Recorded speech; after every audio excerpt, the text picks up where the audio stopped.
Dialectical Materialism, An Introduction. Volume 1 of the 3-volume Materialism and the Dialectical Method, by Maurice Cornforth 1960. Foreword. The present volume deals with the basic ideas of Marxist materialism and the dialectical method. A few minor revisions have been made in the text for the second edition, and 2 new chapters have been added, chapters 9 and 10, in place of chapter 9 of the first edition. I have tried to confine myself to a straightforward exposition of the leading ideas of dialectical materialism, so far as I myself have succeeded in understanding them, without burdening the exposition with digressions into more technical questions of philosophy, or with discussions about and polemics against any of the more abstruse philosophical theories, past and present, or with much of the argumentation about particular points which might be necessary to defend them against philosophical opponents. I have done my best to limit the use of technical terms to the minimum, and to give an explanation of the meaning of all such terms as and when they occur. Maurice Cornforth, London. Part 1. Materialism. 1. Party philosophy. Party philosophy and class philosophy. Every philosophy expresses a class outlook, but in contrast to the exploiting classes, which have always sought to uphold and justify their class position by various disguises and falsifications, the working class, from its very class position and aims, is concerned to know and understand things just as they are, without disguise or falsification. The party of the working class needs a philosophy which expresses a revolutionary class outlook. The alternative is to embrace ideas hostile to the working class and to socialism. This determines the materialist character of our philosophy. Dialectical materialism has been defined by Stalin as the world outlook of the Marxist-Leninist Party.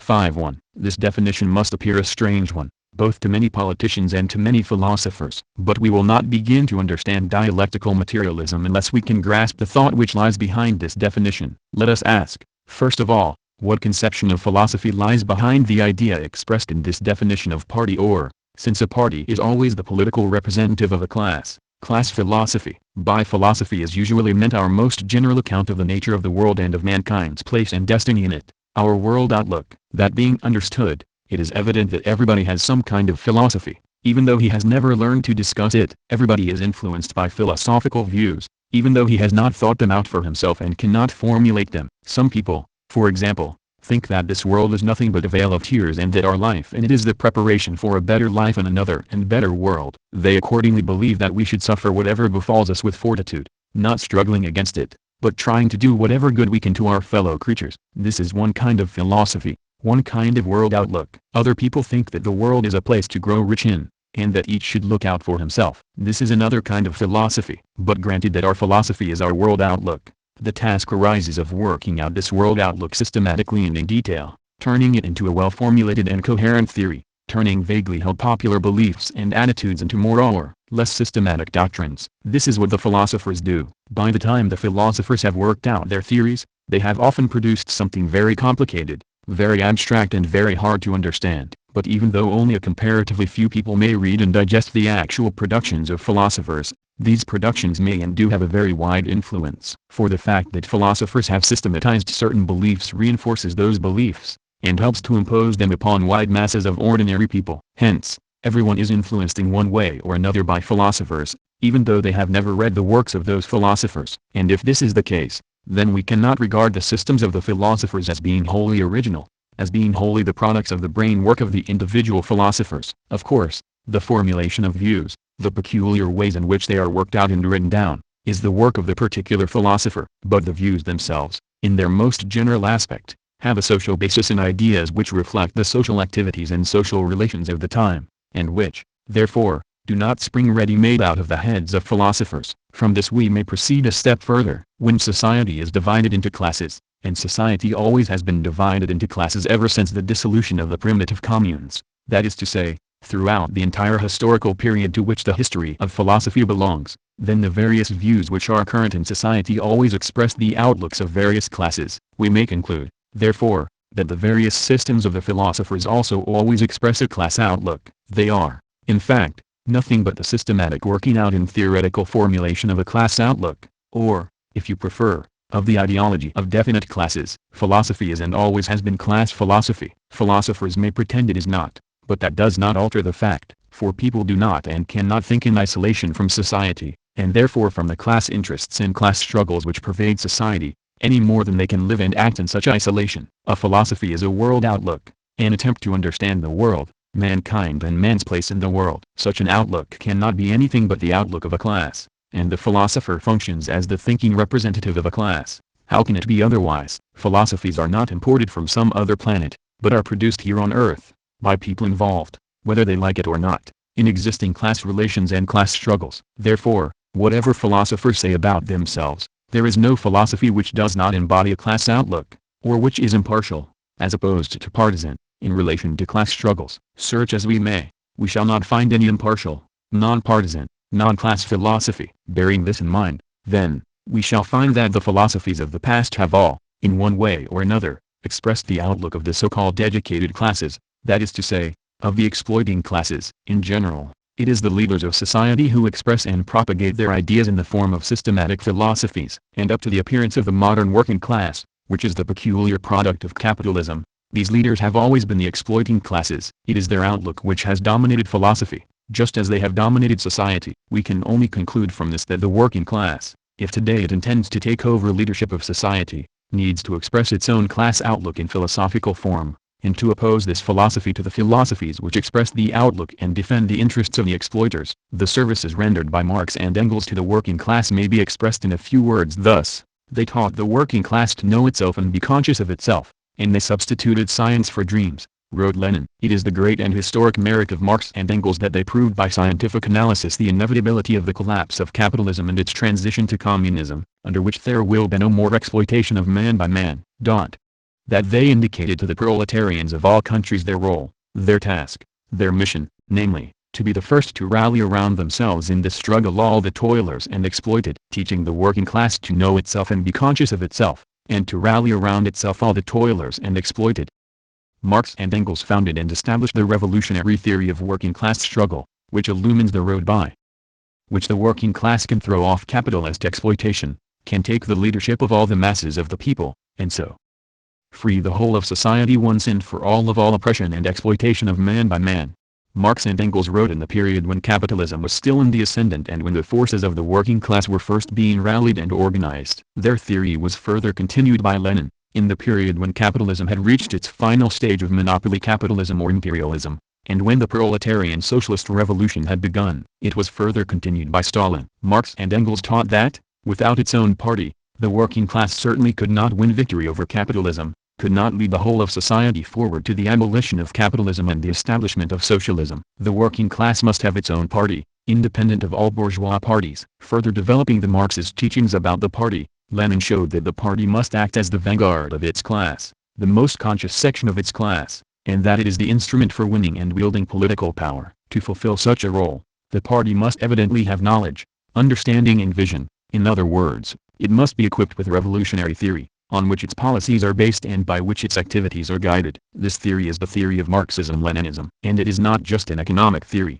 nor yet exclusively a political theory, but a world outlook, a philosophy. Economic and political views are not and never can be independent of a general world outlook. Specific economic and political views express the world outlook of those who hold such views, and conversely, philosophical views find expression in views on economics and politics. Recognizing all this, the revolutionary party of the working class cannot but formulate, and having formulated, hold fast to, develop and treasure its party philosophy. In this philosophy, dialectical materialism, are embodied the general ideas by means of which the party understands the world which it is seeking to change and in terms of which it defines its aims and works out how to fight for them. In this philosophy are embodied the general ideas by means of which the party seeks to enlighten and organize the whole class, and to influence, guide and win over all the masses of working people, showing the conclusions which must be drawn from each stage of the struggle, helping people to learn from their own experience how to go forward towards socialism. And so we see why it is that in our times a philosophy has arisen which expresses the revolutionary world outlook of the working class, and that this philosophy, dialectical materialism, is defined as the world outlook of the Marxist-Leninist party. Experience itself has taught the party the need for philosophy, for experience shows that if we do not have our own revolutionary socialist philosophy, then inevitably we borrow our ideas from hostile, anti-socialist sources. If we do not adopt today the outlook of the working class and of the struggle for socialism, then we adopt, or slip into, without meaning to do so, that of the capitalists and of the struggle against socialism. This is why the working class party, if it is to be the genuine revolutionary leadership of its class, and is not to mislead its class by the importation of hostile capitalist ideas, and of policies corresponding to such ideas, must be concerned to formulate, defend and propagate its own revolutionary philosophy, class philosophy and truth. Against what has just been said about a class and party philosophy, the objection is bound to be raised that such a conception is a complete travesty of the whole idea of philosophy. Class interests may incline us to believe one thing rather than another, some will say, but should not philosophy be above this? Should not philosophy be objective and impartial, and teach us to set class and party interests aside, and to seek only for the truth? For surely what is true, whether this suits some or other class interests or not. If philosophy is partisan, party philosophy, how can it be objective? How can it be true philosophy? In reply to such objections, we may say that the working class standpoint in philosophy is very far indeed from having no concern for truth. Is there no such thing as truth? Of course there is, and men are getting nearer to it, for different outlooks, partisan as they may be, are not on a level so far as nearness to truth is concerned. Every philosophy embodies a class outlook, yes, but just as one class differs from another class in its social role and in its contribution to the development of society, so one philosophy embodies positive achievements in comparison with another in the working out of the truth about the world and society. People are prone to believe that if we adopt a partisan, class standpoint, then we turn our backs on truth, and that, on the other hand, if we genuinely seek for truth, then we must be strictly impartial and non-partisan. But the contrary is the case. It is only when we adopt the partisan standpoint of historically the most progressive class that we are able to get nearer to truth. The definition of dialectical materialism, therefore, as the philosophy of the revolutionary working class party, is in no way incompatible with the claim of dialectical materialism to express truth, and to be a means of arriving at truth. On the contrary, we have every right to make this claim, in view of the actual historical position and role of the working class. Except for the working class, all other classes which have aspired to take the leadership of society have been exploiting classes. But every exploiting class, whatever its achievements, has always to find some way of disguising its real position and aims, both from itself and from the exploited, and of making out that its rule is just and permanent. For such a class can never recognize its real position and aims as an exploiting class, or the temporary character of its own system. For example, in ancient slave society, Aristotle, the greatest philosopher of antiquity, made out that the institution of slavery was decreed by nature, since some men were by nature slaves. In the heyday of feudal society, the greatest philosopher of the Middle Ages, Thomas Aquinas, represented the entire universe as being a kind of feudal system. Everything was arranged in a feudal hierarchy, with God surrounded by the chief archangels at the top. Everything depended on what was next above it in the system, and nothing could exist without God. As for capitalism, it dissolves all feudal ties and, as Marx and Engels observed, has left remaining no other nexus between man and man than naked self-interest, than callous cash payment. This was reflected in the beginnings of capitalist philosophy, especially in Britain. This philosophy saw the world as consisting of independent atoms, each complete in itself, concerned only with itself, and all interacting. This was a mirror of capitalist society, as seen by the rising bourgeoisie, and by means of such ideas they succeeded, too, in disguising their own aims of domination and profit. Worker and capitalist were on a level. Each was a free human atom, and they entered into a free contract, the one to work, the other to provide capital and pay wages. But the working class does not need any such false consciousness as is contained in such philosophies. It does not want to set up a new system of exploitation, but to abolish all exploitation of man by man. For this reason, it has no interest whatever in disguising anything, but rather in understanding things just as they really are. For the better it understands the truth, the more is it strengthened in its struggle. Moreover, other classes have always wanted to perpetuate themselves and to last out for as long as they could, and so they have favored philosophical systems which give themselves a permanent place in the universe. Such systems attempt to define the nature of the universe so as to represent certain things and certain relations as being necessary, eternal and unchangeable, and then they make it appear that a particular social system is a necessary part of the whole. But the working class does not want to perpetuate itself. On the contrary, it wants to do away with its own existence as a class as quickly as possible, and to establish a classless society. Therefore, the working class has no use at all for any philosophical system which establishes any false permanence. Its class position and aims are such that it can afford to and needs to recognize and trace out the change, coming into being and ceasing to be of everything in existence. Party philosophy, then, has a right to lay claim to truth, for it is the only philosophy which is based on a standpoint which demands that we should always seek to understand things just as they are, in all their manifold changes and interconnections, without disguises and without fantasy. A revolution in philosophy. The Marxian doctrine is omnipotent because it is true, wrote Lenin. It is complete and harmonious, and provides men with an integral world conception which is irreconcilable with any form of superstition, reaction or defense of bourgeois oppression. 12.1. And he further wrote, "There is nothing resembling sectarianism in Marxism, in the sense of its being a hidebound, petrified doctrine, a doctrine which arose away from the higher road of development of world civilization. On the contrary, the genius of Marx consists precisely in the fact that he furnished answers to questions the foremost minds of mankind had already raised. His teachings arose as the direct and immediate continuation of the teachings of the greatest representatives of philosophy, political economy and socialism."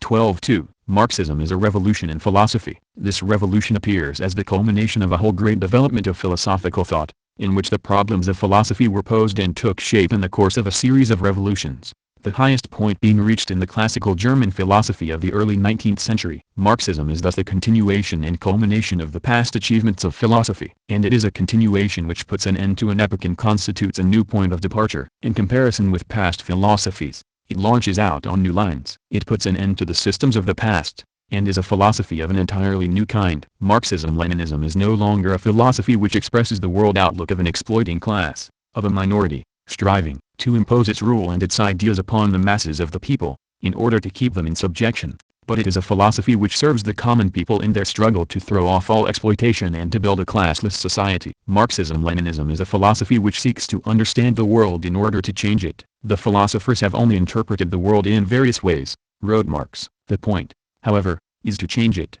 13.1 Therefore, if we could say of past philosophy that it has been an attempt to understand the world and man's place and destiny in it, an attempt necessarily conditioned by the class outlook, prejudices and illusions of the various exploiting class philosophers, we have to say of Marxist-Leninist philosophy that it is an attempt to understand the world in order to change the world and to shape and realize man's destiny in it. Dialectical materialism is a theoretical instrument in the hands of the people for use in changing the world. Marxism-Leninism, therefore, seeks to base our ideas of things on nothing but the actual investigation of them, arising from and tested by experience and practice. It does not invent a system, as previous philosophies have done, and then try to make everything fit into it. Thus dialectical materialism is in the truest sense a popular philosophy, a scientific philosophy and a philosophy of practice. The discovery of Marx and Engels represents the end of the old philosophy, that is the end of that philosophy which claimed to give a universal explanation of the world, said Azanov. With the appearance of Marxism as the scientific world outlook of the proletariat there ends the old period in the history of philosophy, when philosophy was the occupation of isolated individuals, the possession of philosophical schools consisting of a small number of philosophers and their disciples, detached from life and the people, and alien to the people. Marxism is not such a philosophical school. On the contrary, it supersedes the old philosophy, the philosophy that was the property of a small elite, the aristocracy of the intellect. It marked the beginning of a completely new period in the history of philosophy, when it became a scientific weapon in the hands of the proletarian masses in their struggle for emancipation from capitalism. Marxist philosophy, as distinguished from preceding philosophical systems, is not a science above other sciences. Rather, it is an instrument of scientific investigation, a method, penetrating all natural and social sciences, enriching itself with their attainments in the course of their development. In this sense, Marxist philosophy is the most complete and decisive negation of all preceding philosophy. But to negate, as Engels emphasized, does not mean merely to say no. Negation includes continuity, signifies absorption, the critical reforming and unification in a new and higher synthesis of everything advanced and progressive that has been achieved in the history of human thought. 14.1 The revolutionary characteristics of dialectical materialism are embodied in the two features of Marxist-Leninist philosophy which give it its name, dialectics and materialism. In order to understand things so as to change them we must study them, not according to the dictates of any abstract system, but in their real changes and interconnections, and that is what is meant by dialectics. We must set aside preconceived ideas and fancies about things, and strive to make our theories correspond to the real conditions of material existence, and that means that our outlook and theory are materialist. In dialectical materialism, wrote Engels, the materialist world outlook was taken really seriously for the first time and was carried through consistently. For it was resolved to comprehend the real world, nature and history, just as it presents itself to everyone who approaches it free from preconceived idealist fancies. It was decided relentlessly to sacrifice every idealist fancy which could not be brought into harmony with the facts conceived in their own and not in a fantastic connection. And materialism means nothing more than this. 2. Materialism and idealism. Materialism and idealism, opposed ways of interpreting every question. Materialism is opposed to idealism since, while idealism holds that the spiritual or ideal is prior to the material, materialism holds that matter is prior. This difference manifests itself in opposed ways of interpreting and understanding every question, and so in opposed attitudes and practice. While idealism takes many subtle forms in the writings of philosophers, it is at bottom a continuation of belief in the supernatural. It involves belief in two worlds, in the ideal or supernatural world over against the real material world. In essence, idealism is a conservative, reactionary force, and its reactionary influence is demonstrated in practice. Marxism adopts a consistent standpoint of militant materialism. Our philosophy is called dialectical materialism, said Stalin, because its approach to the phenomena, 15.1 of nature, its method of studying and apprehending them, is dialectical, while its interpretation of the phenomena of nature, its conception of these phenomena, its theory, is materialistic. 15.2 Materialism is not a dogmatic system. It is rather a way of interpreting, conceiving of, explaining every question. The materialist way of interpreting events, of conceiving of things and their interconnections, is opposed to the idealist way of interpreting and conceiving of them. Materialism is opposed to idealism. With every question, there are materialist and idealist ways of interpreting it, materialist and idealist ways of trying to understand it. Thus materialism and idealism are not two opposed abstract theories about the nature of the world, of small concern to ordinary practical folk. They are opposed ways of interpreting and understanding every question, and, consequently, they express 16 opposite approaches in practice and lead to very different conclusions in terms of practical activity. Nor are they, as some use the terms, opposite moral attitudes, the one high-minded, the other base and self-seeking. If we use the terms like this, we will never understand the opposition between capitalist and materialist conceptions. For this way of speaking is, as Engels said, nothing but an unpardonable concession to the traditional Philistine prejudice against the word materialism resulting from the long-continued defamation by the priests. By the word materialism the Philistine understands gluttony, drunkenness, lust of the eye, lust of the flesh, arrogance, cupidity, miserliness, profit-hunting and stock exchange swindling, in short, all the filthy vices in which he himself indulges in private. By the word idealism he understands the belief in virtue, universal philanthropy and in a general way a better world, of which he boasts before others.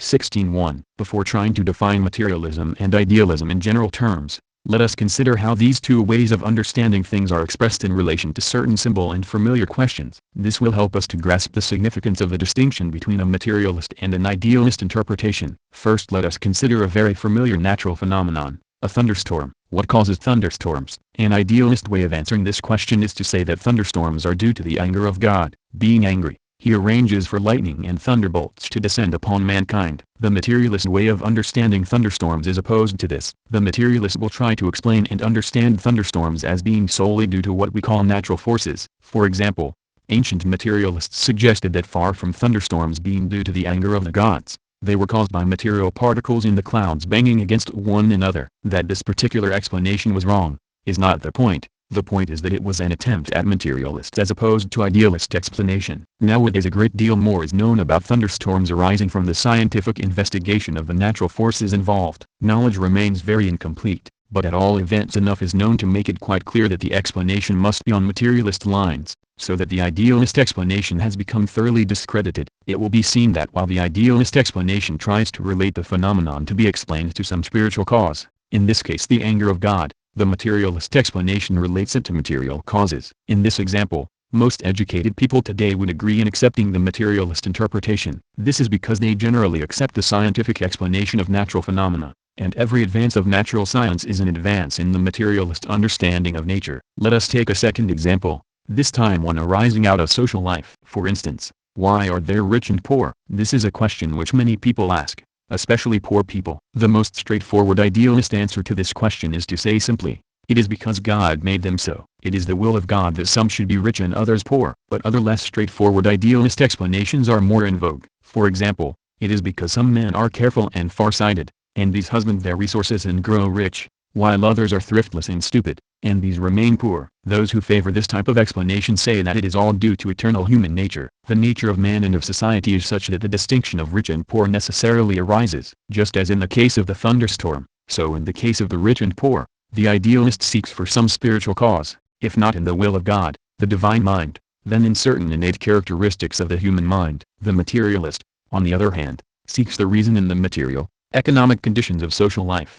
If society is divided into rich and poor, it is because the production of the material means of life is so ordered that some have possession of the land and other means of production while the rest have to work for them. However hard they may work and however much they may scrape and save, the non-possessors will remain poor, while the possessors grow rich on the fruits of their labor. On such questions, therefore, the difference between a materialist and an idealist conception can be very important. And the difference is important not merely in a theoretical but in a practical sense. A materialist conception of thunderstorms, for example, helps us to take precautions against them, such as fitting buildings with lightning conductors. But if our explanation of 18 thunderstorms is idealist, all we can do is to watch and pray. If we accept an idealist account of the existence of rich and poor, all we can do is to accept the existing state of affairs, rejoicing in our superior status and bestowing a little charity if we are rich, and cursing our fate if we are poor. But armed with a materialist understanding of society, we can begin to see the way to change society. It is clear therefore, that while some may have a vested interest in idealism, it is in the interests of the great majority to learn to think and to understand things in the materialist way. How, then, can we define materialism and idealism, and the difference between them, in general terms, so as to define the essence of the question? This was done by Engels. The great basic question of all philosophy, especially of modern philosophy, is that concerning the relation of thinking and being. The answers which the philosophers have given to this question split them into two great camps: those who asserted the primacy of spirit to nature and therefore in the last instance assumed world creation in some form or another, comprised the camp of idealism. The others, who regarded nature as primary, belonged to the various schools of materialism. 18.1. Idealism is the way of interpreting things which regards the spiritual as prior to the material, whereas materialism regards the material as prior. Idealism supposes that everything material is dependent on and determined by something spiritual, whereas materialism recognizes that everything spiritual is dependent on and determined by something material. And this difference manifests itself both in general philosophical conceptions of the world as a whole, and in conceptions of particular things and events. Idealism and the supernatural. At bottom, idealism is religion, theology. Idealism is clericalism, wrote Lenin. 18.2. All idealism is a continuation of the religious approach to questions, even though particular idealist theories have shed their religious skin. Idealism is inseparable from superstition, belief in the supernatural, the mysterious and unknowable. Materialism, on the other hand, seeks for explanations in terms belonging to the material world, in terms of factors which we can verify, understand and control. The roots of the idealist conception of things are, then, the same as those of religion. To believers, the conceptions of religion, that is to say, conceptions of supernatural spiritual beings, generally seem to have their justification, not, of course, in any evidence of the senses, but in something which lies deep within the spiritual nature of man. And, indeed, it is true that these conceptions do have very deep roots in the historical development of human consciousness. But what is their origin? How did such conceptions arise in the first place? We can certainly not regard such conceptions as being the products, as religion itself tells us, of divine revelation, or as arising from any other supernatural cause, if we find that they themselves have a natural origin, and such an origin can in fact be traced. Conceptions of the supernatural, and religious ideas in general, owe their origin first of all to the helplessness and ignorance of men in face of the forces of nature, forces which men cannot understand or personified. They are represented as manifestations of the activity of spirits. For example, such alarming events as thunderstorms were, as we have seen, explained fantastically as due to the anger of gods. Again, such important phenomena as the growth of crops were put down to the activity of a spirit. It was believed that it was the corn spirit that made the corn grow. From the most primitive times men personified natural forces in this way. With the birth of class society, when men were impelled to act by social relations which dominated them and which they did not understand, they further invented supernatural agencies doubling, as it were, the state of society. The gods were invented superior to mankind, just as the kings and lords mere superior to the common people. All religion, and all idealism, has at its heart this kind of doubling of the world. It is idealistic, and invents a dominating ideal or supernatural world over against the real material world. Very characteristic of idealism are such antitheses as soul and body, God and man, the heavenly kingdom and the earthly kingdom, the forms and ideas of things, grasped by the intellect, and the world of material reality, perceptible by the senses. This doubling of the world is carried to its furthest limits in subjective idealism, which ends by regarding the material world as a mere illusion and asserts that only the non-material world is real. The dualistic character of all idealism is most marked in subjective idealism,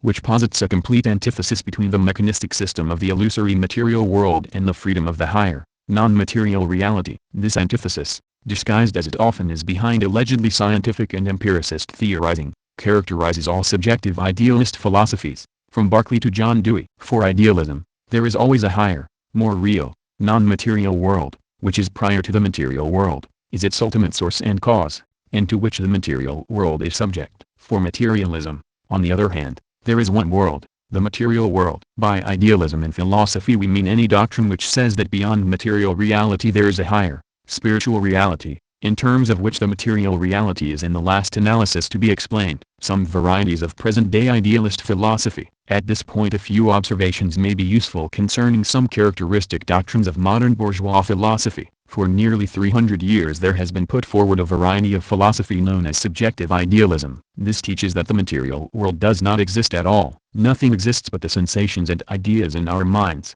and there is no external material reality corresponding to them. And then again, this objective idealism is put forward in the form of a doctrine concerning knowledge. It denies that we can know anything about objective reality outside ourselves, and says that we can have knowledge of appearances only and not of things in themselves. This sort of idealism has become very fashionable today. It even parades as extremely scientific. When capitalism was still a progressive force, bourgeois thinkers used to believe that we could know more and more about the real world, and so control natural forces and improve the lot of mankind indefinitely. Now they are saying that the real world is unknowable, the arena of mysterious forces which pass our comprehension. It is not difficult to see that the fashion for such doctrines is just a symptom of the decay of capitalism. We have seen that, at bottom, idealism always believes in two worlds, the ideal and the material, and it places the ideal prior to and above the material. Materialism, on the other hand, knows one world only, the material world, and refuses to invent a second, imaginary, superior ideal world. Materialism and idealism are irreconcilably opposed, but this does not stop many philosophers from trying to reconcile and combine them. In philosophy there are also various attempted compromises between idealism and materialism. One such attempted compromise is often known as dualism. Such a compromise philosophy asserts the existence of the spiritual as separate and distinct from the material,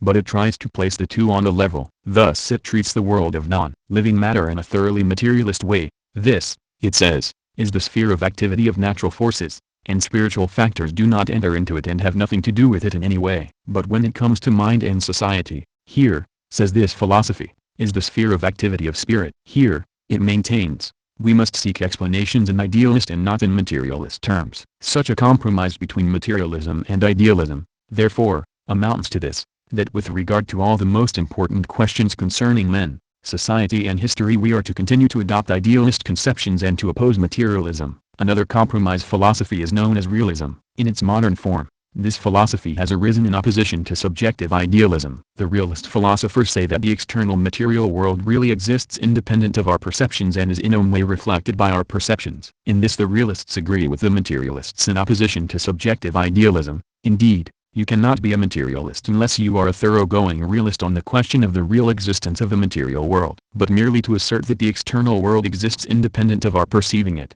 is not to be a materialist. For example, the great Catholic philosopher of the Middle Ages, Thomas Aquinas, was in this sense a realist. And to this day most Catholic theologians regard it as a heresy to be anything but a realist in philosophy. But at the same time they assert that the material world, which really exists, was created by God, and is sustained and ruled all the time by the power of God, by a spiritual power. So, far from being materialists, they are idealists. As for modern realism, it concedes to materialism the bare existence of matter and, for the rest, is ready to concede everything to idealism. Moreover, the word realism is much abused by philosophers. So long as you believe that something or other is real, you may call yourself a realist. Some philosophers think that not only is the world of material things real, but that there is also, outside space and time, a real world of universals, of the abstract essences of things. So these call themselves realists. Others say that, although nothing exists but the perceptions in our minds, nevertheless these perceptions are real. So these call themselves realists too. All of which goes to show that some philosophers are very tricky in their use of words. 3.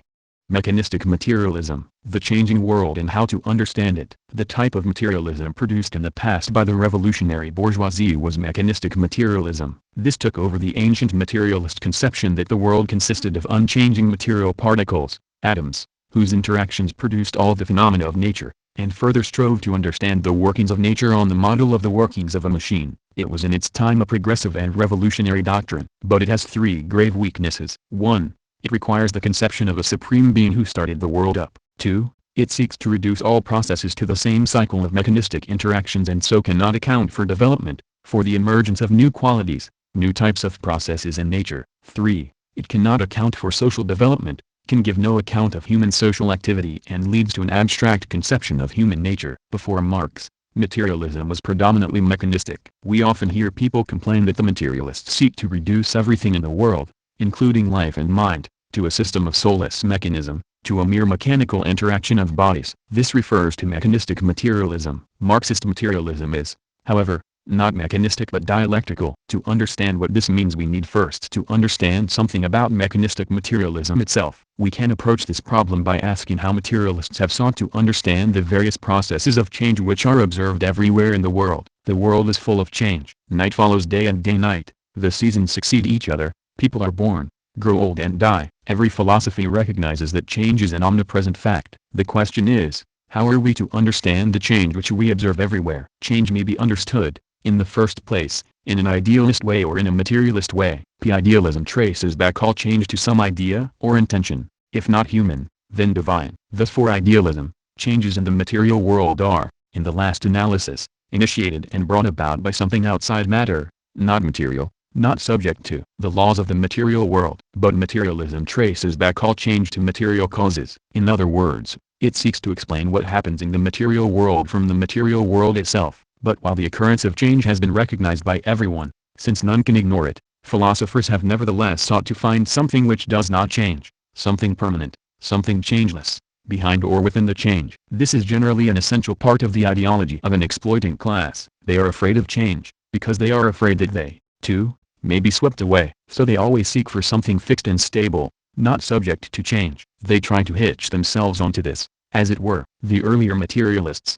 too, sought for this. Behind all the changing appearances they looked for something which never changes. But while idealists looked for the eternal and changeless in the realm of spirit, these materialists looked for it in the material world itself, and they found it in the ultimate material particle, the eternal and indestructible atom. For such materialists, then, all changes were produced by the movement and interaction of unchanging atoms. This is a very ancient theory, put forward over 2,000 years ago in Greece, and earlier still in India. In its day it was a very progressive theory, a great weapon against idealism and superstition. The Aeolian poet Lucretius, for example, explained in his philosophical poem on the nature of things that the purpose of the atomistic theory of the Greek philosopher Epicurus was to demonstrate what are the elements out of which everything is formed, and how everything comes to pass without the intervention of the gods. Thus there was born a materialism which saw the world as consisting of hard, impenetrable material particles, and which understood all changes arising from nothing but the motion and interaction of such particles. This theory was revived in modern times. In the 16th and 17th centuries philosophers and scientists turned to it in their fight against feudal,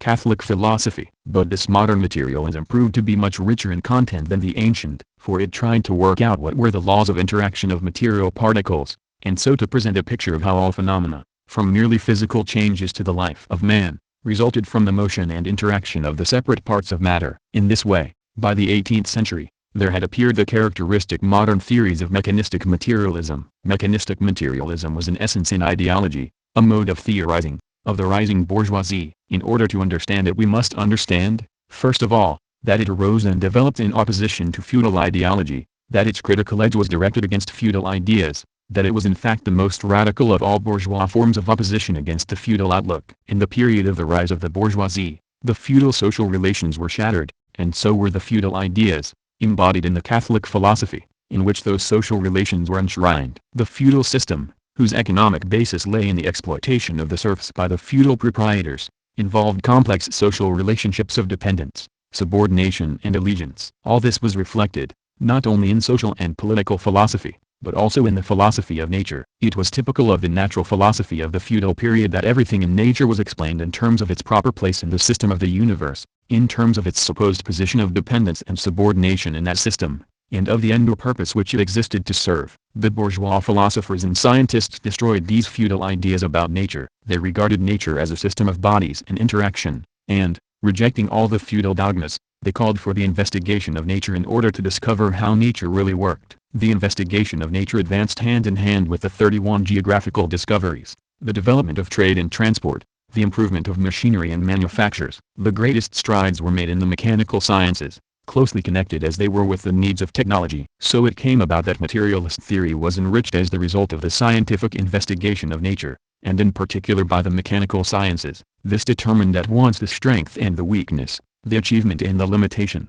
of the materialist theory. What pushed that theory forward was, so Engels writes, the powerful and ever more rapidly onrushing progress of science and industry. But it remained predominantly mechanical, because only the mechanical sciences had attained any high degree of development. Its specific, but at that time inevitable limitation was its exclusive application of the standards of mechanics. 31.1. The mechanistic way of understanding nature did not arise, however, simply from the fact that at that time it was only the mechanical sciences which had made any great progress. It was deeply rooted in the class outlook of the most progressive bourgeois philosophers, and this led to their turning exclusively to the mechanical sciences for their inspiration. Just as the bourgeoisie, overthrowing feudal society, stood for individual liberty, equality and the development of a free market, so the most progressive philosophers of the bourgeoisie, the materialists, overthrowing the feudal ideas, proclaimed that the world consisted of separate material particles interacting with one another in accordance with the laws of mechanics. This theory of nature reflected bourgeois social relations no less than the theories it replaced had reflected feudal social relations. But just as the new bourgeois social relations broke the feudal fetters and enabled a great new development of the forces of production to begin, so the corresponding bourgeois theory of nature broke down the barriers which feudal ideas had placed in the way of scientific research and enabled a great new development of scientific research to begin. The philosophical outlook seemed to find its confirmation in science, and science provided materials for the development and working out in detail of the philosophical outlook. The world and the machine. The world, so thought the mechanistic materialists, consists of nothing but particles of matter in interaction. Each particle has an existence separate and distinct from every other. In their totality they form the world, the totality of their interactions forms the totality of everything that happens in the world, and these interactions are of the mechanical type, that is to say, they consist simply of the external influence of one particle upon another. Such a theory is equivalent to regarding the whole world as nothing but a complex piece of machinery, a mechanism. From this standpoint, the question always posed about any part of nature is the question we ask about a machine. What is its mechanism? How does it work? This was exemplified in Newton's account of the solar system. Newton adopted the same general view as the Greek materialist, Epicurus, inasmuch as he thought that the material world consisted of particles moving about in empty space. But faced with any particular natural phenomenon, such as the movements of the sun and planets, Epicurus was not in the least concerned to give any exact account of it. With regard to the apparent movement of the sun across the heavens from east to west, for example, Epicurus said that the important thing was to understand that the sun was not a god but was simply a collection of atoms. No account of the actual machinery of its motions was necessary. Perhaps, he said, the sun goes round and round the earth, but perhaps it disintegrates and its atoms separate every night, so that it is a new sun which we see the next morning. To him such questions were simply unimportant. Newton, on the other hand, was concerned to show exactly how the solar system worked, to demonstrate the mechanics of it, in terms of gravity and mechanical forces. But just as Epicurus was not interested in how the solar system worked, so Newton was not interested in how it originated and developed. He took it for granted as a stable piece of machinery, created, presumably, by God. Not how it originated, not how it developed, but how it worked, was the question which he dealt with. The same mechanistic approach was manifested in Harvey's discovery of the circulation of the blood. The essence of his discovery was that he demonstrated the mechanism of circulation, regarding the heart as a pump, which pumps the blood out along the arteries so that it flows back through the veins, the whole system being regulated by a series of valves. To understand the mechanistic outlook better, let us ask, what is a mechanism? What is characteristic of a mechanism? A mechanism consists of permanent parts, which fit together. 6. It requires a motive force to set it going. C. Once set going, the parts interact and results are produced according to laws which can be exactly stated. Consider, for example, such a mechanism as a watch. A. It consists of a number of different parts, cogs, levers and so on, fitted neatly together. 6. It has to be wound up. C. Then, as the spring uncoils, the parts interact according to laws exactly known to watchmakers, resulting in the regular movements of the hands on the dial. Further, to know how a mechanism, such as a watch, works, you must take it to bits, find out what its parts are, how they fit together and how, by their interactions, once the mechanism is set in motion by the application of the required motive force, they produce the total motion characteristic of the mechanism in working order. This is just how the mechanistic materialists regarded nature. They sought to take nature to bits, to find its ultimate component parts, how they fitted together and how their interactions produced all the changes we perceive, all the phenomena of the world. And moreover, finding out how the mechanism worked, they sought to find out how to repair it, how to improve it, how to change it and to make it produce new results corresponding to the requirements of man. Mechanistic materialism was an important milestone in our understanding of nature, and it was a great progressive step of bourgeois thinkers, a blow against idealism. The mechanists were thoroughgoing in their materialism, for they waged a progressive fight against idealism and clericalism by trying to extend to the realm of mind and society the same mechanistic conceptions which were used in the scientific investigation of nature. They sought to include man and all his spiritual activities in the mechanistic system of the natural world. The most radical mechanists regarded not merely physical processes, and not merely plant and animal life, but man himself as a machine. Already in the 17th century the great French philosopher Descartes had said that all animals were complicated machines, automata, but man was different, since he had a soul. But in the 18th century a follower of Descartes, the physician Maurice, wrote a book with the provocative title Man a Machine. Men, too, were machines, he said, though very complicated ones. This doctrine was looked upon as exceptionally shocking, and as a terrible insult to human nature, not to mention God. Yet it was in its time a progressive view of man. The view that men are machines was an advance in the understanding of human nature as compared with the view that they are wretched pieces of clay inhabited by immortal souls. And it was, comparatively speaking, a more humane view. For example, the great English materialist and utopian socialist Robert Owen told the pious industrialists of his time, "Experience has shown you the difference of the results between mechanism which is neat, clean, well arranged and always in a high state of repair, and that which is allowed to be dirty, in disorder, and which therefore becomes much out of repair." If, then, due care as to the state of your inanimate machines can produce such beneficial results, what may not be expected if you devote equal attention to your vital machines, which are far more wonderfully constructed.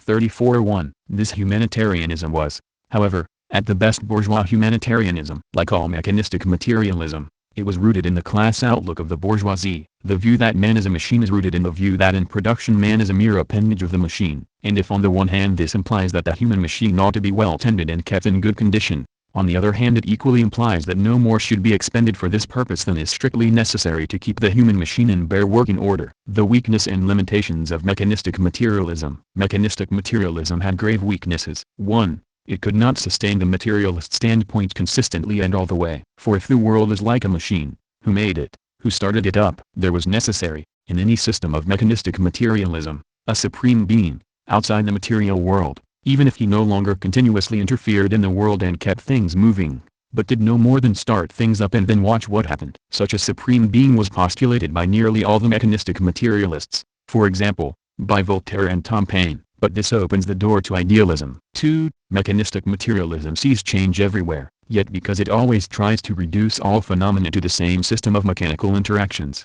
it sees this change as nothing but the eternal repetition of the same kinds of mechanical processes, an eternal cycle of the same changes. This limitation is inseparable from the view of the world as a machine, for just as a machine has to be started up, so it can never do anything except what it was made to do. It cannot change itself or produce anything radically new. Mechanistic theory, therefore, always breaks down when it is a question of accounting for the emergence of new quality. It sees change everywhere, but nothing new, no development. The various processes of nature, chemical processes and the processes of living matter, for example, cannot in fact be all reduced to one and the same kind of mechanical interaction of material particles. Chemical interactions differ from mechanical interactions inasmuch as the changes which take place as a result of chemical interaction involve a change of quality. For example, if we consider the mechanical interaction of two particles which collide, then their qualitative characteristics are irrelevant and the result is expressed as a change in the quantity and direction of motion of each. But if two chemical substances come together and combine chemically, then there results a new substance qualitatively different from either. Similarly, from the point of view of mechanics, heat is nothing but an increase in the quantity of 36 motion of the particles of matter. But in chemistry, the application of heat leads to qualitative changes, nor do the processes of nature consist in the repetition of the same cycle of mechanical interactions. But in nature there is continual development and evolution, producing ever new forms of the existence or, what is the same thing, motion of matter. Hence the more widely and consistently the mechanistic categories are applied in the interpretation of nature, the more is their essential limitation exposed. 3. Still less can mechanistic materialism explain social development. Mechanistic materialism expresses the radical bourgeois conception of society as consisting of social atoms, interacting together. The real economic and social causes of the development of society cannot be discovered from this point of view, and so great social changes seem to spring from quite accidental causes. Human activity itself appears to be either the mechanical result of external causes, or else it is treated, And here mechanistic materialism collapses into idealism, as purely spontaneous and uncaused. In a word,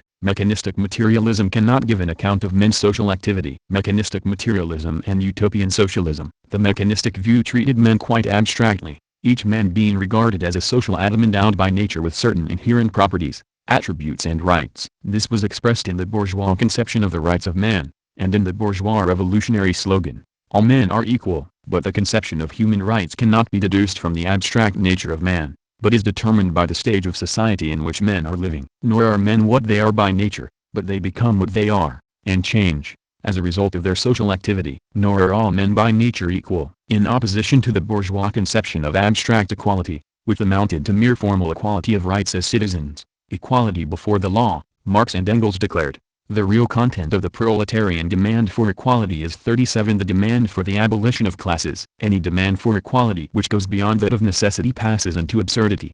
37.1. Adopting their abstract, mechanistic view of men as social atoms, the progressive mechanists tried to work out, in an abstract way, what form of society would be best for mankind, what would best suit abstract human nature, as they conceived of it. This way of thinking was taken over by the socialist thinkers who immediately preceded Marx, the utopian socialists. The utopian socialists were mechanistic materialists. They put forward socialism as an ideal society. They did not see it as necessitated by the development of the contradictions of capitalism. It could have been put forward and realized at any time, if only men had had the wit to do so. They did not see it as having to be won by a working class struggle against capitalism. It would be realized when everyone was convinced that it was just and best adapted to the requirements of human nature. For this reason Oberto appealed to both the Archbishop of Canterbury and Queen Victoria to support his socialist program. Again, the mechanistic materialists, and this applied above all to the utopian socialists, thought that what a man was, his character and his activities, was determined by his environment and education. Therefore they proclaimed that to make men better,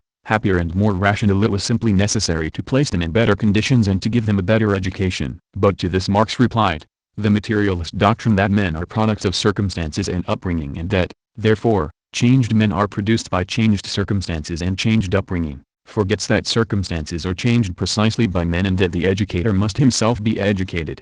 37.2. If men are simply the products of circumstances, then they're at the mercy of circumstances. But on the contrary, men can themselves change their circumstances, and men themselves are changed, not as a mechanical result of changed circumstances, but in the course of and as a result of their own activity in changing their circumstances. So what are the real material social causes at work in human society, which give rise to new activities, new ideas and therefore to changed circumstances and changed men? Mechanistic materialism could not answer this question. It could not explain the laws of social development nor show how to change society. Therefore, while it was a progressive and revolutionary doctrine in its time, it could not serve to guide the struggle of the working class in striving to change society. 4. From mechanistic to dialectical materialism, things and processes. Mechanistic materialism makes certain dogmatic assumptions. 1.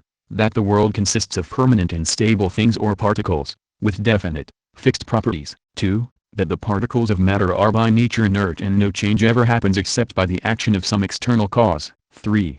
That all motion, all change can be reduced to the mechanical interaction of the separate particles of matter. 4. That each particle has its own fixed nature independent of everything else, and that the relationships between separate things are merely external relationships. Overcoming and passing beyond the dogmatic standpoint of mechanism, dialectical materialism holds that the world is not a complex of things but of processes, that matter is inseparable from motion, that the motion of matter comprehends an infinite diversity of forms which arise one from another and pass into one another, and that things exist not as separate individual units but in essential relation and interconnection. In order to find how the limitations of the mechanist approach can be overcome, we may consider first of all certain extremely dogmatic assumptions which are made by mechanistic materialism. These mechanistic assumptions are none of them justified, and by bringing them to the light of day and pointing out what is wrong with them, we can see how to advance beyond mechanistic materialism. 1.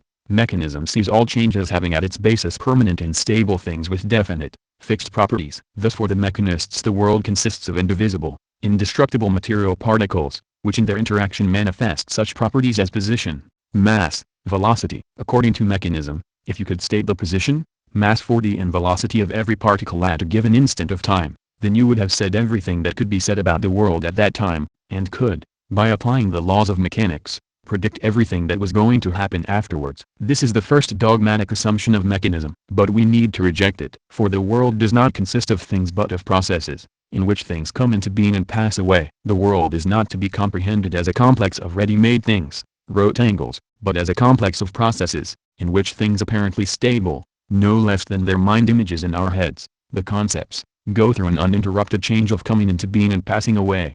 41. This, indeed, is what science and its latest development teaches us. Thus the atom, once thought to be eternal and indivisible, has been dissolved into electrons, protons and neutrons, and these themselves are not fundamental particles in any absolute sense, that is, they are not eternal and indestructible, any more than the atom, but science more and more shows that they, too, come into being, pass away and go through many transformations. What is fundamental is not the thing, the particle, but the unending processes of nature, in which things go through an uninterrupted change of coming into being and passing away. And nature's process is, moreover, infinite. There will always be fresh aspects to be revealed, and it cannot be reduced to any ultimate constituents. The electron is as inexhaustible as the atom. Nature is infinite, wrote Lenin. 42. Just so in considering society, we cannot understand a given society simply in terms of some set of institutions in and through which individual men and women are organized, but we must study the social processes which are going on, in the course of which both institutions and people are transformed. 2.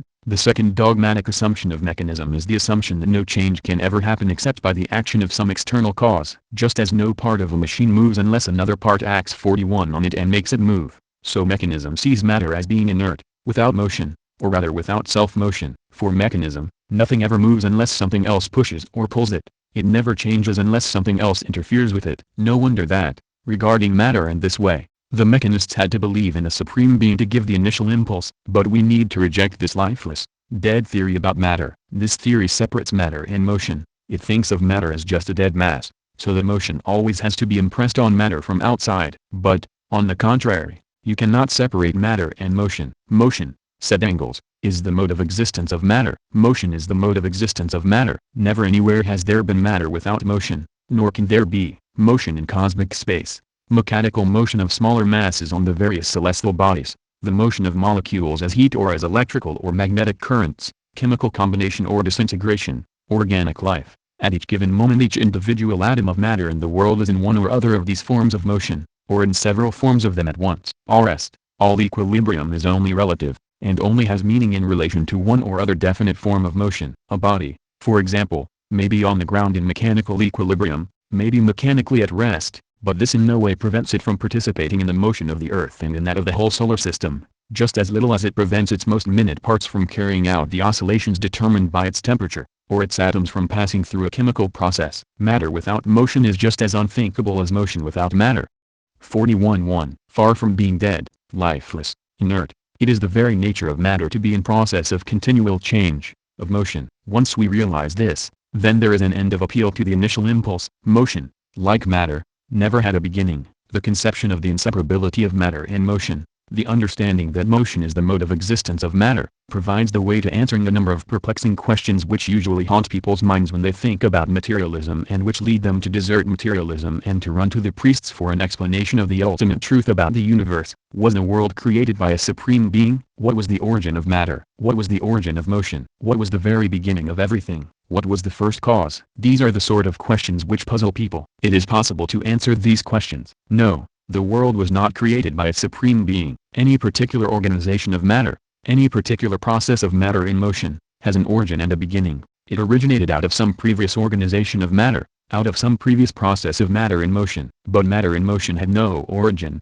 no beginning. Science teaches us the inseparability of matter and motion. However static some things may seem to be, there is in them continual motion. The atom, for instance, maintains itself as the same only by means of a continual movement of its parts. So in studying the causes of change, we should not merely seek for external causes of change, but should above all seek for the source of the change within the process itself, in its own self-movement, in the inner impulses to development contained within things themselves. Thus in seeking the causes of social development and its laws, we should not see social changes as being brought about by the actions of great men, who impressed their superior ideas and will on the inert mass of society, nor as being brought about by accidents and external factors, but as being brought about by the development of the internal forces of society itself, and that means, by the development of the social forces of production. Thus unlike the utopians, We see socialism as the result, not of the dreams of reformers, but of the development of capitalist society itself, which contains within itself causes which must inevitably bring it to an end and lead to the socialist revolution. The forms of motion of matter. 3. The third dogmatic assumption of mechanism is the assumption that the mechanical motion of particles, that is the simple change of place of particles as the result of the action on them of external forces, is the ultimate, basic form of motion of matter, and that all changes, all happenings whatsoever can be reduced to and explained by such mechanical motion of particles. Thus all the motion of matter is reduced to simple mechanical motion. All the changing qualities which we recognize in matter are nothing but the appearances of the basic mechanical motion of matter. However varied the appearances may be, whatever new and higher forms of development may appear to arise, they are all to be reduced to one and the same thing, the eternal repetition of the mechanical interaction of the separate parts of matter. It is difficult to find any justification for such an assumption. In the material world there are many different types of process, which all constitute different forms of the motion of matter, but they can by no means be all reduced to one and the same form of mechanical motion. Motion in the most general sense, rote angles, conceived as the mode of existence, the inherent attribute of matter, comprehends all changes and processes occurring in the universe, from mere change of place right to thinking. The investigation of the nature of motion had as a matter of course to start from the lowest, simplest forms of this motion and to learn to grasp these before it could achieve anything in the way of explanation of the higher and more complicated forms. 43.1. The simplest form of motion is the simple change of place of bodies, the laws of which are studied by mechanics, but that does not mean that all motion can be reduced to the simplest form of motion. It rather means that we need to study how, from the simplest form of motion, all the higher forms of motion arise and develop, from mere change of place right to thinking. One form of motion is transformed into another and arises from another. The higher, more complex form of motion cannot exist without the lower and simpler form, but that is not to say that it can be reduced to that simpler form. It is inseparable from the simpler form, but its nature is not exhausted thereby. For example, the thinking which goes on in our heads is inseparable from the chemical, electrical etc. motion which goes on in the gray matter of the brain, but it cannot be reduced to that motion. Its nature is not exhausted thereby. The materialist standpoint, however, which rejects the mechanistic idea that all forms of motion of matter can be reduced to mechanical motion, must not be confused with the idealist notion that the higher forms of motion cannot be explained as arising 44 from the lower forms. For example,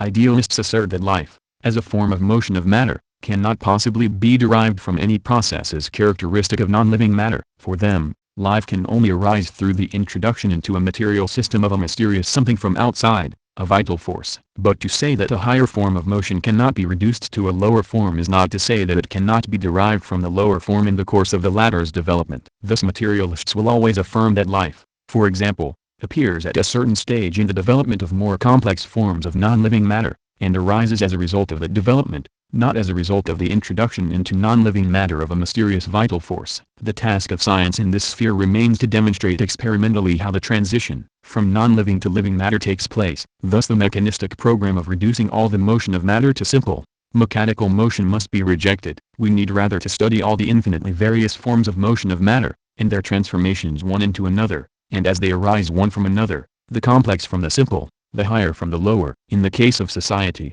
no one has yet tried to show how social changes can be explained by the mechanical interactions of the atoms composing the bodies of the various members of society, though to do so would be the logical culmination of the mechanistic program. But the next best thing is attempted by the mechanistic theory known as economic determinism. According to this theory, the whole motion of society is to be explained by the economic changes taking place in society. All the determinants of social change have been exhausted when the economic process has been described. This is an example of the mechanistic program of reducing a complex motion to a simple form, the process of social change, including all the political, cultural and ideological developments, to a simple economic process. But the task of explaining social development cannot be fulfilled by trying to reduce the whole development to an economic process. The task is rather to show how, on the basis of the economic process, all the various forms of social activity arise and play their part in the complex movement of society, things and their interconnection. 4. The last dogmatic assumption of mechanism to be mentioned is that each of the things or particles, whose interactions are said to make up the totality of events in the universe,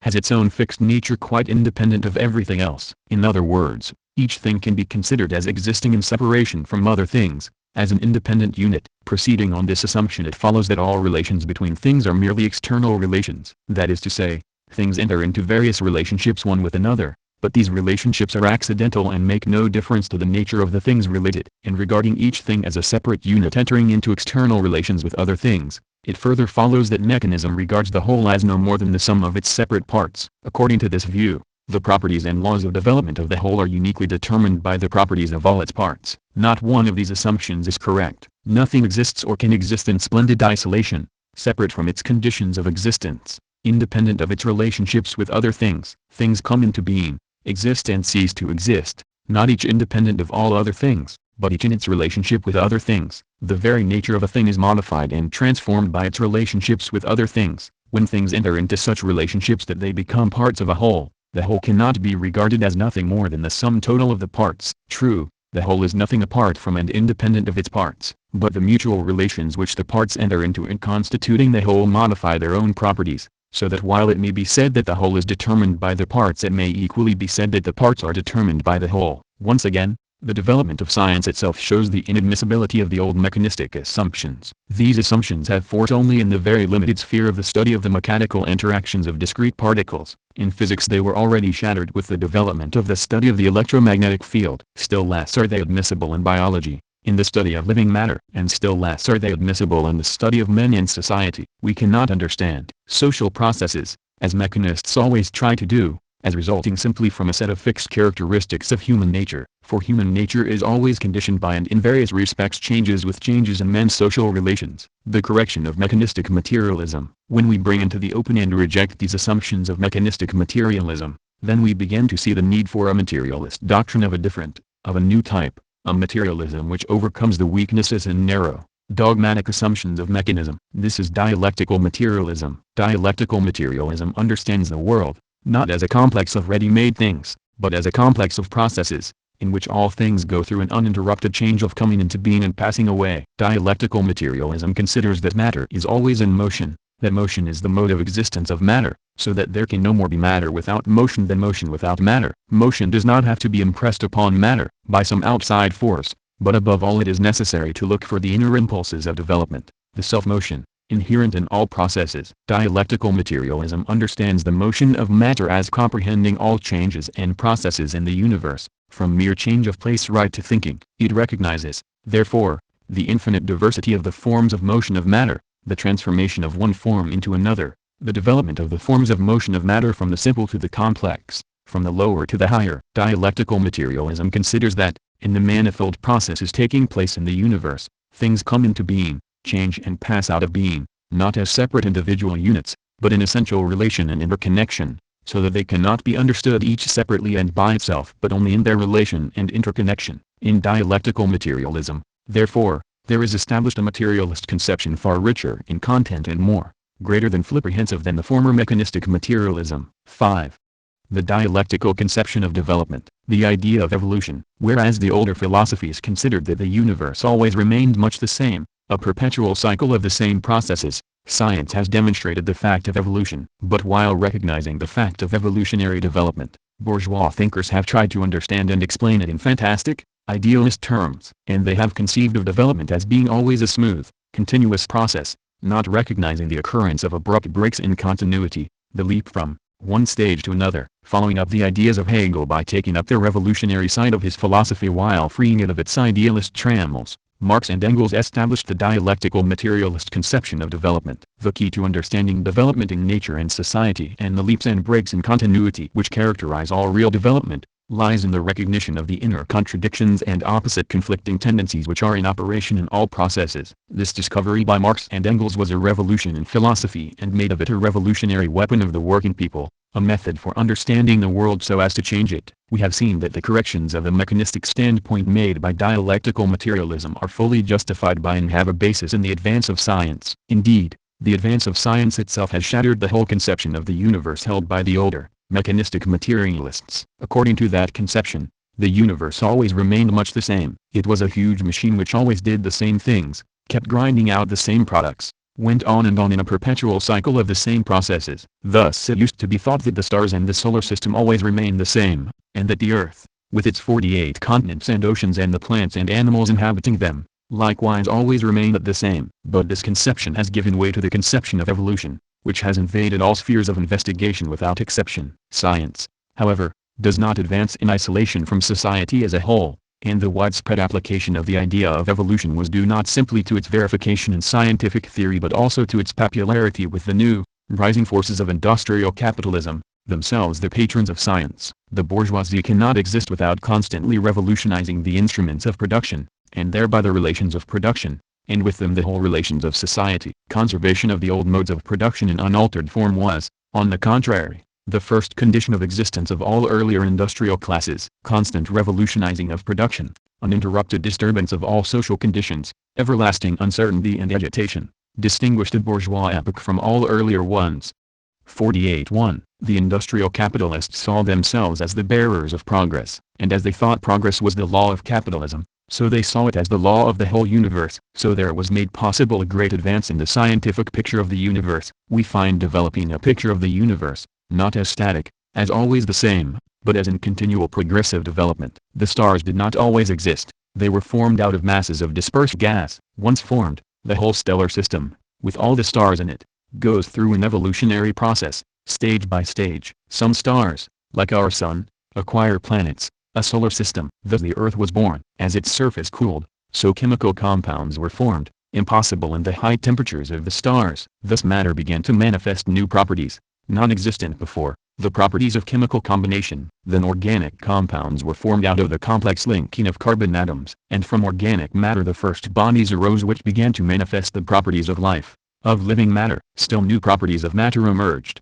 the properties of living matter. Living organisms went through a long evolution, leading 49 eventually to man. With man, human society was born. And still new processes, with new laws, arose, the laws of society, and the laws of thought. What comes next? Capitalist science can go no further. Here it ends, since capitalist science cannot contemplate the ending of capitalism. But socialist science shows that man himself is about to embark on a new phase of evolution, communist society, in which the whole social process will be brought under his own conscious, planned direction. All this is the evolutionary history of the material universe. Apart from the last point, it may be said this is all common knowledge. Bourgeois thinkers know this as well as Marxists, though they often forget it. But Marxism does not only stress the fact that everything in the world goes through a process of development. What Marxism found out was how to understand and explain this development in a materialist way. The discovery of Marxism was the discovery of the laws of materialist dialectics, and this is why Marxism alone is able to give a fully scientific account of development and to point out the future path. This is the meaning of Marx's great discovery,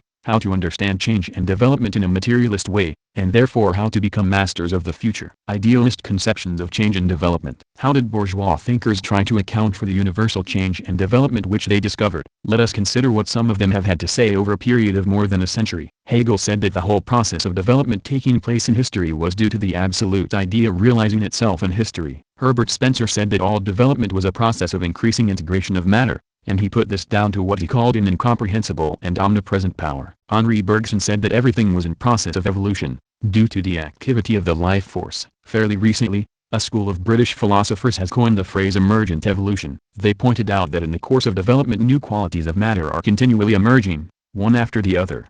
50. But as to why this should happen, one of the leaders of this school, Professor Samuel Alexander, said that it was inexplicable and must be accepted with natural piety, while another of its leaders, Professor C. Lloyd Morgan, said that it must be due to some immanent force at work in the world, which he identified with God. Thus in every case some fantasy, something inexplicable and unpredictable, was conjured up to explain development. And so, when they thought about the future, all these bourgeois philosophers of evolution either thought, like Hegel, that development had now finished. Hegel taught that the absolute idea was fully realized in the Prussian state of which he was a distinguished employee, or else regarded the future as unfathomable. Nowadays they begin to give up hope altogether and regard everything, past, present and future, as incomprehensible, the result of forces no one can ever understand or control. It is the same story in the sciences. The cosmogonists, who study the evolution of the stars, appeal to a mysterious creation to start the process off. The biologists who study the evolution of organic life appeal to a series of unpredictable accidents,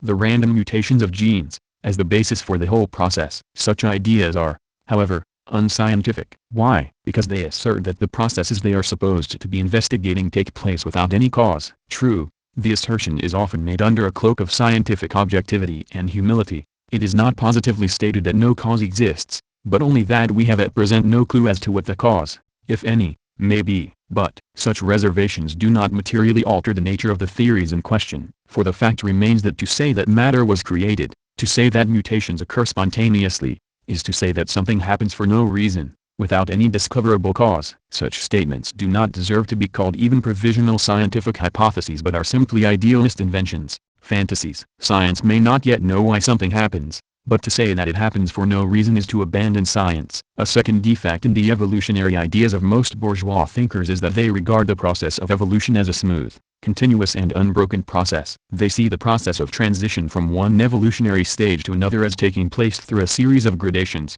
without conflict and without any break in continuity. But continuity is not the law of development. On the contrary, periods of smooth, continuous evolutionary development are interrupted by sudden and abrupt changes. The emergence of the new stage in development takes place, when the conditions for it have matured, by a break in continuity, by the leap from one state to another. Hegel was the first to point this out. With every period of transition, he observed, it is as in the case of the birth of a child, after a long period of nutrition in silence, the continuity of the gradual growth in size, of quantitative change, is suddenly cut short by the first breath drawn. There is a break in the process, a qualitative change, and the child is born.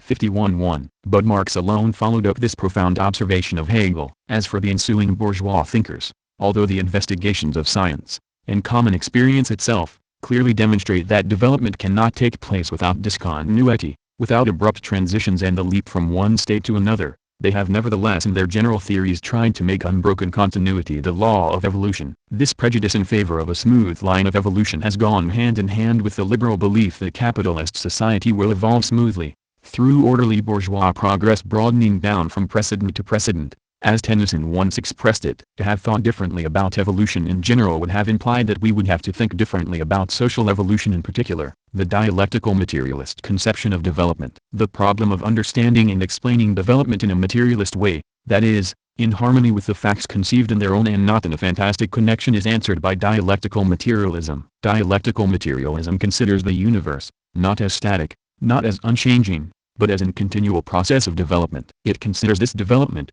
not as a smooth, continuous and unbroken process, but as a process in which phases of gradual evolutionary change are interrupted by breaks in continuity, by the sudden leap from one state to another. And it seeks for the 52 explanation, the driving force, of this universal movement, not in inventions of idealist fantasy, but within material processes themselves, in the inner contradictions, the opposite conflicting tendencies, which are in operation in every process of nature and society. The main ideas of materialist dialectics, which are applied in dealing with the laws of development of the real material world, including society, will be the subject of the following chapters. But this is how Lenin summed them up. The essential idea of materialist dialectics is the recognition of the contradictory, mutually exclusive, opposite tendencies in all phenomena and processes of nature. This alone furnishes the key to the self-movement of everything in existence. It alone furnishes the key to the leaps, to the break in continuity, to the transformation into the opposite, to the destruction of the old and emergence of the new. In its proper meaning, dialectics is the study of the contradiction within the very essence of things. Development is the struggle of opposites. 52.1. From Hegel to Marx. Where contradiction is at work, there is the force of development. This profound conception was first put forward by Hegel, but he worked it out in an idealist way. According to Hegel, the whole process in the material world, in space and time, is nothing but the realization of the absolute idea. Outside space and time, the idea develops through a series of contradictions, and it is this ideal development which manifests itself in the material world. If things in space and time are forced to go through a series of transformations and to arise and pass away one after the other, that is because they are nothing but the embodiment of a self-contradictory phase of the absolute idea. For Hegel, the development of real things was due to the self-contradictoriness of their concepts. Where the concept was self-contradictory, the thing which realized that concept could not be stable but must eventually negate itself and turn into something else. Thus, instead of the concepts of things being regarded as the reflections of those things in our minds, the things were themselves 53 regarded as nothing but the realizations of their concepts. This is how Engels summed up the materialist criticism of Hegel. Hegel was not simply put aside. On the contrary, one started out from his revolutionary side. From the dialectical method. But in its Hegelian form this method was unusable. According to Hegel, dialectics is the self-development of the concept. The absolute concept does not only exist, where unknown, from eternity, it is also the actual living soul of the whole existing world.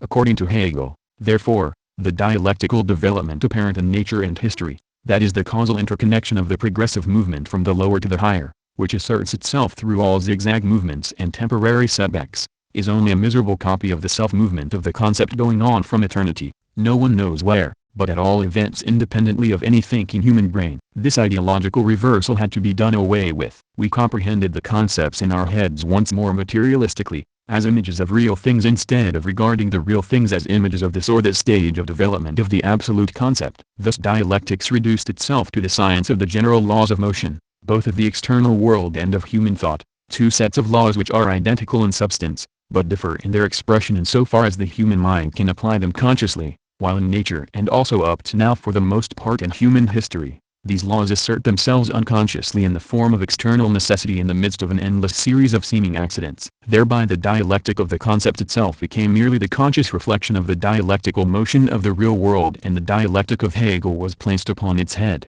or rather, turned off its head, on which it was standing before, and placed on its feet again. In this way, however, the revolutionary side of Hegelian philosophy was again taken up and at the same time freed from the idealist trammels which in Hegel's hands had prevented its consistent execution. 53.1. This materialist understanding of dialectics is the key to 54. Understanding the forces of development within the material world itself, without recourse to outside causes. This discovery arises from the whole advance of science and philosophy, but above all it arises from the investigation of the laws of society, an investigation made imperative thanks to the very development of society, from the discovery of the contradictions of capitalism, explaining the forces of social development, and thereby showing the way forward from capitalism to socialism. That is why bourgeois thinkers could not answer the problem of explaining the real material forces of development in nature and society. To answer this problem was to condemn the capitalist system, and here they had a blind spot. Only the revolutionary philosophy of the vanguard of the revolutionary class, the working class, could do it. Marx's discovery of the laws of materialist dialectics showed us how to understand the dialectical development of nature, but above all it showed us how to understand social change and how to wage the working class struggle for socialism. This discovery revolutionized philosophy. It signalized the triumph of materialism over idealism. By doing away with the limitations of the merely mechanistic materialism of the past, it likewise spelled the end of all systems of philosophy. It made philosophy into a revolutionary weapon of the working people, an instrument, a method for understanding the world so as to change it. Summing up the essential ideas of materialist dialectics, Stalin wrote, "Life always contains the new and the old, the growing and the dying, the revolutionary and the counter-revolutionary. That in life which is born and grows day after day is invincible, its progress cannot be checked." That is to say, if, for example, the proletariat as a class is born and grows day after day, no matter how weak it may be today, in the long run it must conquer. Why? Because it is growing, gaining strength and marching forward. On the other hand, that in life which grows old and is advancing to its grave, must inevitably sustain defeat, even if today it represents a titanic force. That is to say, if, for example, the ground is gradually slipping further and further 55 back from under the feet of the bourgeoisie, and the latter is slipping further and further back every day, no matter how strong it may be today, it must, in the long run, sustain defeat. 55.1. Thus the materialist dialectics of Marx shows us the wayward and gives us unshakable confidence in our cause. Part 2. Dialectics. 6.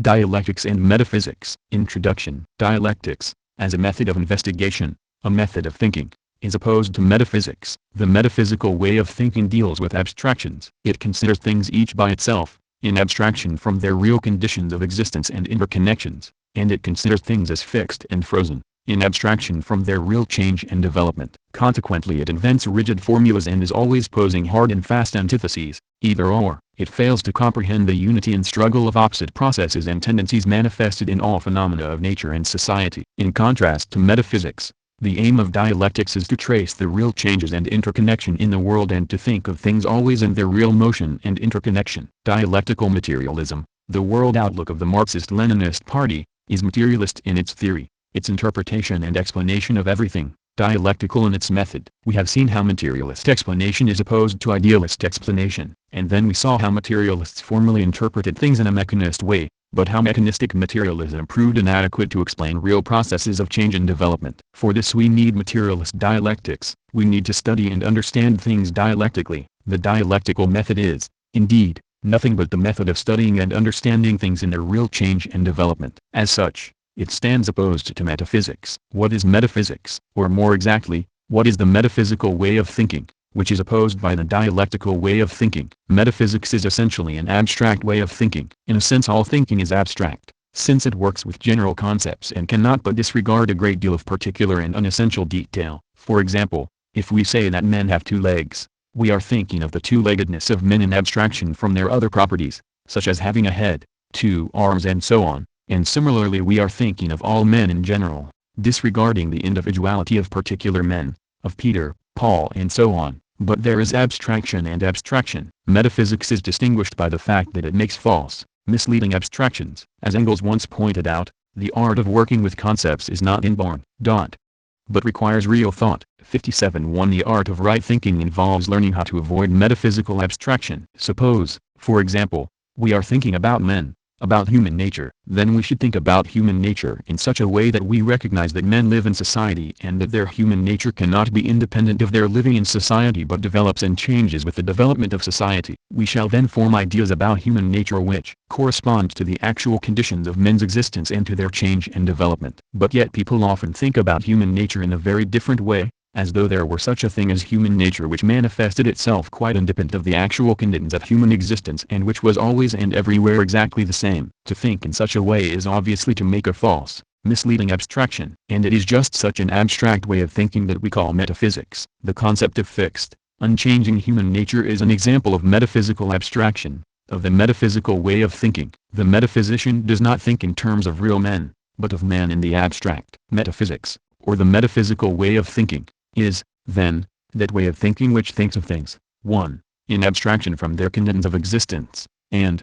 2. in abstraction from their change and development. It thinks of things, 1. in separation one from another, ignoring their interconnections, and, 2. as fixed and frozen, ignoring their change and development. One example of metaphysics has already been given. It is not difficult to find plenty more. Indeed, the metaphysical way of thinking is so widespread, and has become so much part and parcel of current bourgeois ideology, that there is hardly an article in a journal, a talk on the radio, or a book by a learned professor, in which examples of metaphysical fallacy are not to be found. A good deal is said and written, for example, about democracy, but the speakers and writers usually refer to some pure or absolute democracy, which they seek to define in abstraction from the actual development of society, of classes and of class struggle. But there can be no such pure democracy. It is a metaphysical abstraction. If we want to understand democracy, we have always to ask, democracy for whom? For the exploiters or the exploited? We have to understand that since democracy is a form of government, there is no democracy which is not associated with the rule of some particular class, and that the democracy which is established when the working class is the ruling class is a higher form of democracy than capitalist democracy, just as capitalist democracy is a higher form of democracy than, say, the slave owners' democracy of ancient Greece. In other words, we should not try to think of democracy in abstraction from real social relations and from the real change and development of society. Again, pacifists try to base their opposition to war on the idea that all wars are wrong. They think of war in the abstract, without reflecting that the character of each particular war is determined according to the historical epoch, the aims of the war and the classes in whose interests it is fought. Consequently, they fail to distinguish between imperialist wars and wars of liberation, between unjust war and just war. In most British schools today, the children are regularly subjected to intelligence tests. It is alleged that each child possesses a certain fixed quantity of intelligence, which can be estimated without regard to the actual conditions of the child's existence and which determines his capabilities throughout the whole of his life regardless of whatever conditions for change and development may subsequently come in his way. This is another example of metaphysics. In this case, the metaphysical conception of intelligence is used as an excuse for denying educational opportunities to the majority of children on the 59 grounds that their intelligence is too low for them to benefit from such opportunities. In general, metaphysics is a way of thinking which tries to fix the nature, properties and potentialities of everything it considers once and for all. Consequently, it presupposes that each thing has a fixed nature and fixed properties, and it thinks in terms of things rather than processes. It tries to sum up everything in a formula, which says that the whole world, or any part of the world which is under consideration, consists of just such and such things with such and such properties. Such a formula we may call a metaphysical formula. Thus Engels refers to the old method of investigation and thought which Hegel calls metaphysical, which preferred to investigate things as given, as fixed and stable.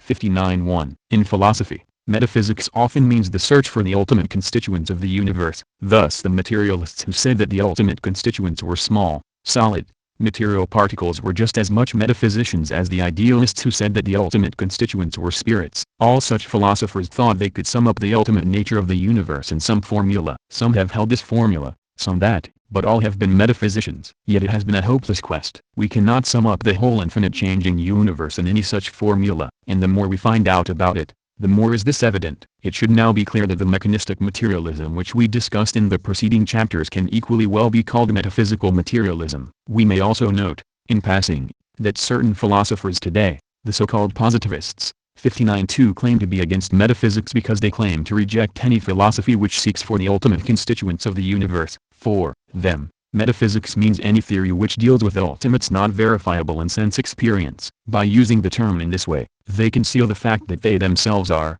if anything, more metaphysical than any other philosophers. For their own mode of thinking reaches extremes of metaphysical abstraction. What could be 60 more metaphysical than to imagine, as the positivist philosophers do, that our sense experience exists in abstraction from the real material world outside us? Indeed, they themselves make sense experience into a metaphysical ultimate. In opposition to the abstract, metaphysical way of thinking, dialectics teaches us to think of things in their real changes and interconnections. To think dialectically is to think concretely, and to think concretely is to think dialectically. When we oppose the dialectical method to metaphysics, then we show up the inadequacy, one-sidedness or falsity of the abstractions of metaphysics. This consideration enables us to understand the original meaning of the term dialectics. The word is derived from the Greek dialgo, meaning to discuss or debate. It was considered that to discuss a question from all sides, and from all angles, allowing different one-sided points of view to oppose and contradict each other during the debate, was the best method of arriving at the truth. Such was the dialectics employed, for example, by Socrates. When anyone claimed to have a formula which answered some questions once and for all, Socrates would enter into discussion with him and, by forcing him to consider the question from different angles, would compel him to contradict himself and so to admit that his formula was false. By this method Socrates considered that it was possible to arrive at more adequate ideas about things. The Marxist dialectical method develops from and includes dialectics in the sense in which it was understood by the Greeks, but it is far richer in content, far wider in its scope. As a result, it becomes something qualitatively new as compared with pre-Marxist dialectics, a new revolutionary method, for it is combined with a consistent materialism and ceases to be a mere method of argument, becoming a method of investigation applicable to both nature and society, a method of materialist understanding of the world which grows out of and guides the activity of changing the world. The metaphysical either-or. Metaphysics presupposes that each thing has its own fixed nature, its own fixed properties, and considers each thing by itself, in isolation. It tries to settle the nature and properties of 61 each thing as a given, separate object of investigation, not considering things in their interconnection and in their change and development. Because of this, metaphysics thinks of things in terms of hard and fast antitheses. It opposes things of one sort to things of another sort. If a thing is of one sort, it has one set of properties. If of another sort, it has another set of properties, though one excludes the other, and each is thought of in separation from the other. Thus Engels writes, to the metaphysician, things and their mental images, ideas, are isolated, to be considered one after the other, apart from each other, rigid fixed objects of investigation given once and for all. He thinks in absolutely irreconcilable antitheses. His communication is yea, yea, nay, nay, for whatever is more than these cometh of evil. For him a thing either exists or it does not exist. It is equally impossible for a thing to be itself and at the same time something else.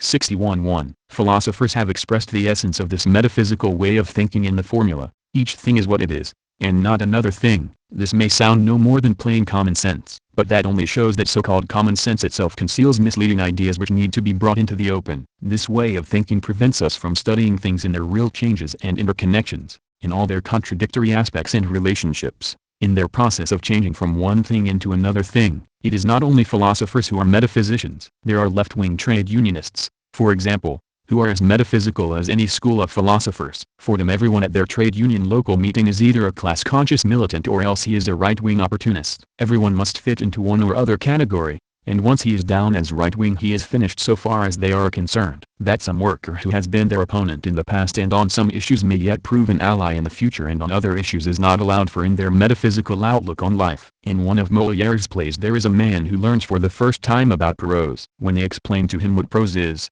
he exclaims, "Why, I've been speaking prose all my life." Similarly, there are many workers who may well say, "Why, I've been a metaphysician all my life." The metaphysician has his formula ready for everything. He says, Either this formula fits or it does not. If it does, that settles it. If it does not, then he has some alternative formula ready. Either or, but not both is his motto. A thing is either this or that. It has either this set of properties or that set of properties. Two things stand to one another either in this relationship or in that. The use of the metaphysical either or leads people into countless difficulties. For example, difficulties are felt in understanding the relations between American and British imperialism today, for it is argued, either they are working together, or else they are not. If they are working together, then there is no rift between them. If there is a rift between them, then they are not working together. But on the contrary, they are working together and yet there are rifts between them, and we cannot understand the way they work together nor fight them effectively unless we understand the rifts which divide them. Again,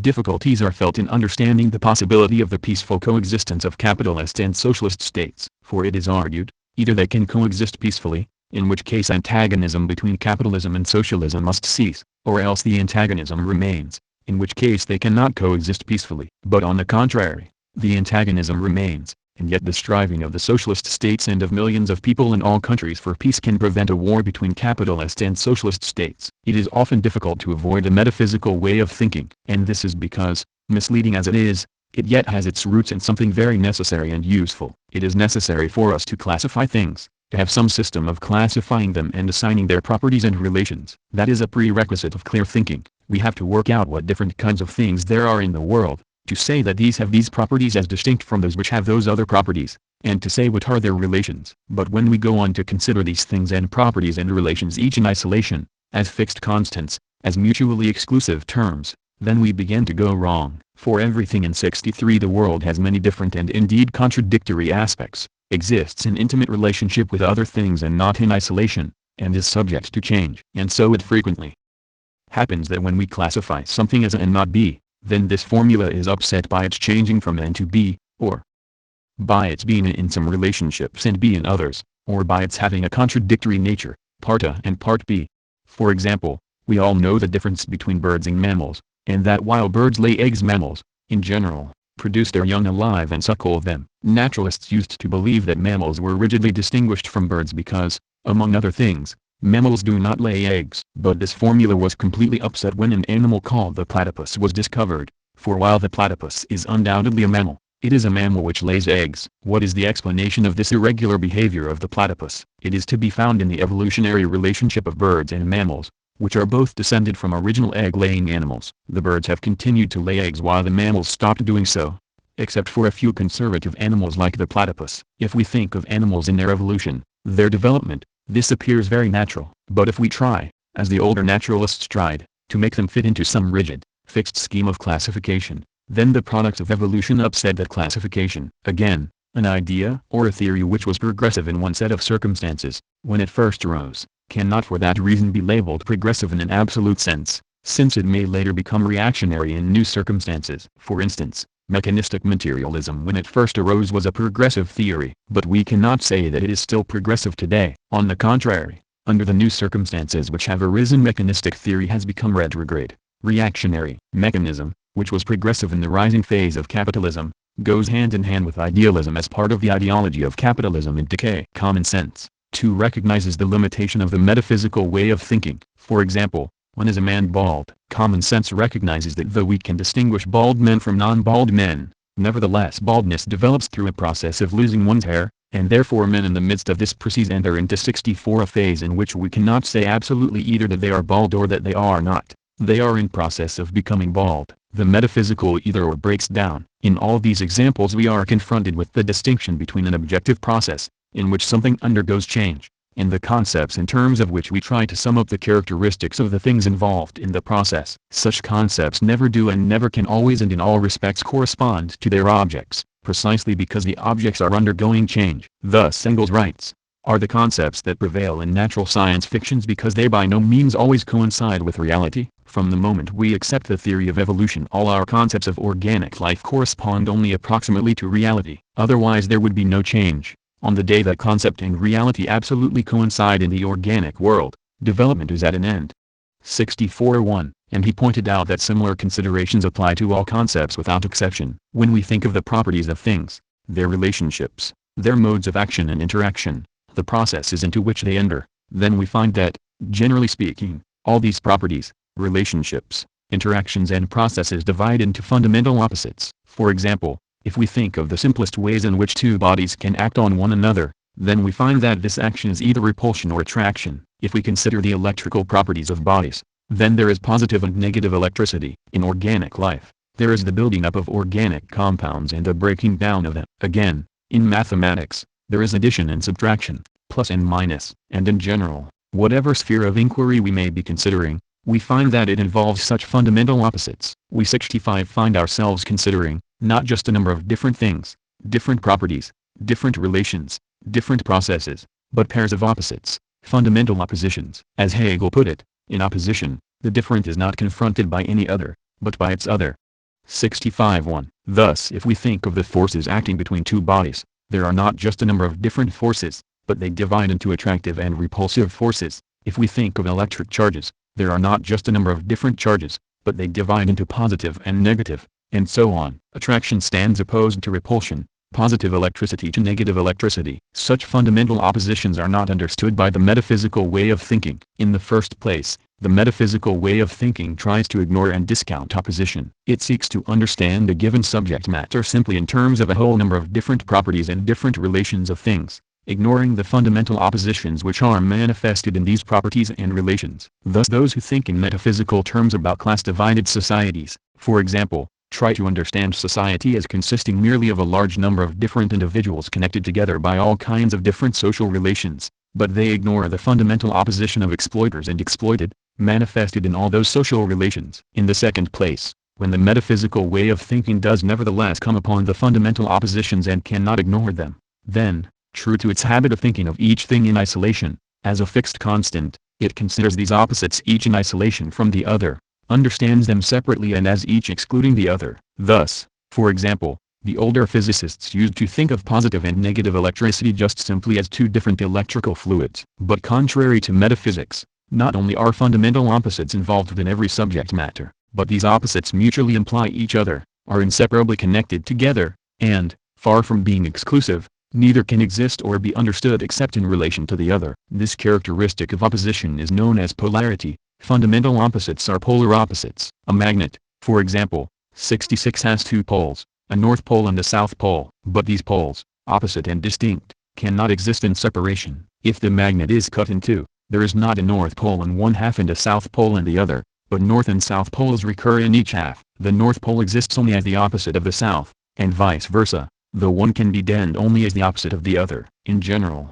fundamental opposition has to be understood as polar opposition, and every subject matter has to be understood in terms of the polar opposition involved in it. Thus in physics we find that attraction and repulsion are involved in every physical process in such a way that they cannot be separated or isolated the one from the other. In considering living bodies, we do not find in some cases the building up of organic compounds and in other cases their breaking down, but every life process involves both the building up and the breaking down of organic compounds. In capitalist society the increasing socialization of labor is inseparable from its opposite, the increasing centralization of capital. This unity of opposites, the fact that opposites cannot be understood in separation one from another, but only in their inseparable connection in every field of investigation, is strikingly exemplified in mathematics. Here the fundamental operations are the two opposites, addition and subtraction. And so far is it from being the case that addition and subtraction can be understood each apart from the other, that addition can be represented as subtraction and vice versa. Thus the operation of subtraction,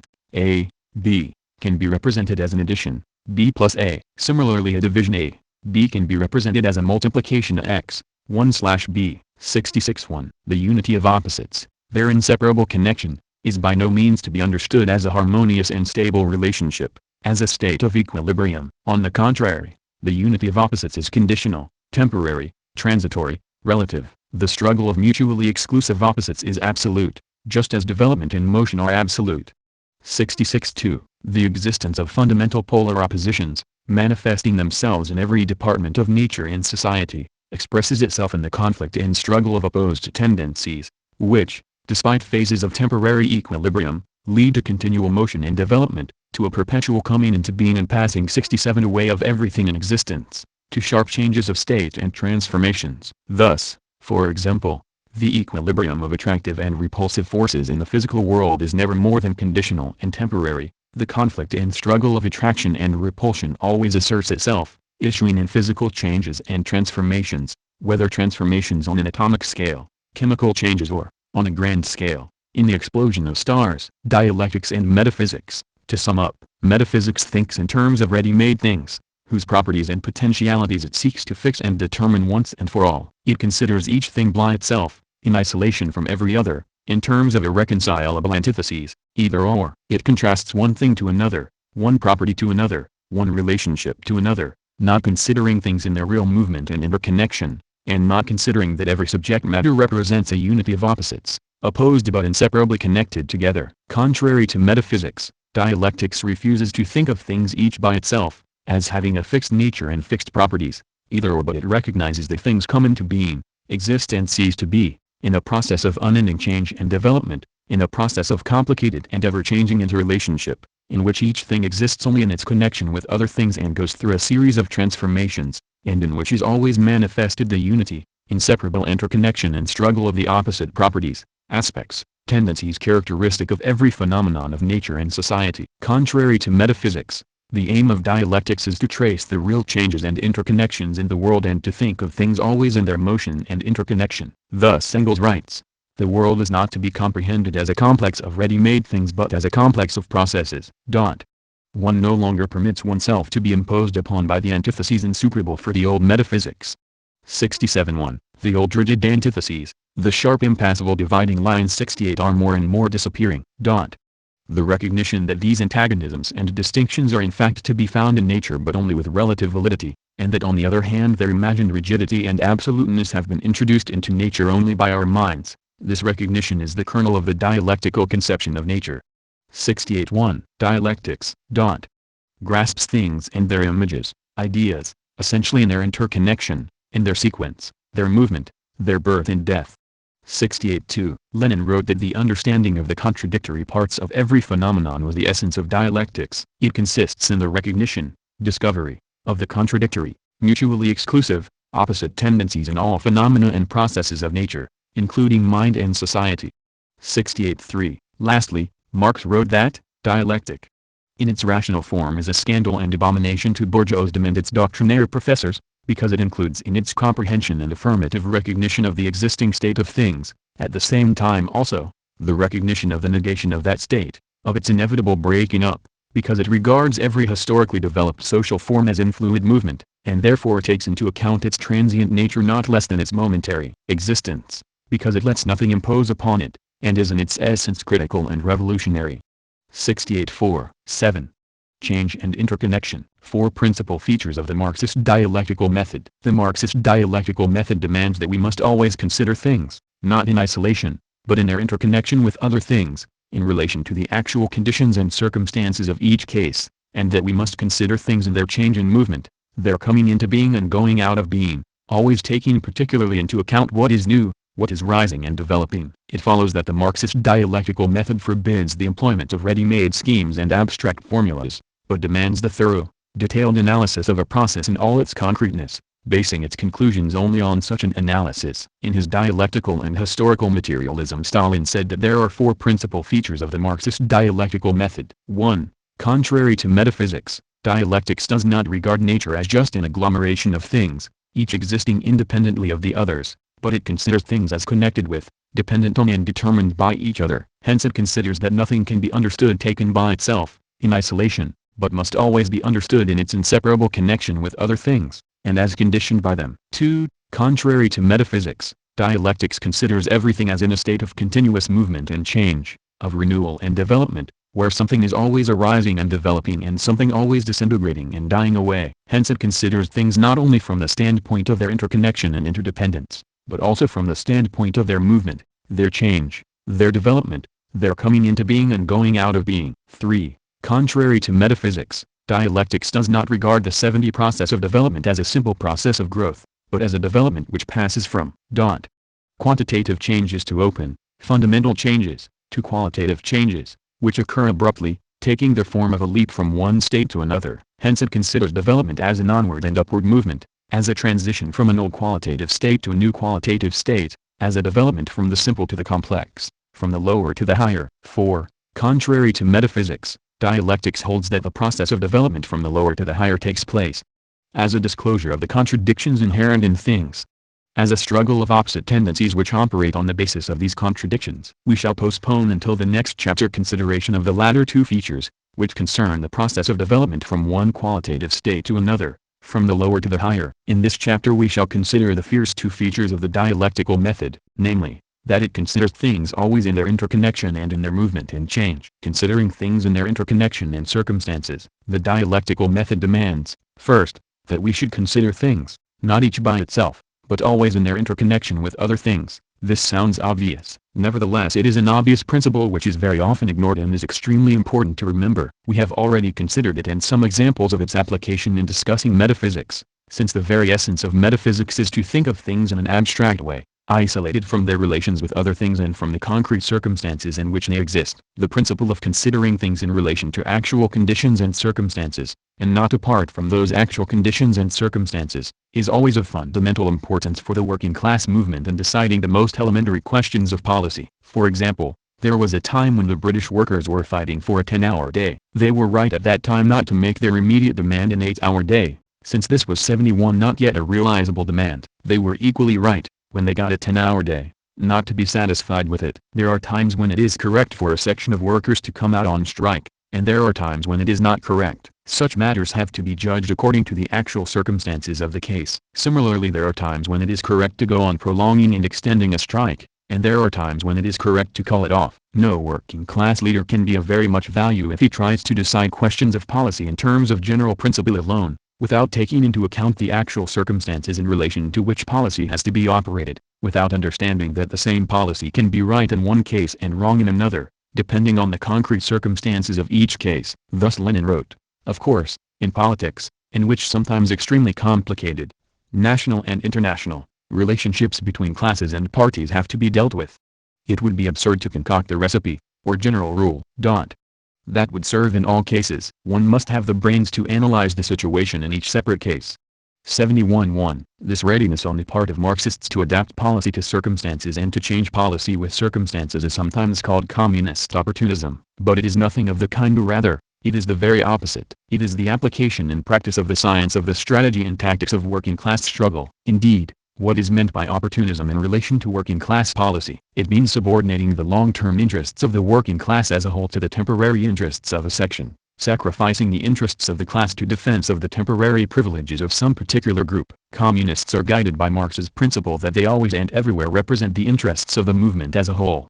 71.2. And this requires that, in the interests of the movement as a whole, one must analyze the situation in each separate case, deciding what policy to pursue in each case in the light of the concrete circumstances. On general questions, 2. The greatest confusion can arise from forgetting the dialectical principle that things must not be considered in isolation but in their inseparable interconnection. For example, the British Labour leaders once said, and many members of the Labour Party continue to say, that nationalisation is an installment of socialism. They consider nationalisation by itself, in isolation, out of connection with the state and with the social structure in relation to which nationalization measures are introduced. They overlook the fact that if the public power, the state, remains in the hands of the exploiters, and if their representatives sit on and control the boards of the nationalized industries, which continue to be run on the basis of exploiting the labor of one class for the profit of another class, then nationalization is not socialism. Socialist nationalization can come into being only when the public power, the state, is in the hands of the workers. Again, in political arguments people very often appeal to a concept of fairness which leads them to judge events without the slightest consideration of the real meaning of those events,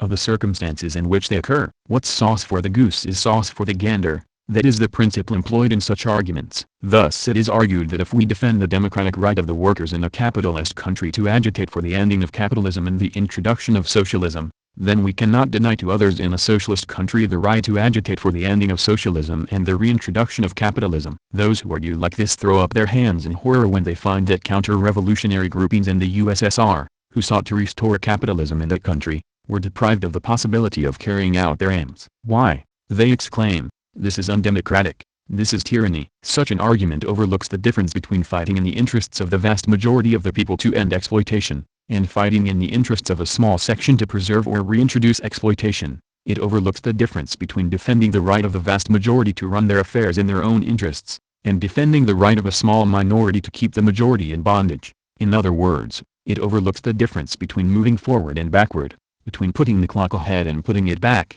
between revolution and counter-revolution. Of course, if we fight to achieve socialism, and if we achieve it, then we shall defend what we have achieved and shall not 73 allow the slightest possibility of any group destroying that achievement. Let the capitalists and their hangers-on shout about democracy in general. If, as Lenin said, we have the brains to analyze the situation, we shall not be deceived by them. The liberal concept of fairness has, indeed, become a favorite weapon of reaction lately. In 1949 and again in 1950, when the fascists decided to hold a demonstration in London on May Day, the Home Secretary promptly banned the workers' May Day demonstration. If I ban one, I must ban the other, he blandly explained. How scrupulously fair he was. The principle of understanding things in their circumstances and interconnections is likewise a very important principle in science. Yet scientists, who take things to bits and consider their various properties, very often forget that things which they may consider in isolation do not exist in isolation, and this leads to serious misunderstandings. Soviet biologists, for example,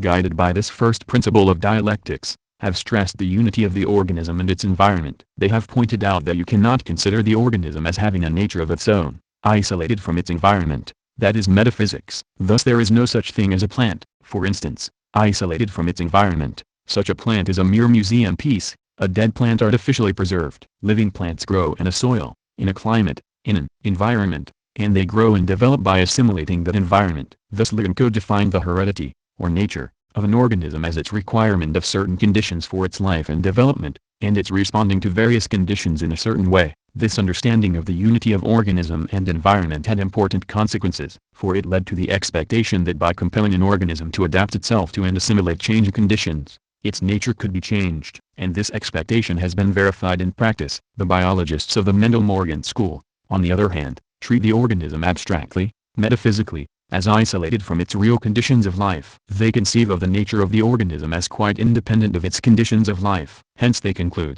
in true metaphysical style, that the heredity of an organism is what is, and that it is no use trying to change it in the ways in which Soviet biologists have changed the heredity of organisms. Considering things in their movement, their coming into being and going out of being. Let us now consider some examples of the second principle of dialectics, which demands that we should consider things in their movement, their change, their coming into being and going out of being. This principle, too, is of great importance in science. Soviet biologists, for example, guided by this principle of dialectics, have considered the organism in its growth and development. Thus at a certain stage of growth, the nature of the organism is still plastic. If you can modify it at that stage, you can often change its nature, give it a changed heredity. Something is newly coming into being in the organism, and that is the time to foster it and to give it a desired direction. But if that stage is past, then its nature becomes fixed and you cannot change it. You must find just the right stage of growth if you wish to modify the heredity of the organism. The biologists of the Mendel-Morgan school, on the other hand, consider the nature of the organism as given and fixed from the very start. This second principle of dialectics teaches us always to pay attention to what is new, to what is rising and growing, not just to what exists at the moment, but to what is coming into being. This principle is of paramount importance for revolutionary understanding, for revolutionary practice. The Russian Bolsheviks, for example, saw from the very beginning how Russian society was moving, what was new in it, what was coming into being. They looked for what was rising and growing, though it was still weak, the working class, while others discounted the importance of the working class and finished by entering into compromises with the forces of the old society. The Bolsheviks concluded that the working class was the new, rising force, and led it to victory. Just this same understanding of what was rising and growing and of what was disintegrating and dying away, was exemplified in Stalin's leadership during the war, 1941–45, when the Germans were before Moscow in November 1941, and all the Allied military strategists outside the Soviet Union considered that Russia's defeat was certain. Stalin said that while the Germans were at the peak of their military power, the Soviet forces, on 75 the other hand, were still mobilizing and increasing. Therefore the defeat of the German fascists was certain. Germany, whose reserves of manpower are already being exhausted, has been considerably more weakened than the Soviet Union, whose reserves are only now being mobilized to the full. Can there be any doubt that we can, and are bound to, defeat the German invaders? The German invaders are straining their last efforts. There is no doubt that Germany cannot sustain such a strain for long.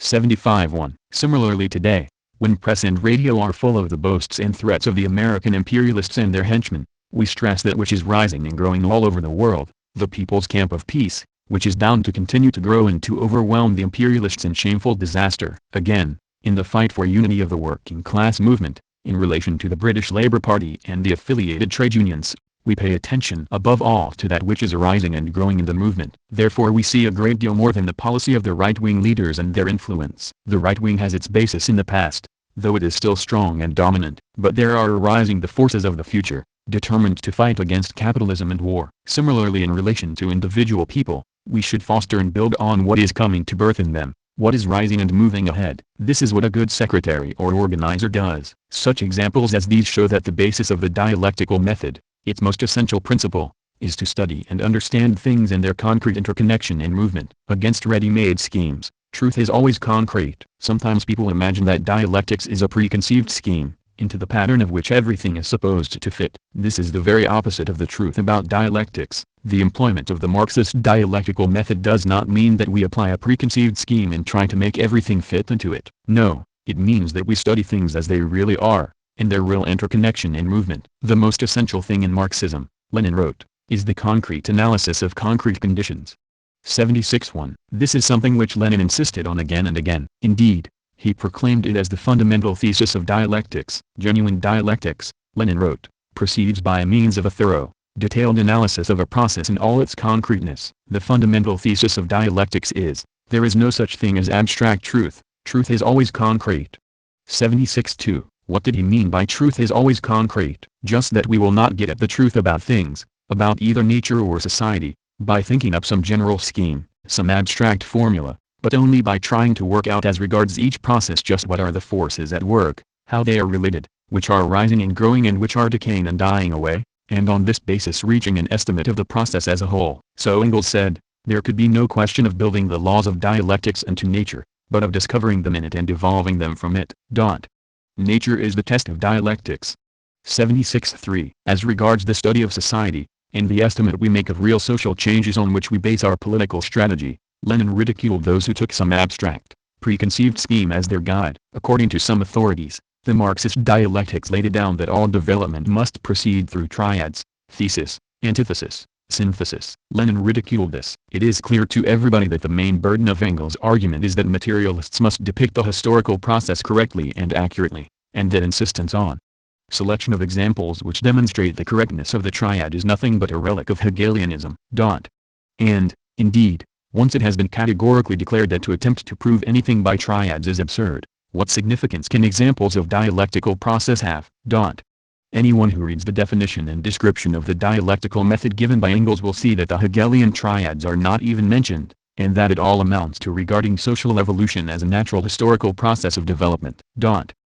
What Marx and Engels called the dialectical method is nothing more nor less than the scientific method in sociology, which consists in regarding society as a living organism in a constant state of development. The study of which requires an objective analysis of the relations of production that constitute the given social formation and an investigation of its laws of functioning and development.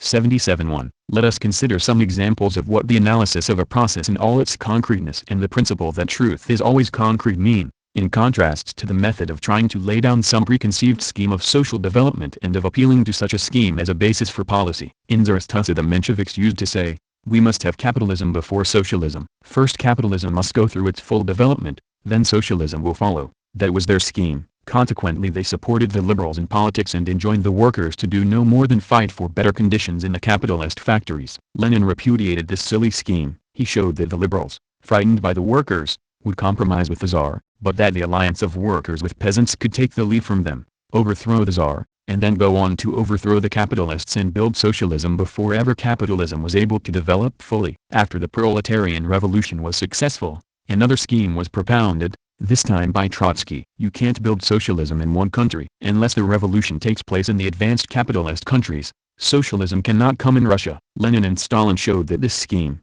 too, was false. For even if the revolution did not take place in the advanced capitalist countries, the alliance of workers and peasants in the Soviet Union had still the forces to build socialism. In Western European countries it used often to be said, we must have fascism before communism. First the capitalists will abandon democracy and introduce the fascist dictatorship, and then the workers will overthrow the fascist dictatorship. But the communists replied, no, we will fight together with all the democratic forces to preserve bourgeois democracy and to defeat the fascists, and that will create the best conditions for going 78 forward to win working class power and to commence to build socialism. Lastly, today we sometimes hear the argument, capitalism means war, therefore war is inevitable. True enough, so long as capitalism, which has long ago entered its last, imperialist, phase, persists, there must inevitably be conflicts between the rival powers, and these conflicts are such as to entail the inevitability of imperialist wars. But the imperialists cannot make war without the people. The more they prepare war, the more open their aggressiveness becomes, the more one power attempts to impose its domination on another, and the more hardships they impose on the people, the more can the people be rallied to oppose their war. Therefore in any instance when war threatens, that war can be prevented and postponed. And by fighting to preserve peace, we can lay the basis for ending the conditions which pose the inevitability of war. Imperialist war plans can be defeated. They can be defeated if the working class rallies all the peace-loving forces around itself. And imperialism itself, with the consequent inevitability of war, can be ended. If we defeat the imperialist war plans, that will be the best road towards the ending of capitalism itself and the building of socialism. Imperialism will not be ended by waiting for it to wreak itself in inevitable wars, but by uniting to prevent the realization of its war plans. In all these examples it will be seen that the acceptance of some ready-made scheme, some abstract formula, means passivity, support for capitalism, betrayal of the working class and of socialism. But the dialectical approach which understands things in their concrete interconnection and movement, shows us how to forge ahead, how to fight, what allies to draw in. That is the inestimable value of the Marxist dialectical method to the working class movement. 8. The laws of development. What do we mean by development? To understand development we must understand the distinction between quantitative change, increase and decrease, and qualitative change, the passing into a new state, the emergence of something new. Quantitative change always leads at a certain critical point to qualitative change. And similarly qualitative differences and qualitative changes always rest on quantitative differences and quantitative changes. Development must be understood, therefore, not as a simple process of growth but as a process which passes from quantitative changes to open, fundamental qualitative changes. Further, this transformation of quantitative into qualitative changes takes place as a result of the conflict or struggle of opposite tendencies which operate on the basis of the contradictions inherent in all things and processes. The Marxist dialectical method, therefore, teaches us to understand processes of development in terms of the transformation of quantitative into qualitative changes, and to seek the grounds and the explanation of such development in the unity and struggle of opposites. In stressing the need to study real processes in their movement and in all their interconnections, Stalin pointed out that in the processes of nature and history there is always renewal and development, where something is always arising and developing and something always disintegrating and dying away. 79.1. When that which is arising and developing comes to fruition, and that which is disintegrating and dying away finally disappears, there emerges something new. For as we saw in criticizing mechanistic materialism, processes do not always keep repeating the same cycle of changes, but advance from stage to stage as something new continually emerges. This is the real meaning of the word development. We speak of development where stage by stage something new keeps emerging. Thus there is a difference between mere change and development. Development is change proceeding according to its own internal laws from stage to stage. And there is equally a difference between growth and development. This difference is familiar to biologists. For example, thus growth means getting bigger, merely quantitative change. But development means, not getting bigger, but passing into a qualitatively new stage, becoming qualitatively different. For example, a caterpillar grows longer and fatter, then it spins itself a cocoon, and finally emerges as a butterfly. This is development. A caterpillar grows into a bigger caterpillar. It develops into a butterfly. Processes of nature and history exemplify, not merely change, not merely growth, but development. Can we, then, reach any conclusions about the general laws of development? This is the further task of materialist dialectics, to find what general laws are manifested in all development, and to give us, therefore, the method of approach for understanding, explaining and controlling development. Quantity and quality, the law of the transformation of quantitative into qualitative changes. This brings us to the two latter features of the Marxist dialectical method, as explained by Stalin. The first of these may be called the law of the transformation of quantitative into qualitative change. What does this mean? All change has a quantitative aspect, that is, an aspect of mere increase or decrease which does not alter the nature of that which changes. But quantitative change, increase or decrease, cannot go on indefinitely. At a certain point it always leads to a qualitative change, and at that critical point, or nodal point, as Hegel called it, the qualitative change takes place relatively suddenly, by a leap, as it were. For example, if water is being heated, it does not go on getting 81 hotter and hotter indefinitely. At a certain critical temperature, it begins to turn into steam, Undergoing a qualitative change from liquid to gas, a cord used to lift a weight may have a greater and greater load attached to it, but no cord can lift a load indefinitely great. At a certain point, the cord is bound to break. A boiler may withstand a greater and greater pressure of steam, up to the point where it bursts. A variety of plant may be subjected to a series of changes in its conditions of growth for a number of generations, for instance, to colder temperatures.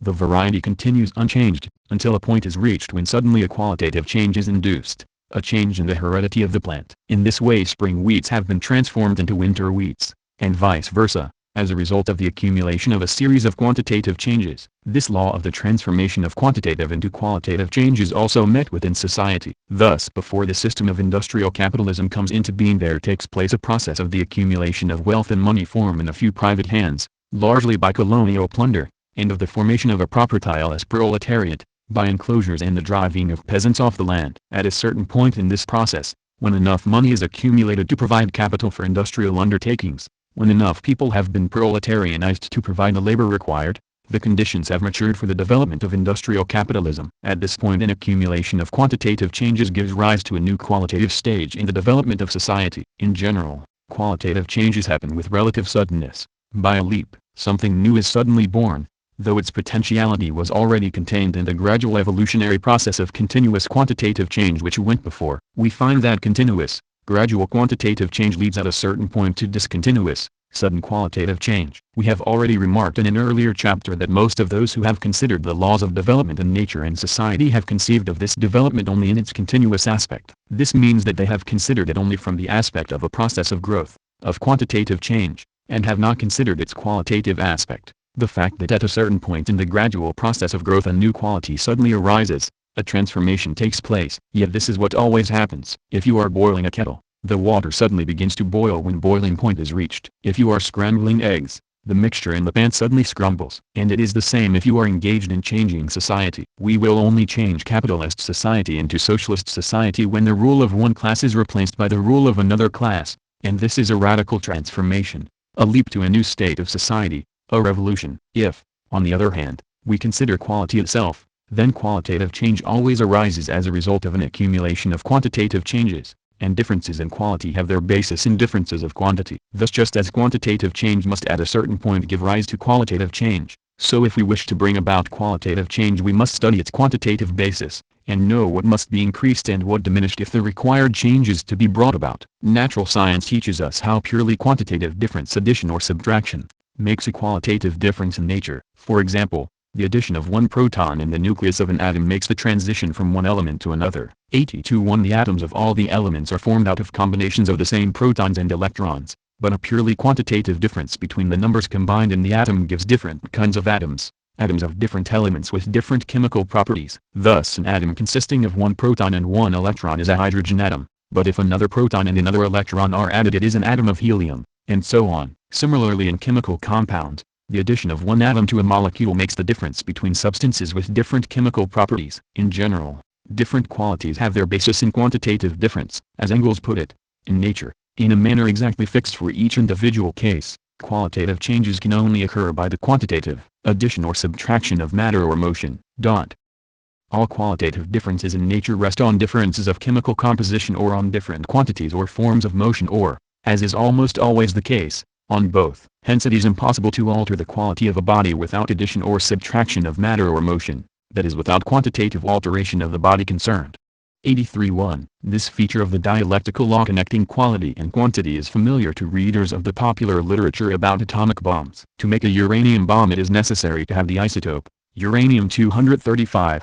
The more common isotope, uranium-238, will not do. The difference between these two is merely quantitative, a difference in atomic weight, depending on the number of neutrons present in each case. But this quantitative difference of atomic weight, 235 and 238, makes the qualitative difference between a substance with the properties required for the bomb and a substance without those properties. Further, having got a quantity of uranium-235, a certain critical mass of it is required before it will explode. If there is not enough, the chain reaction which constitutes the explosion will not occur. When the critical mass is reached, the reaction does occur. Thus we see that quantitative changes are transformed at a certain point into qualitative changes, and qualitative differences rest on quantitative differences. This is a universal feature of development. What makes such development happen? Development takes place through the unity and struggle of opposites. In general, the reason why in any particular case a quantitative change leads to a qualitative change lies in the very nature, in the content, of the particular processes involved. Therefore in each case we can, if we only know enough, explain just why a qualitative change is inevitable, and why it takes place at the point it does. To explain this we have to study the facts of the case. We cannot invent an explanation with the aid of dialectics alone. Where an understanding of dialectics helps is that it gives us the clue as to where to look. In a particular case we may not yet know how and why the change takes place. In that case we have the task of finding out, by investigating the facts of the case. For there is nothing unknowable, no essential mystery or secret of development, of the emergence of the qualitatively new. Let us consider, for example, the case of the qualitative change which takes place when water boils. When heat is applied to a mass of water contained in a kettle, then the effect is to increase the motion of the molecules composing the water. So long as the water remains in its liquid state, the forces of attraction between the molecules are sufficient to ensure that, though some of the surface molecules are continually escaping, the whole mass coheres together as a mass of water inside the kettle. At boiling point, however, the motion of the molecules has become sufficiently violent for large numbers of them to begin jumping clear of the mass. A qualitative change is therefore observed. The water begins to bubble and the whole mass is rapidly transformed into steam. This change evidently occurs as a result of the oppositions operating within the mass of water, the tendency of the molecules to move apart and jump free versus the forces of attraction between them. The former tendency is reinforced to the point where it overcomes the latter as a result, in this case, of the external application of heat. Another example we have considered is that of a cord which breaks when its load becomes too great. Here again, the qualitative change takes place as a result of the opposition set up between the tensile strength of the cord and the pull of the load. Again, when a spring wheat is transformed into a winter wheat, this is a result of the opposition between the plant's conservatism and the changing conditions of growth and development to which it is subjected. At a certain point, the influence of the latter overcomes the former. These examples prepare us for the general conclusion that, as Stalin puts it, the internal content of the process of development, the internal content of the transformation of quantitative changes into qualitative changes consists in the struggle of opposites, opposite tendencies, opposite forces, within the things and process concerned. Thus the law that quantitative changes are transformed into qualitative changes, and that differences in quality are based on differences in quantity, leads us to the law of the unity and struggle of opposites. Here is the way Stalin formulates this law of dialectics. Contrary to metaphysics, dialectics holds that internal contradictions are inherent in all things and phenomena of nature, for all have their negative and positive sides, a past and a future, 85 something dying away and something developing, and that the struggle between these opposites, the struggle between the old and the new, between that which is dying away and that which is being born, between that which is disappearing and that which is developing, constitutes the internal content of the process of development, the internal content of the transformation of quantitative changes into qualitative changes. The dialectical method therefore holds that the process of development from the lower to the higher takes place not as a harmonious unfolding of phenomena, but as a disclosure of the contradictions inherent in things and phenomena, as a struggle of opposite tendencies which operate on the basis of these contradictions. 85.1. To understand development, to understand how and why quantitative changes lead to qualitative changes, to understand how and why the transition takes place from an old qualitative state to a new qualitative state, we have to understand the contradictions inherent in each thing and process we are considering, and how a struggle of opposite tendencies arises on the basis of these contradictions. We have to understand this concretely, in each case, bearing in mind Lenin's warning that the fundamental thesis of dialectics is, truth is always concrete. We cannot deduce the laws of development in the concrete case from the general principles of dialectics. We have to discover them by actual investigation in each case. But dialectics tells us what to look for. Dialectics of social development, the contradictions of capitalism, the dialectics of development, the unity and struggle of opposites, has been most thoroughly worked out in the Marxist science of society. Here, from the standpoint of the working class struggle, on the basis of working class experience, we can work out the dialectic of the contradictions of capitalism and of their development very exactly. But the principles involved in the development of society are not opposed to but are in essence the same as those involved within the development of nature, though different in their form of manifestation in each case. Thus Engels said, "I was not in doubt, that amid the welter of innumerable 86 changes taking place in nature the same dialectical laws of motion are in operation as those which in history govern the apparent fortuitousness of events." 86.1. How Marxism understands the contradictions of capitalism and their development. This crowning triumph of the dialectical method, was explained in general terms by Engels. The basic contradiction of capitalism is not simply the conflict of two classes, which confront one another as two external forces which come into conflict. No, it is the contradiction within the social system itself, on the basis of which the class conflict arises and operates. Capitalism brought about the concentration of the means of production in large workshops and manufactories, their transformation into means of production which were in fact social. But the social means of production and the social products were treated as if they were still, as they had been before, the means of production and the products of individuals. Hitherto, the owner of the instruments of labor had appropriated the product because it was as a rule his own product, the auxiliary labor of other persons being the exception. Now, the owner of the instruments of production continued to appropriate the product, although it was no longer M's product, but exclusively the product of others' labor. Thus, therefore, the products, now socially produced, were not appropriated by those who had really set the means of production in motion and really produced the products, but by the capitalists. 86.2. The basic contradiction of capitalism is, therefore, the contradiction between socialized production and capitalist appropriation. It is on the basis of this contradiction that the struggle between the classes develops. In this contradiction, the whole conflict of today is already present in germ.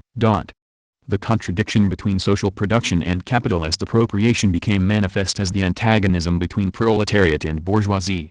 86.3. And the contradiction can only be resolved by the victory of the working class, when the working class sets up its own dictatorship and initiates social ownership and appropriation to correspond to social production. This example very exactly illustrates the point of what Stalin said about struggle of opposite tendencies which operate on the basis of these contradictions. The class struggle exists and operates on the basis of the contradictions inherent in the social system itself. It is from the struggle of opposite tendencies, opposing forces, arising on the basis of the contradictions inherent in the social system, that social transformation, the leap to a qualitatively new stage of social development, takes place. This process has its quantitative aspect. The working class increases in numbers and organization. Capital becomes more concentrated, more centralized. Centralization of the means of production and socialization of labor at last reach a point where they become incompatible with their capitalist integument. This integument is burst asunder. The knell of capitalist private property sounds. The expropriators are expropriated.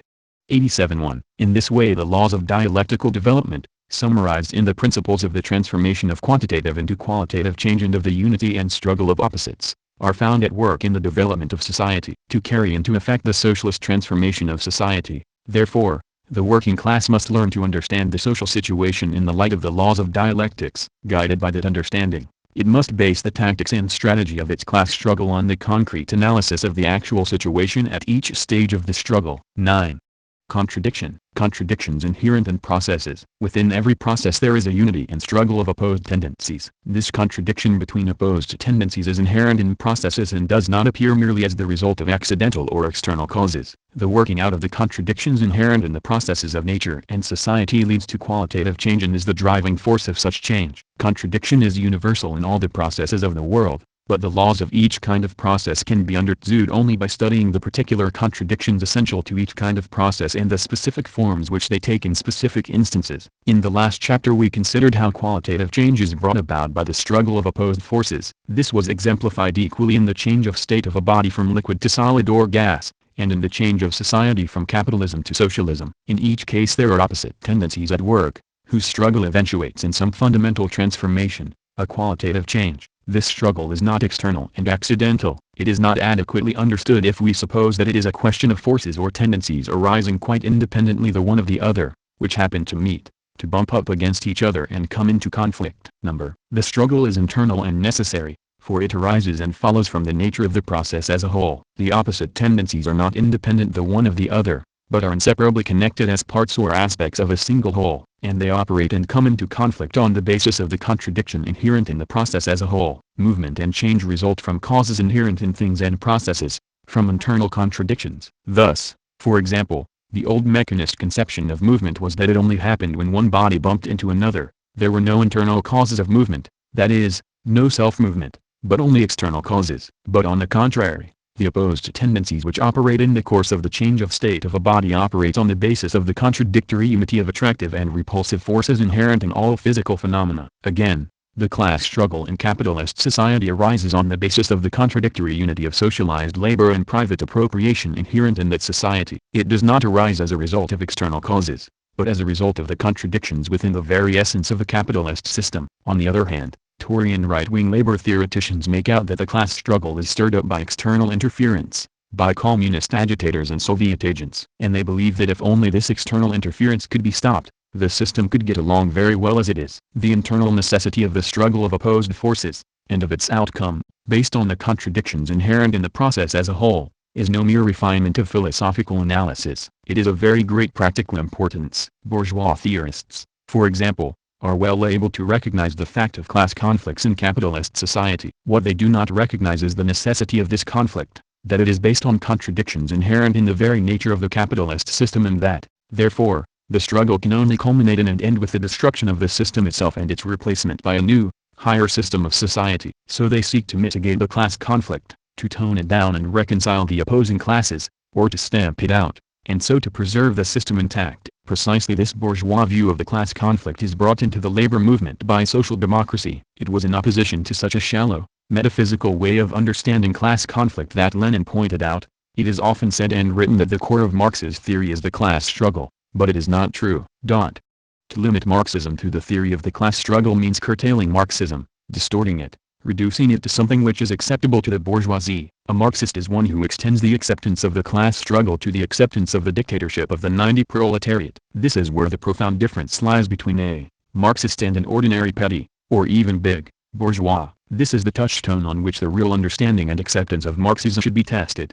91. In general, contradiction is inherent in a given process. The struggle which is characteristic of the process is not an external clash of accidentally opposed factors, but is the working out of contradictions belonging to the very nature of the process, and this conditions the outcome of the process. Contradiction consists of the unity and struggle of opposites. The key conception of dialectics is this conception of contradiction inherent in the very nature of things, that the motive force of qualitative change lies in the contradictions contained within all processes of nature and society, and that in order to understand, control and master things in practice we must proceed from the concrete analysis of their contradictions. What exactly do we mean by contradiction? According to the common, metaphysical conception, contradictions occur in our ideas about things, but not in things. We can assert contradictory propositions about a thing, and then there is a contradiction in what we say about it, but there can be no contradiction in the thing. This point of view regards contradiction simply and solely as a logical relation between propositions, but does not consider it as a real relation between things. Such a point of view is based on considering things statically, as fixed and frozen, disregarding their motions and dynamic interconnections. If we consider the real, complex movements and interconnections of real, complex things, then we find that contradictory tendencies can and do exist in them. For example, if the forces operating in a body combine tendencies of attraction and of repulsion, that is a real contradiction. And if the movement of society combines the tendency to socialize production with the tendency to preserve private appropriation of the products, that is a real contradiction too. The existence of contradictions in things is a very familiar state of affairs. There is nothing in the least abstruse about it, and it is often referred to in everyday conversations. For example, we speak of a man as having a contradictory character, or as being a mass of contradictions. This means that he evinces opposed tendencies in his behavior, such as gentleness and brutality, recklessness and cowardice, selfishness and self-sacrifice. Or again, contradictory relations are the subject of everyday gossip when we talk about married couples who are always quarreling but never happy apart. Such examples show that when we speak in Marxist philosophy about contradictions in things, we are not inventing some far-fetched philosophical theory, but are referring to something which is familiar to everyone. Nor are we using the word contradiction in some new and strange sense of our own, but are using the word in its ordinary, everyday sense. A real contradiction is a unity of opposites. There is a real contradiction inherent, as we say, in the very nature of a thing or process or relationship when in that thing or process or relationship opposite tendencies are combined together in such a way that neither can exist without the other. In the unity of opposites, the opposites are held together in a relation of mutual dependence, where each is the condition of existence of the other. For example, the class contradiction between workers and capitalists in capitalist society is just such a unity of opposites, because in that society neither can the workers exist without the capitalists nor the capitalists without the workers. The nature of the society is such that these opposites are held together in an inseparable unity. This unity of opposites belongs to the very essence of the social system. Capitalism is a system in which capitalists exploit workers and workers are exploited by capitalists. It is the unity of opposites in a contradiction which makes inescapable and necessary the struggle of opposites. Since the opposed terms are inseparably united, there is no getting out of the struggle. Thus, for example, because opposed classes are united in capitalist society, the development of that society proceeds, and cannot but proceed, in the form of a class struggle. We may also speak of the interpenetration of opposites in a contradiction, for being united in struggle, each opposed tendency is in its actual character and operation at any phase of the struggle influenced, modified or penetrated by the other in many ways. Each side is always affected by its relation with the other. We can only understand, and can only control and master, the processes of nature and of society by understanding their contradictions, and the consequences of those contradictions, the way they work out. Contradiction is the driving force of change. So if we want to understand how things change, and to control and utilize their changes, then we must understand their contradictions. Why should we say that contradiction is the driving force of change? It is because it is only the presence of contradictions in a process which provides the internal conditions making change necessary. A process which contained no contradictions would simply go on and on in the same way until some external force stopped it or modified it. A movement without contradictions would be continuous repetition of the same movement. It is the presence of contradictions, that is, of contradictory tendencies of movement, or of a unity and struggle of opposites, which brings about changes of movement in the course of the process. Imagine, if you can, a society without contradictions. This would be a society in which by continuing to do the same things in the same ways people would satisfy all their needs. Such a society would never change. There would continually be movement in it, inasmuch as people would be doing things all the time, but the movement would always be the same. There would be a process, but a process of repetition. However, no such society exists or ever could exist, because from the very nature of the conditions of human life there must always be contradictions in society. By satisfying their needs people create new unsatisfied needs, and by advancing their forces of production they bring about a state of affairs in which they need to change their social relations and institutions correspondingly. This is why changes happen in society. The social process is not a process of repetition but a process in which new things happen. Again, some metaphysical materialists tried to represent the universe as a system of particles bumping into and bouncing off one another. Such a universe would be a universe of the continuous motion of particles, but it would be a universe of the continuous repetition of the same motion. The real universe 93 is not like this, because it is full of contradictions, the contradictions of attraction and repulsion studied by physics, of the association and dissociation of atoms studied by chemistry, of the processes of life and of the relationship of organism with environment studied by biology. It is the working out of these contradictions, in their specific forms and specific processes, which makes up the real changing processes of the real changing world. This shows that where contradictions exist, there follows the working out of those contradictions, the working out of the struggle of opposites which arises from the unity of opposites. A process is the working out of its own essential contradictions. The universality and particularity of contradictions. Contradiction is a universal feature of all processes, but each particular kind of process has its own particular contradictions, which are characteristic of it and different from those of other processes. This point was underlined by Mao Zedong in his essay on contradiction, where he made the most thorough analysis of the conception yet contributed to Marxist literature. He called it the distinction between the universality and the particularity of contradiction. We can never deduce what will happen in any particular case, or how a particular process can be controlled, from the universal idea of contradiction. As has already been stressed, the dialectical method does not consist in applying some preconceived scheme to the interpretation of everything, but insists in basing conclusions only on the concrete analysis of concrete conditions. Each kind of process has its own dialectic, which can be grasped only by the detailed study of that particular process. The dialectic of the subatomic world is not the same as that of the bodies directly perceptible to our senses. The dialectic of living organisms is not the same as that of the processes of inorganic matter. The dialectic of human society is a new law of motion, and each phase of human society brings with it again its own particular dialectic. Thus, for example, the contradiction between tendencies of attraction and repulsion in physical motion, and between the interests of classes in society, are both contradictions. This is evidence of the universality of contradiction. But each has its 94 own distinctive character, different from that of the other. This is evidence of the particularity of contradiction. We cannot learn the laws of physics or the laws of society if we try to deduce them from the universal idea of contradiction. We can learn them only by investigating physical and social processes. Physical movements and the movement of people in society are quite different forms of movement,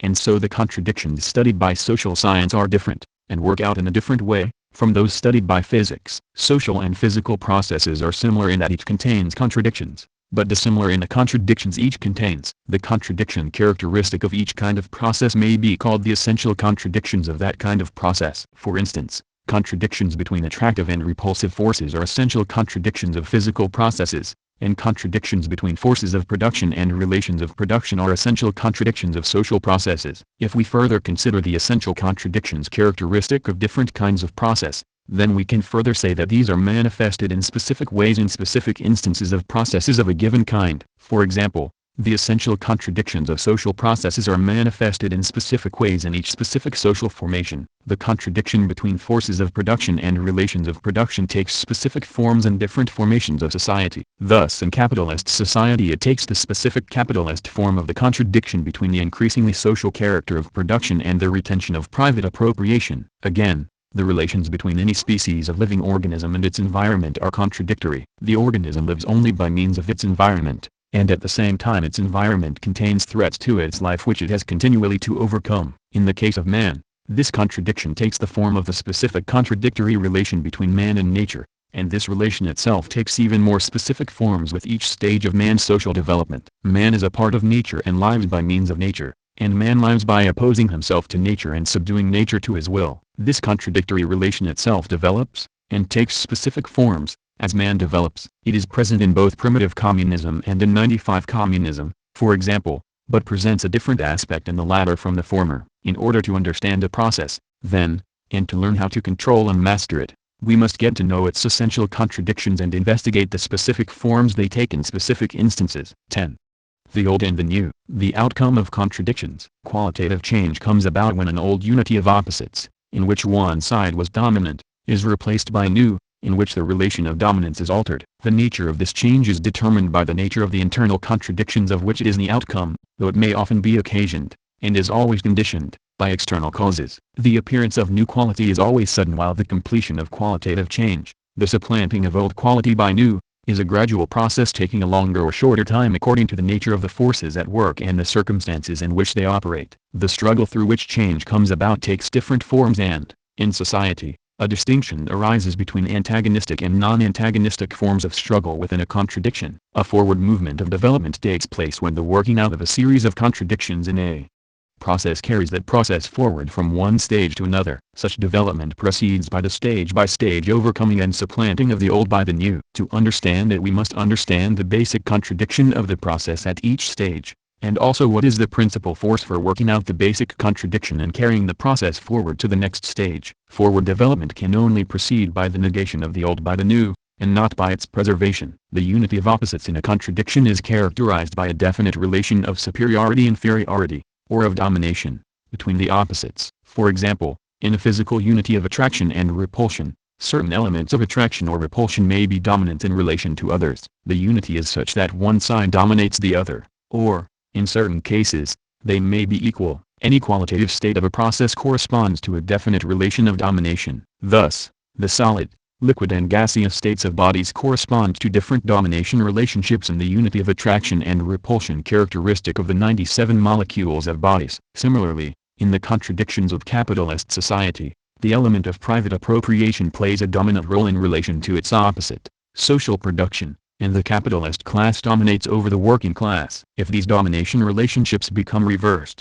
then that marks a qualitative change, the ending of the capitalist state of society, the beginning of a new state. Domination relationships are obviously, by their very nature, impermanent and apt to change, even though in some cases they remain unchanged for a long time. If the relationship takes the form of equality or balance, such balance is by nature unstable, for there is a struggle of opposites within it which is apt to lead to the domination of one over the other. And then if one dominates over the other, the struggle of opposites contains the possibility of the position being reversed. The unity of opposites, said Lenin, is conditional, temporary, transitory, relative. The struggle of opposites is absolute. That is obviously true. Whatever the domination relationship and the unity of opposites may be, it is always apt to change, as a result of which the former unity of opposites will be dissolved and a new unity of opposites take its place. The outcome of the working out of contradictions is, then, a change in the domination relation characteristic of the initial unity of opposites. Such a change constitutes a change in the nature of a thing,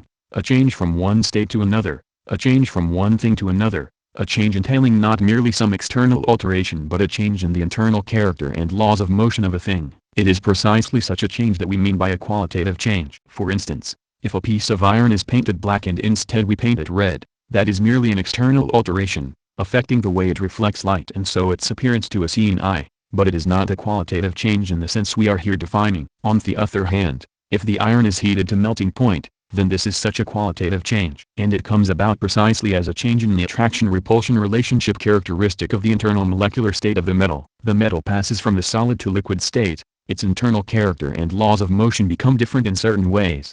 It undergoes a qualitative change. Qualitative change is the result of a change in the balance of opposites. Such a change is prepared by a series of quantitative changes affecting the domination relation and the unity of opposites. As the domination relation changes, quantitative change passes into qualitative change. When such a fundamental or qualitative change comes about as a result of the dissolution of an old form of unity of opposites and the coming into being of a new one, then the opposites themselves change. The side which passes from being dominated over to being dominant is changed in that process, and so is the other side, which passes from being dominant to being dominated over. Hence in the new qualitative state there are not the same old opposites in a changed relation, but because the relation is changed the opposites, held together in that relation, are changed too. There is a new unity of opposites, a new contradiction. When, for instance, the working class becomes stronger than the capitalist class and from being dominated over becomes dominant, then in the new qualitative state of society the capitalist class disappears, for the dominant working class deprives it of its conditions of existence,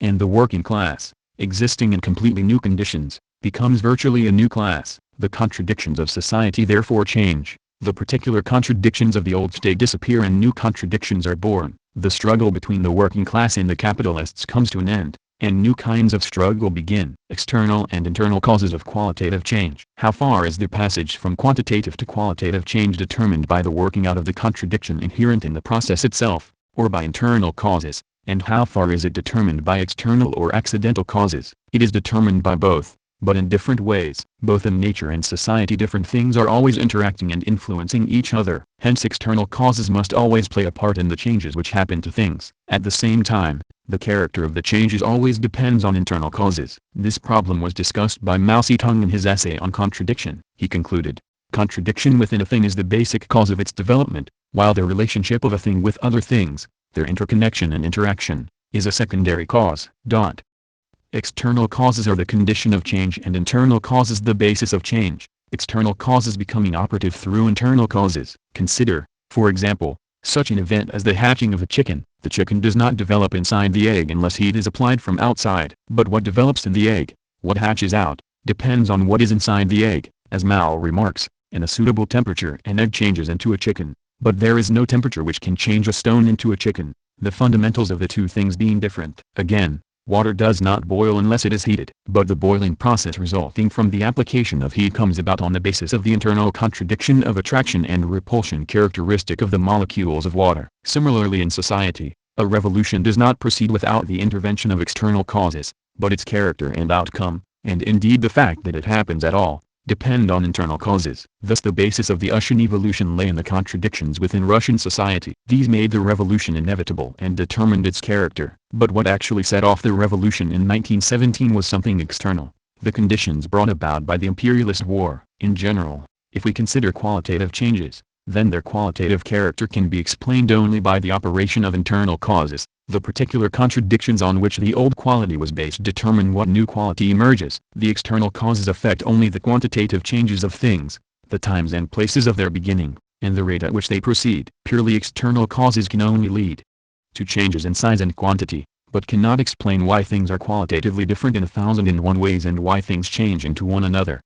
99.1. Thus, for example, the class struggle in capitalist society May 100 Emacs file stamp /home/Leninist.biz/n/1960/MDM141/20100130/141.txt be speeded up or slowed down by a variety of particular external causes. But the existence of the class struggle, its continuation, its direction and its final outcome are determined by the contradictions inherent in the capitalist system. Qualitative change being the outcome of the working out of contradictions, it follows that the whole process of the struggle of opposites may be regarded as a process of the replacement of one quality by another, of an old quality by a new one. The old quality corresponds to the dominance of one element in the unity of opposites. The reversal of this dominance leads to the replacement of the old quality by the new. In this sense each element in a unity of opposites is the bearer of a distinct quality. The struggle of the one to maintain its dominance is what maintains the old quality. The struggle of the other to reverse this dominance is what brings into being the new quality replacing the old. For instance, all life is a unity of opposites, of processes of the building up and breaking down of living matter. So long as the building up maintains the position of this unity, life remains. When, however, the opposite begins to dominate, then death commences. Again, if we consider the contradictions of capitalist society, then it is evident that the capitalist state of society depends on private appropriation dominating social production, and the capitalist class dominating the working class. It is the struggle of the working class against the capitalist class, and the struggle to free social production from the fetters of private appropriation, which, when the reversal of the old state happens, brings about a new socialist state of society. It has already been pointed out that every contradiction has its own specific character, and so the struggle of opposites has in every case also its own specific character, according to the particular contradiction from which it arises. It follows that processes of qualitative change, replacements of old by new qualities, have also each their own specific character, according to the qualities concerned. What is universally true is simply that qualitative change comes about as the working out of contradictions. 101 as an outcome of quantitative change. But this universal truth does not tell us how any particular change will work out. We can only discover that by knowing each particular case. Thus considering the workings out of social contradictions, which result in qualitative changes in society, Mao Zedong observed that each works out differently. Qualitatively different contradictions can only be solved by qualitatively different methods. For example, the contradiction between the proletariat and the bourgeoisie is solved by the method of socialist revolution. The contradiction between the great masses of the people and the feudal system is solved by the method of democratic revolution. The contradiction between the colonies and imperialism is solved by the method of national revolutionary war. The contradiction between the working class and the peasantry in socialist society is solved by the method of collectivization and mechanization of agriculture. The contradiction within the Communist Party is solved by the method of criticism and self-criticism. The contradiction between society and nature is solved by the method of developing the productive forces. Whatever the method by which different contradictions work out, a point is always reached where the quantitative aspect of the struggle of opposites within the contradiction has been sufficiently modified for the new quality to emerge. This is the point where qualitative change begins. How it continues depends entirely on the particular character of the contradiction whose outcome it is, on the particular way the struggle of opposites continues. Qualitative change is always sudden, and cannot but be sudden, in the sense that at a certain point of quantitative change a new quality emerges which was not present before. That is to say, at this point new things begin to happen, new causes operate and new effects are produced, new laws of motion come into operation. This is the so-called qualitative leap, the first appearance of the new which was not there before. Thus qualitative change is preceded by a process of working up to the emergence of new quality. During this process contradictions are working out, so to speak, unseen, without manifestation in qualitative change. At the termination of this phase, 102 the phase of the emergence of new quality begins abruptly or suddenly, and cannot but do so. For example, when water is heated a movement takes place which suddenly turns into a boiling process. When a child is growing in the womb a movement takes place which suddenly turns into the process of birth. In society movement takes place amongst the classes, conflicts are sharpened, opinions mature, and suddenly there begins a decisive revolutionary change. After that,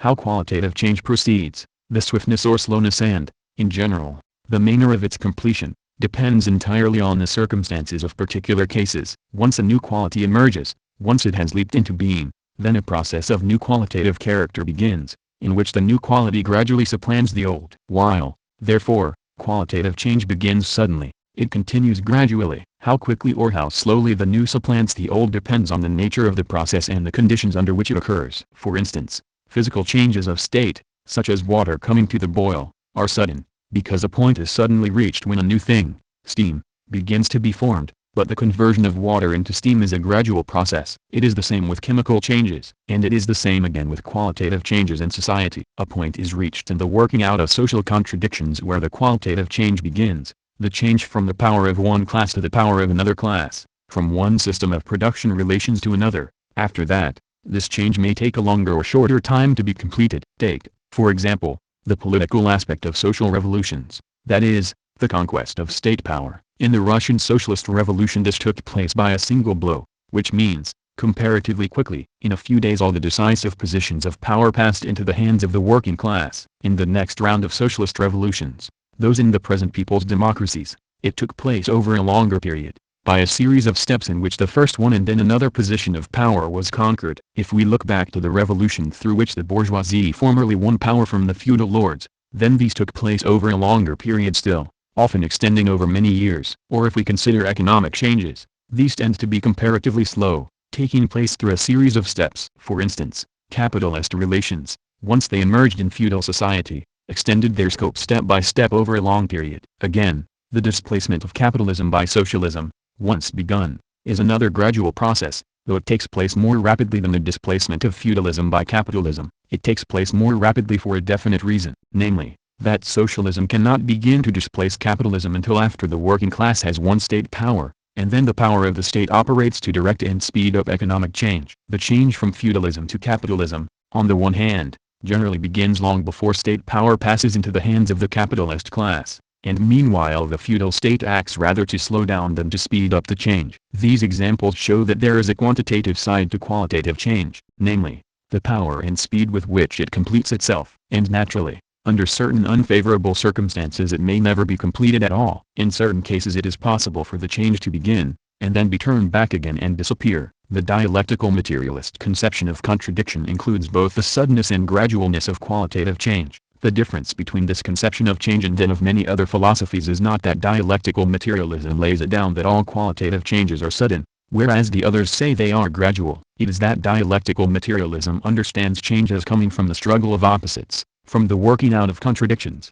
whereas the others overlook or deny this. They suppose that change comes in a smooth way, without conflicts, or else by merely external conflicts. Antagonism and non-antagonism and contradictions. The working out of contradictions always involves one side struggling with and overcoming the other, but according to the nature of the contradiction, this process may take place in different ways, and in society in particular, a distinction must be drawn between contradictions the solution of which involves the forcible suppression or destruction of one side by the other, and 104 those whose solution does not require such methods. The change from capitalism to socialism, for example, takes place through the forcible suppression of the capitalist class by the working class, but the ensuing change from socialism to communism does not require the forcible suppression of anyone. The former change is effected by means of a struggle between mutually antagonistic forces, whereas no such antagonisms have to be fought out to effect the latter change. In general, social contradictions are antagonistic when they involve conflicts of economic interest. In such cases one group imposes its own interests on another,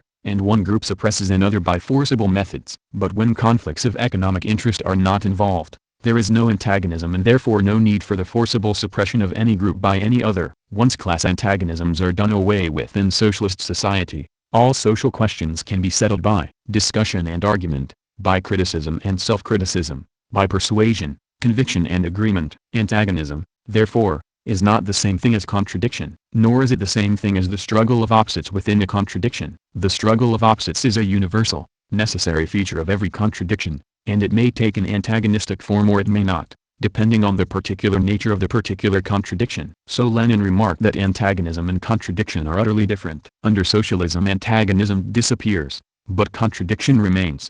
104.1. As Mao Zedong put it, antagonism is only one form of struggle within a contradiction, but not its universal form.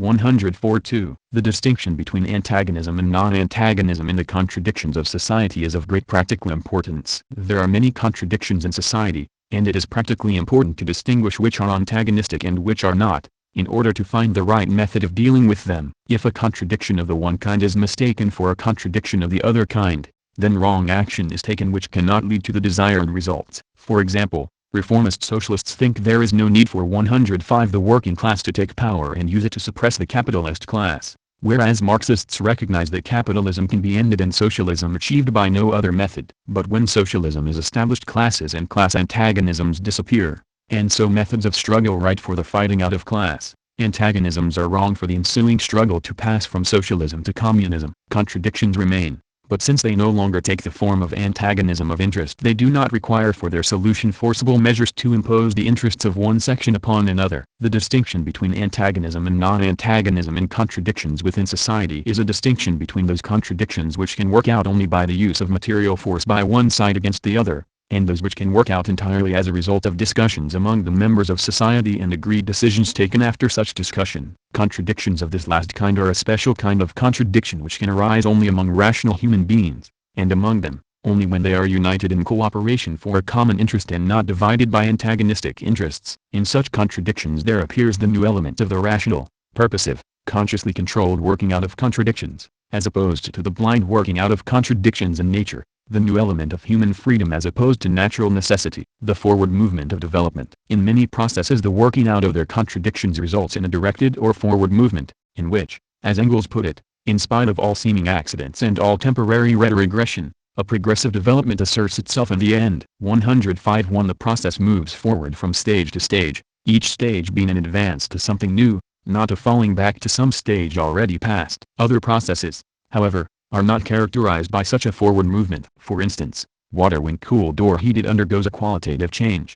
passes into a new state, ice or steam, but the movement is without direction and cannot be called either 106 progressive or retrogressive. If, for example, we are making tea, then we might call it a move forward to turn water into steam. If we are making iced drinks, then ice is a move forward. The fact is that ice can turn into water and water into steam, and back again, and this movement has no direction of its own. When, however, we consider such a movement as that of society, we find that it has a direction of its own. Society moves forward from primitive communism to slavery, from slavery to feudalism, from feudalism to capitalism, from capitalism to communism. This is a movement with a direction, a forward movement. Hegel used to think that natural processes were all of the undirected kind, like ice water steam water ice, and that a direction could only come into processes when spirit or consciousness was at work in them. The changes that take place in nature, he wrote, however infinitely various they may be, exhibit only a perpetually repeating cycle. In nature there takes place nothing new under the sun. Only in those changes which take place in the region of spirit does anything new rise.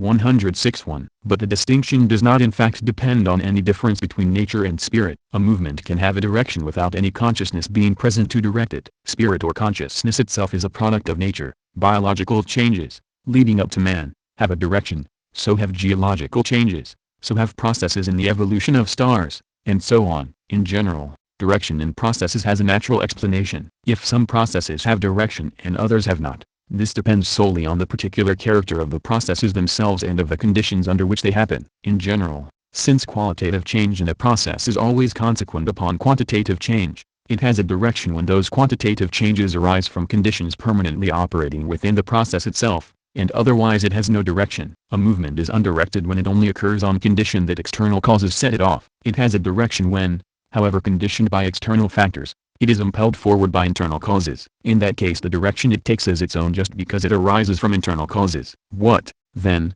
is the basis of direction in processes?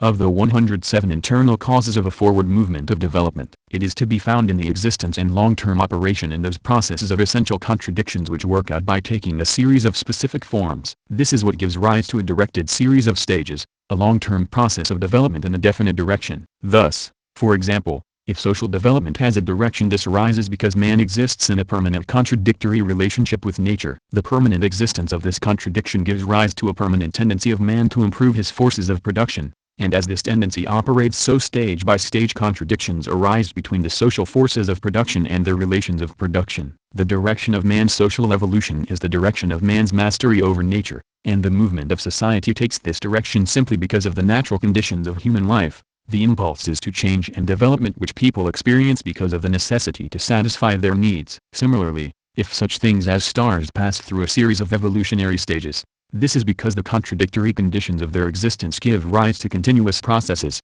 such as radiation, the continuation of which brings about a series of qualitative stages in their history. We certainly should not say, as some philosophers have said, that throughout infinite time the infinite universe develops from stage to stage in a predetermined direction. There is no evidence for any such assertion. Indeed, there is no sense in it. We cannot speak about the direction taken by everything, but only about the direction of the development of particular things in which we are interested. The directed development of things is not due to God or spirit working in them, nor is it the manifestation of some mysterious cosmic law, but it arises and flows from the particular contradictions of particular things. Particular things are characterized by particular contradictions, as a result of which their movement takes a particular direction. When there is a forward movement of development in a process, 108 then stage by stage there occurs, as Stalin put it, a transition from an old qualitative state to a new qualitative state, the supplanting of an old quality by a new one. The new stage of development comes into being from the working out of the contradictions inherent in the old. And the new stage itself contains a new contradiction,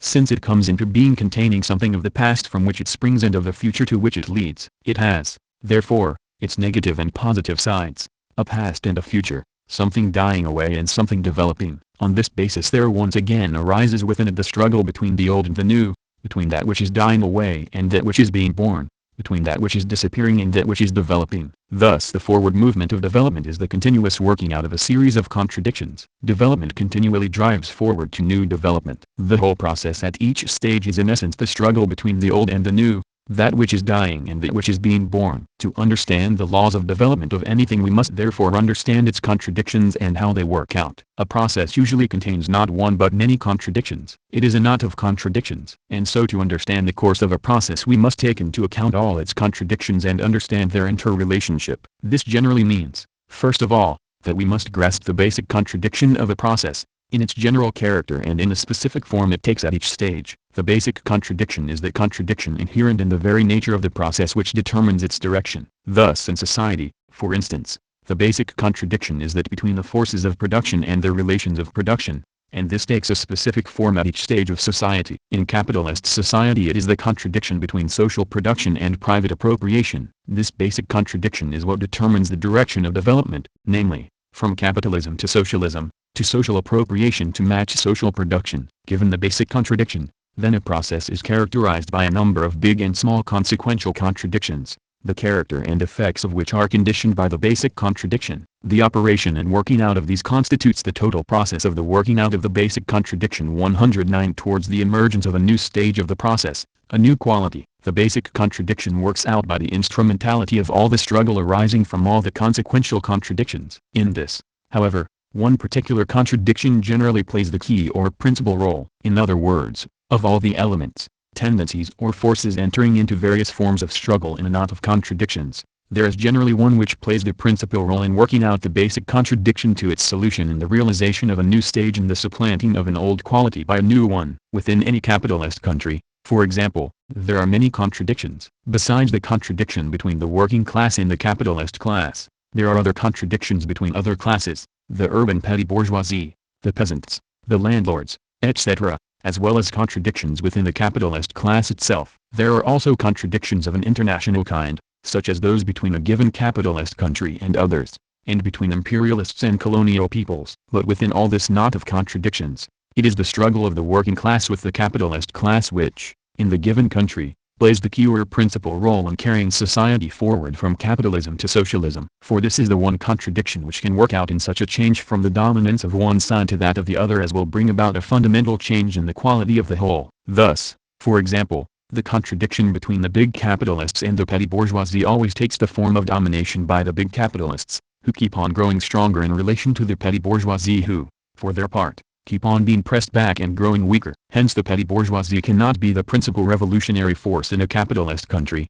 and their contradiction with the big capitalists cannot be the principal contradiction. The working class, on the other hand, grows stronger as capitalism develops, and is the force which, dominated over by the capitalists, can eventually overthrow this domination. That is why the working class is the principal revolutionary force, and why the contradiction between this class and the capitalists is the principal contradiction. To understand the laws of development of a process, therefore, one must not only understand the basic contradiction of the process at each stage, but also what is the principal force for working out the basic contradiction and carrying the process forward to the next stage. Mao Zedong pointed out that in studying any process, we must do our utmost to discover its principal contradiction. This may be a complex task, since what is the principal contradiction in certain circumstances may not be so in others. Once the principal contradiction is grasped, any problem can be readily solved, whereas if we do not grasp the principal contradiction we cannot find the crux of a problem and naturally cannot find the method of solving contradictions. This is the method Marx taught us when he studied capitalist society, wrote Mao. Marx showed how in its struggle with the capitalist class the working class could find allies and take advantage of circumstances arising from all the knot of social contradictions, in order to lead society forward from capitalism to communism. The role of negation in development. The forward movement of development, complex as it may be in each particular case, always takes place through the struggle of the new and the old and the overcoming of the old and dying by the new and rising. Thus in social development, in the transition from capitalism to socialism, what is new and rising in the economic life of capitalist society, social production, contradicts what is old and carried over from the past, private appropriation, and a new force arises, the working class, whose struggle against the capitalist class is a struggle for the realization of the new stage against the defenders of the old. This dialectical conception of development is opposed to the older liberal conception favored by bourgeois theoreticians. The liberals recognize development and assert that progress is a universal law of nature and society, but they see it as a smooth process, and, if they have at times to recognize the existence of struggle, they see it mainly as an unfortunate interruption, more likely to impede development than to help it forward. For them, what exists has not to be supplanted by what is coming into 111 existence. The old has not to be overcome by the new, but it has to be preserved, so that it can gradually improve itself and become a higher existence. True to this philosophy, which they took over from the capitalists, the Social Democrats strove to preserve capitalism, with the idea that it could grow into socialism, and thus striving to preserve capitalism, they ended by fighting not for socialism but against it. These exponents of no struggle and class collaboration cannot avoid struggle. They simply enter into it on the other side. Comparing the dialectical materialist, or revolutionary, conception of development with this liberal, reformist conception, we may say that the one recognizes and embraces, while the other fails to recognize and shrinks from, the role of negation in development. Dialectics teaches us to understand that the new must struggle with and overcome the old, that the old must give way to and be supplanted by the new, in other words, that the old must be negated by the new. The liberal, who thinks metaphysically, understands negation simply as saying, no. To him negation is merely the end to something. Far from meaning advance, it means retreat. Far from meaning gain, it means loss. Dialectics, on the other hand, teaches us not to be afraid of negation, but to understand how it becomes a condition of progress, a means to positive advance. The dialectical conception of development through negation is opposed to the liberal conception of development. For the liberal, negation is simply a blow which destroys something. But on the contrary, negation is the condition for positive advance, in which the old is abolished only after it has already produced the conditions for the transition to the new, and in which at the positive achievement belonging to the old stage is carried forward into the new. Moreover, a stage already past can be recreated on a higher level as a result of double negation, the negation of the negation. According to the liberal conception of development, if a given stage of development is to be raised to a higher level, this must take place gradually and peacefully, without the process of negation. But on the contrary, it is only through a double negation that the higher stage can be reached. The repetition of the old stage on a higher level taking place through the negation of negation is a comprehensive and important law of development, the operation of which is exemplified in many processes of nature, history and thought. Negation in dialectics does not mean simply saying no, wrote Engels. 112.1. When in the process of development the old stage is negated by the new, then, in the first place, the new stage could not have come about except as arising from and in opposition to the old. The conditions for the existence of the new arose and matured within the old. The negation is a positive advance, brought about only by the development of that which is negated. The old is not simply abolished, leaving things as though it had never existed. It is abolished only after it has itself given rise to the conditions for the new stage of advance. In the second place, the old stage, which is negated, itself 113 constitutes a stage of advance in the forward-moving process of development as a whole. It is negated, but the advance which took place in it is not negated. On the contrary, this advance is carried forward to the new stage, which takes into itself and carries forward all the past achievement. For example, socialism replaces capitalism, it negates it. But the conditions for the rise and victory of socialism were born of capitalism, and socialism comes into existence as the next stage of social development after capitalism. Every achievement,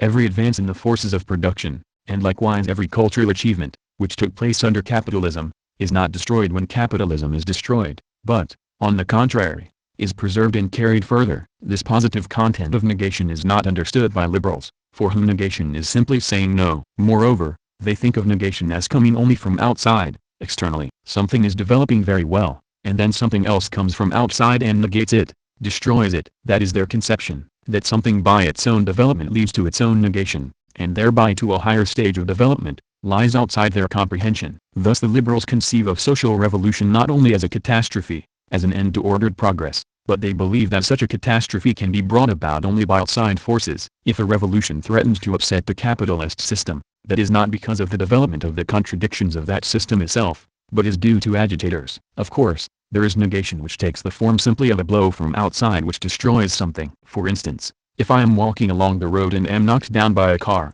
I suffer negation of a purely negative sort. Such occurrences are frequent both in nature and in society. But this is not how we must understand negation if we are to understand the positive role of negation in the process of development. At each stage in the process of development there arises the struggle of the new with the old. The new rises and grows strong within the old conditions, and when it is strong enough it overcomes and destroys the old. This is the negation of the past stage of development, of the old qualitative state, and it means the coming into being of the new and higher stage of development, the new qualitative state. This brings us to a further dialectical feature of development, the negation of negation. According to the liberal idea that negation means simply saying no, if the negation is negated, then the original position is restored once more without change. According to this idea, negation is simply a negative, a taking away. Hence if the negation, the taking away, is itself negated, that merely means putting back again what was taken away. If a thief takes my watch, and then I take it away from him, we are back where we started. I have the watch again. Similarly, if I say, it's going to be a fine day, and you say, no, it's going to be a wet day, to which I reply, no, it's not going to be a wet day, I have simply, by negating your negation, restated my original proposition.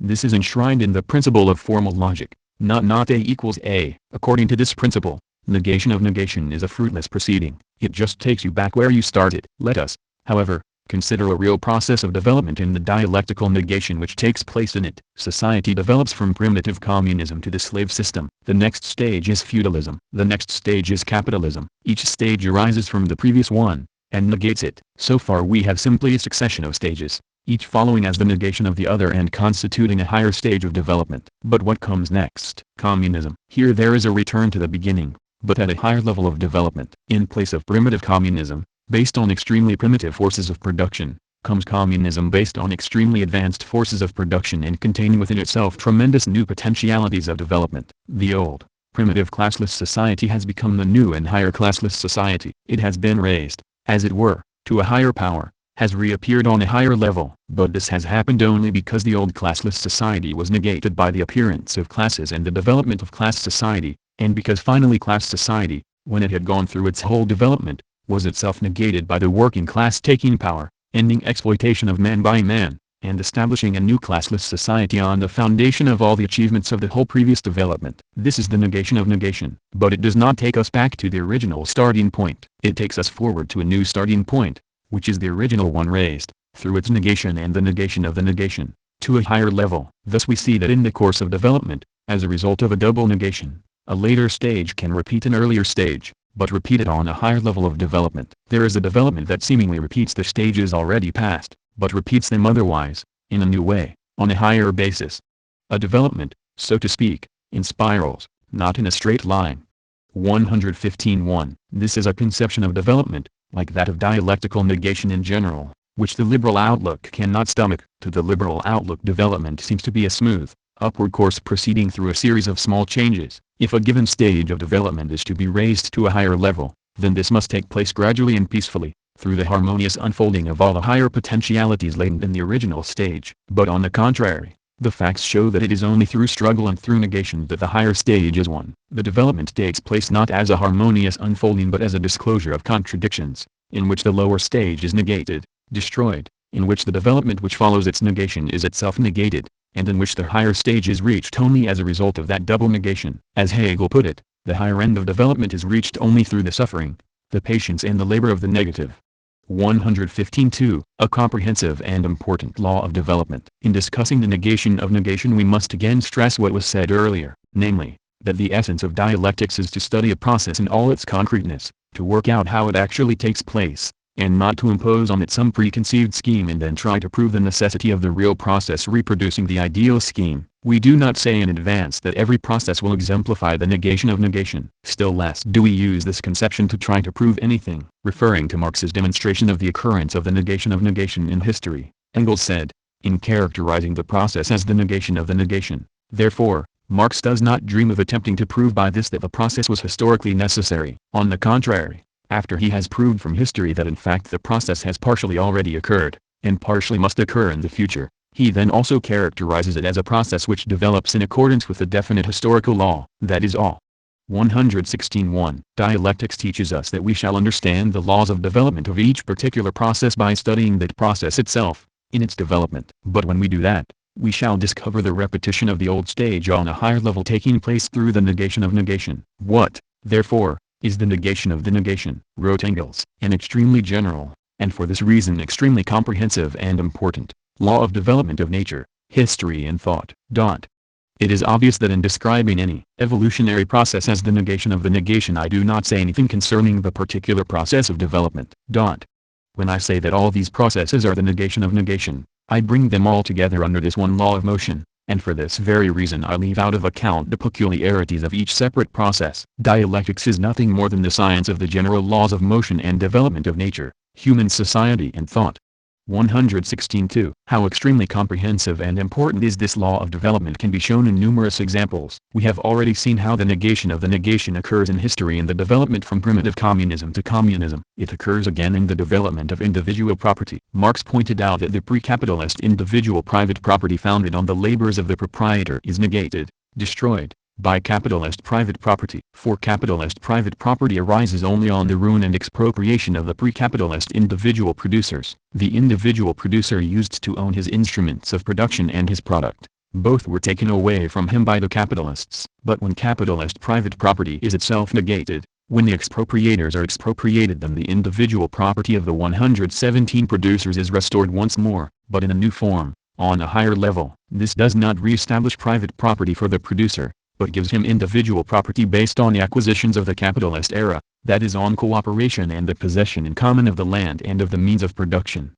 117.1. The producer, as a participant in socialized production, then enjoys, as his individual property, a share of the social product, according to his labor, in the first stage of communist society, and according to his needs in the fully developed communist society. When capitalism arose, the only way forward was through this negation of negation. Some of the British Chartists put forward in their land policy demands aimed at arresting the new capitalist process and at restoring the old private property of the producer. This was vain. The only road forward for the producers was by the struggle against capitalism and for socialism, not to restore the old individual property which capitalism had destroyed, but to destroy capitalism and so create individual property again on a new, socialist basis. Again, in the history of thought, the primitive, natural materialism of the earliest philosophers is negated by philosophical idealism, and modern materialism arises as the negation of that idealism. This modern materialism, the negation of negation, is not the mere re-establishment of the old, but adds to the permanent foundations of this old materialism the whole thought content of 2,000 years of development of philosophy and natural science. 117.2. The negation of negation, as Engels also pointed out, is a very familiar phenomenon to the plant breeder. If he has some seed and wants to get from it some better seed, then he has to grow the seed under definite conditions for its development, which means bringing about the negation of the seed by its growing into a plant and then controlling the conditions of development of the plant until it brings about its own negation in the production of more seed. Some experts, it is true, have lately advocated going another and more direct way about it, namely, changing the seed directly 118 by treating it with chemicals or X-rays. The result of this, however, is simply a number of haphazard changes in the properties of the seed, and not a controlled process of development. Furthermore, the whole of geology is a series of negated negations, wrote Engels, a series arising from the successive shattering of old and the depositing of new rock formations. But the result of this process has been a very positive one, the creation, out of the most varied chemical elements, of a mixed and mechanically pulverized soil which makes possible the most abundant and diverse vegetation. It is the same in mathematics. He continued, if you want to raise a number to a higher power, then this can be done by first operating on the so as to get a, and then making the additional operation of multiplying a by itself, which results in a2. Thus a2, the second power of a, is reached by a negation of negation. In this case it is also possible to get a2 from a by a single process, namely, multiplying a by a. Nevertheless, as Engels pointed out, the negated negation is so securely entrenched in a.2 that the latter always has two square roots, namely a and a. 118.1. The negation of negation is found in the series of chemical elements, in which properties of elements of lower atomic weight disappear and then reappear again in elements of higher atomic weight. And the development of life itself obeys the law of negation of negation. The most primitive living organisms are comparatively speaking immortal, continuing themselves in being by continually dividing. The development of higher organisms, with sexual reproduction, was possible only at the cost of death. The organism becomes mortal. The higher development of life takes place through its negation, death. And after that, these mortal organisms advance further. The process of the evolution of species of plants and animals begins. With the birth of man, social evolution begins, the whole process of social development from primitive communism, through its negation, class society, to the classless society of communism. Moreover, man begins to master nature. And when, with communism, he brings his own social organization under his own conscious control. Then an entirely new epoch in the evolution of life opens up. Development through contradiction,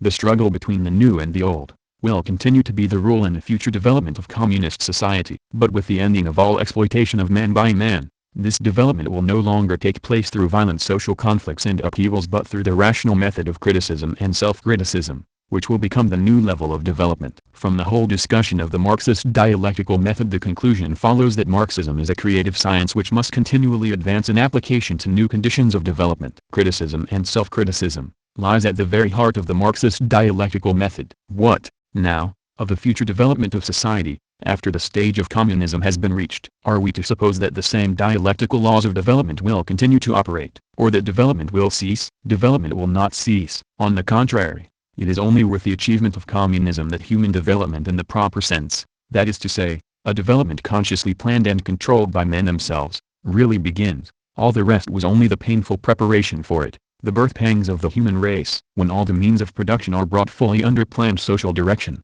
then it may be expected that men's mastery over nature will enormously increase, and the conquest and transformation of nature by man will in turn mean profound changes in men's mode of life. For instance, ability to produce an absolute abundance of products with a minimum expenditure of human labor, abolition of the antithesis between town and countryside, abolition of the antithesis between manual and intellectual labor, clearly imply profound changes in social 120 organization, in outlook, in habits, in mode of life generally. But the effecting of such changes cannot but involve, at each stage, the overcoming of forms of social organization, of outlooks and habits, belonging to the past. Development, therefore, will continue to take place through the disclosure of contradictions, the struggle between the new and the old, the future and the past. How else can we expect things to move forward? New tendencies will arise out of the existing conditions at each stage, which will come into contradiction with the existing conditions and hence lead to their passing and giving way to new conditions. But there is no reason to expect that this development will take place, as hitherto,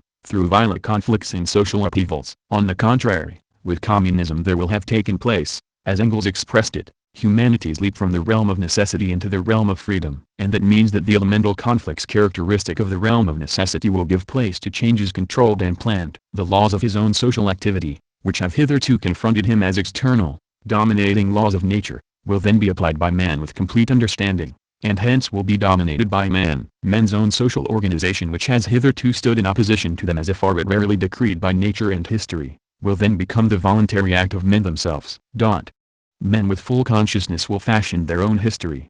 121. When men understand the laws of their own social organization and have it under their own cooperative control, when there is no exploitation of man by man, when what is new and rising in its contradiction with the old is fully understood, then it is possible to do away with old conditions and create new conditions in a deliberate and planned way, without conflict or upheaval. Contradiction and the overcoming of the old by the new remain, but the element of antagonism and conflict as between men and society disappears and gives way to the properly human method of deciding affairs by rational discussion, criticism and self-criticism. This mode of social development is already beginning in the Soviet Union today. In our Soviet society, said A. Azdinov, where 121 antagonistic classes have been liquidated, the struggle between the old and the new, and consequently the development from the lower to the higher, proceeds not in the form of struggle between antagonistic classes and of cataclysms, as is the case under capitalism, but in the form of criticism and self-criticism, which is the real motive force of our development, a powerful instrument in the hands of the Communist Party. This is incontestably a new aspect of movement, a new type of development, a new dialectical law. 121.1. Human perspectives. In the first phase of the transition from socialism to communism, development takes place through continued struggle against the old heritage of capitalism. What will happen when the last traces of old-class society have been obliterated throughout the world? We can at all events predict certain initial features of the development of world communist society, associated humanity. Thus the organization of the state and of a government party will become outmoded, and state and party will disappear. This was already foreseen by Marx and Engels. Again, Stalin has pointed out that the fullest development of national cultures and national languages, which is the task first arising from the abolition of the national oppression of capitalism, will provide the basis for an eventual universal human culture and human language. When socialism has become part and parcel of the life of the peoples, and when practice has convinced the nations of the superiority of a common language over national languages, then national differences in languages will begin to die away and make room for a world language, common to all nations. 121.2. As for the more remote future, We have no data on which to base predictions, though we can be quite sure that vast changes will take place, and that the people of the future, masters of nature and knowing no oppression of man by man, will be well able to look after the destinies of the human race. Bernard Shaw, in his Back to Methuselah, speculated on the 122 possibility of the span of human life being greatly extended, and eventually extended indefinitely. True, he thought this would happen through the mysterious operation of the life force, yet it was a profound speculation, for such a result may well be brought about through the development of physiological knowledge and medical science, and Shaw was quite right in supposing that such a development would make a tremendous difference in the whole mode of human life and in all social institutions. This is, indeed, one of the ways in which the advance of science and of men's mastery over nature, our own nature, in this case, could lead to developments of vast, transforming significance for human life and society. At all events, we cannot set limits to the powers of human achievement, and bearing this in mind, we may well believe that our descendants a few hundred generations hence will in their manner of life resemble us far less than we resemble our own ancestors among the primitive savages. Creative Marxism. With this, we may try to sum up the main conclusions about dialectics. Dialectics is concerned with interconnection, change and development. Understood in the materialist way, dialectics is the science of the general laws of motion and development of nature, human society and thought. The dialectical method is the method of approach by the application of which we advance our materialist understanding of nature and history, and all particular processes of nature and history. It is a method, not a general formula, and not an abstract philosophical system. It guides us in understanding things so as to change them. Such being the nature of dialectics and of the dialectical method, it should be clear that the science of dialectics itself grows and develops, and that the method is enhanced and enriched with each further application. Every new social development and every new advance of the sciences and the arts provides the basis for enriching and extending the understanding of dialectics and of the dialectical method. We cannot understand and master new material simply by repeating what has already been learned, but on the contrary, we learn more, and extend. 123 Correct and enrich our ideas in the light of new problems and new experiences. Thus Marxism is a developing, progressive science. There is dogmatic Marxism and creative Marxism. I stand by the latter, said Stalin. 123 Creative Marxism concentrates its attention upon the path and means of realizing Marxism for various situations, changing the path and means when the situation changes. It takes its directives and guiding lines not from historical analogies and parallels, but from the study of surrounding conditions. In its activities it relies, not on quotations and aphorisms but on practical experience, testing every step it takes by experience, learning from its mistakes and teaching others to build a new life.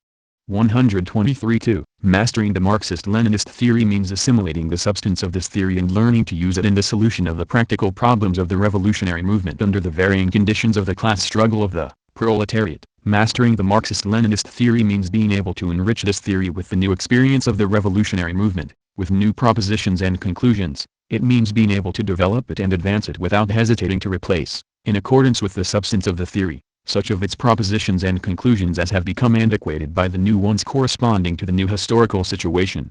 123 Creative Marxism is the very opposite of revisionism. This must be stressed, because revisionism usually begins by announcing that Marxism must not become a dogma. Revisionism means going backward from Marxism. In the name of opposing dogmas, it abandons Marxism in favor of the dogmas of bourgeois theory. Creative Marxism preserves and cherishes the substance of the Marxist materialist theory. Thus Stalin said of Lenin, Lenin was, and remains, the most loyal and consistent pupil of Marx and Engels, and he wholly and entirely based himself on the principles of Marxism. But Lenin did not merely carry out the doctrines of Marx and Engels. He was also the continuator 124 of these doctrines.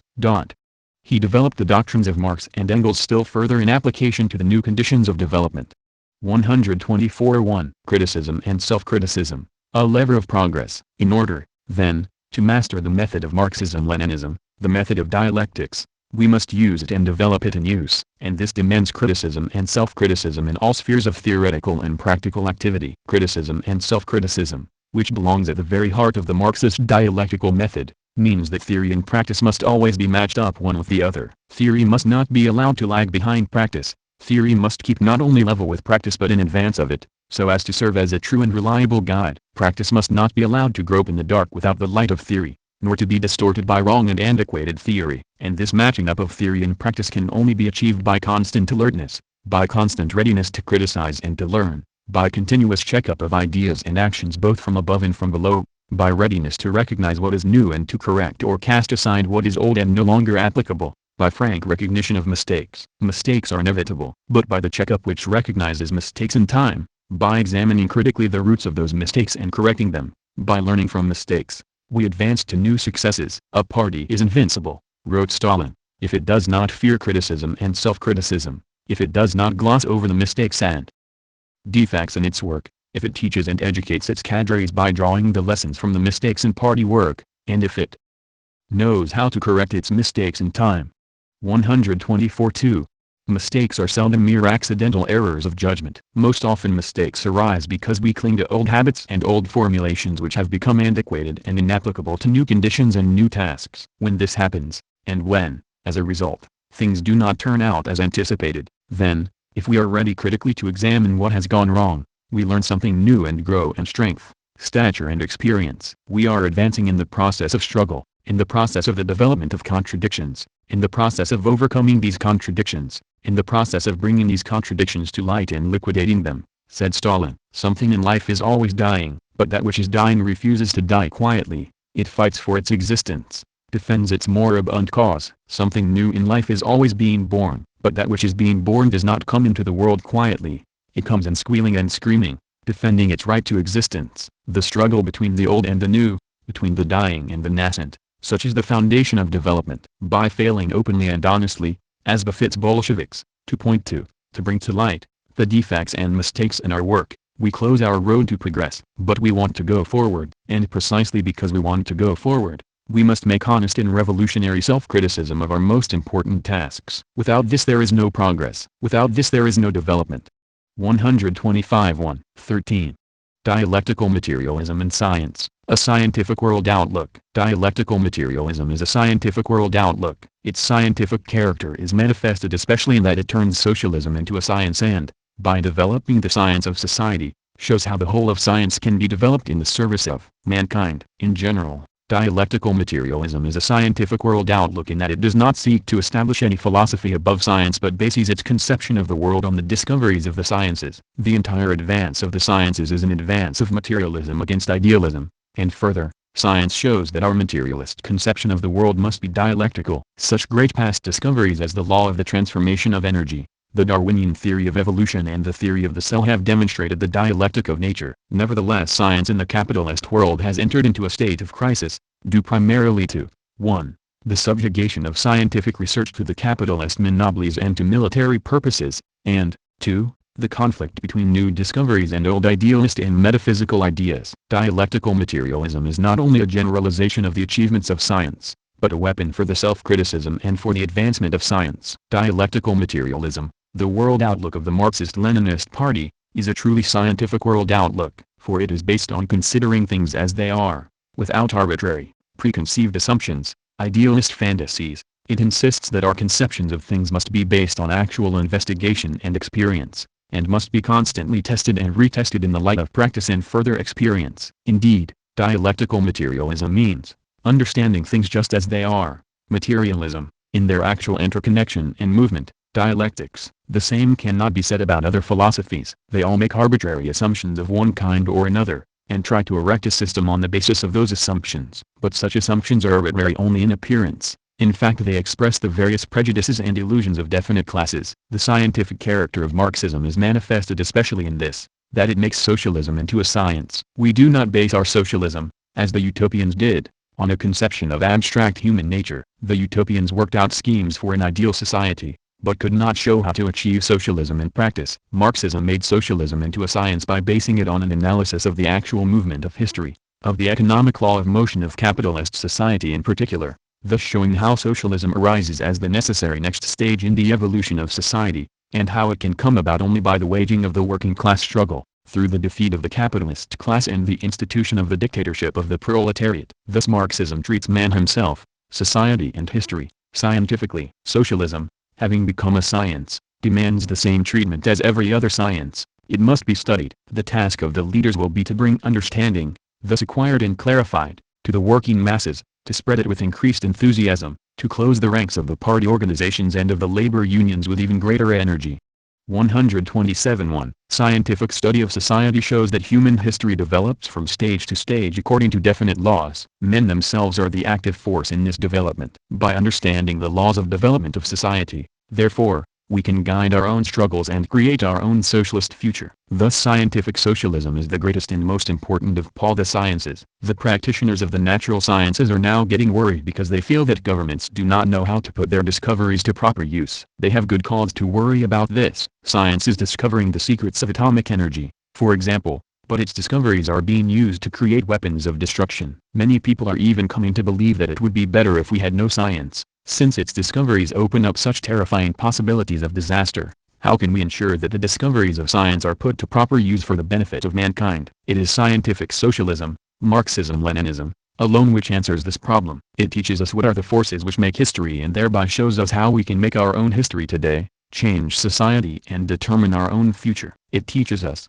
therefore, how to develop the sciences in the service of mankind, how to carry them forward in today's crisis. Physics can teach us how to release atomic energy. It cannot teach us how to control the social use of that energy. For this there is required, not the science of the atom, but the science of society. Science and materialism. Dialectical materialism is in no sense a philosophy above science. Others have set philosophy above science, in the sense that they have thought they could discover what the world was like just by thinking about it, without relying on the data of the sciences, on practice and experience. And then, from this lofty standpoint, they have tried to dictate to the scientists, to tell them where they were wrong, what their discoveries really meant, and so on. But Marxism makes an end of the old philosophy which claimed to stand above science and to explain the world as a whole. Modern materialism no longer needs any philosophy standing above the sciences, wrote Engels. As soon as each separate science is required to get clarity as to its position in the great totality of things and of our knowledge of things, of special science dealing with this totality is superfluous.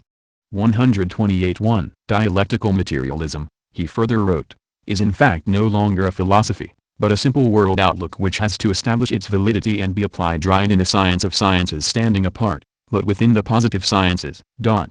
Philosophy is therefore, both overcome and preserved, overcome as regards its form, and preserved as regards its real content. 128.2. Our picture of the world about us, of nature, of natural 129 objects and processes, their interconnections and laws of motion, is not to be derived from philosophical speculation, but from the investigations of the natural sciences. The scientific picture of the world and its development is not complete, and never will be, but it has advanced far enough for us to realize that philosophical speculation is superfluous, and we refuse to fill in gaps in scientific knowledge by speculation. For instance, we do know that life is the mode of existence of certain types of organic bodies, proteins, but we do not yet know exactly how such bodies, how life, originated. It is no use speculating about this. We will have to find out, the hard way, by intensive scientific investigation. Only so will we come to understand the mystery of life. Thus, science is already able to control life, can control living and dead protein. But science cannot yet say definitely what protein is, what life is, as to the derivation of it. Why? Engels in his day put it excellently when he said that in order to gain an exhaustive knowledge of what life is, we should have to go through all the forms in which it appears, from the lowest to the highest. Consequently, in order to understand and learn what protein is, it is also necessary to go through all the forms of manifestation, from the lowest to the highest. And for this we need experiment. Experiment and again experiment.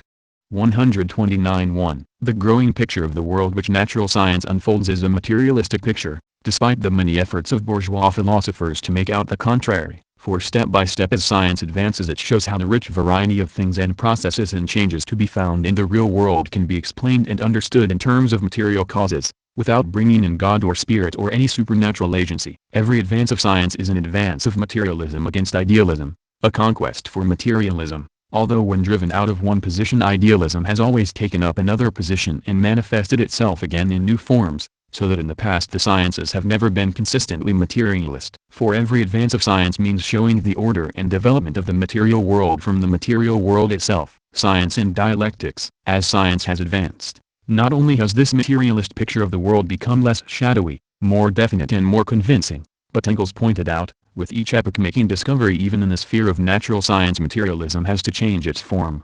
131. The discoveries of the natural sciences over the past 100 years or more have this significant semicolon that the materialist picture which they unfold is a dialectical one. Thus Engels wrote, The revolution which is being forced on theoretical natural science by the mere need to set in order the purely empirical discoveries is of such a kind that it must bring the dialectical character of natural events more and more to the consciousness even of those who are most opposed to it. 132. Nature is the test of dialectics, and it must be said for modern natural science that it has furnished extremely rich and daily increasing materials for this test, and has thus proved that in the last analysis nature's process is dialectical. 133. Three great discoveries of science in the 19th century above all contributed to this result, Engels pointed out. 134. These were: the discovery that the cell is the unit from whose multiplication and division the whole plant or animal body develops, announced by Schwann in 1839, the law of the transformation of energy, announced by Meyer in 1845, the Darwinian theory of evolution, announced in 1859. Let us briefly consider the dialectical significance of these discoveries. First, the transformation of energy. It used to be thought that heat, for example, was a substance, which passed in and out of bodies, and that electricity, magnetism and so on were separate forces, acting on bodies. In this way different types of physical processes were considered each separate from the other, in isolation. Each was placed in a separate compartment as the manifestation of a separate substance or force, and their essential interconnection was not understood. But science in the 19th century, with the principle of the conservation and transformation of energy, discovered that mechanical force, heat, radiation, light or radiant heat, electricity, magnetism and chemical energy are different forms of manifestation of universal motion, which pass into one another in definite proportions, so that in place of a certain quantity of one which disappears a certain quantity of another makes its appearance, and thus the whole motion of nature is reduced to this incessant process of transformation from one form into another. 131. The clue to this discovery was not found in any abstract philosophy, by any process of pure thought. No, it was closely related to the development of steam engines and to the working out of their principles of operation. In a steam engine the burning of coal releases heat energy, which heats up steam, which is then forced through a cylinder where it drives the piston forward and turns the wheels of the engine. Heat is transformed into mechanical motion. Where did the energy released from the coal come from? We now know that it came from the sun's radiations, was stored up in the plants which formed the coal seams, and was finally released when the coal was burned. A lot of it came from the solar atoms in the process of building heavier elements from hydrogen in the interior of the sun. This discovery was first formulated as a conservation law. Energy cannot be created or destroyed. The quantity which disappears in one form reappears in another form. But it is fundamentally, as Engels pointed out, a transformation law. One form of motion of matter is transformed into another. Thus physics becomes a science of transformations, no longer studying the different types of physical processes,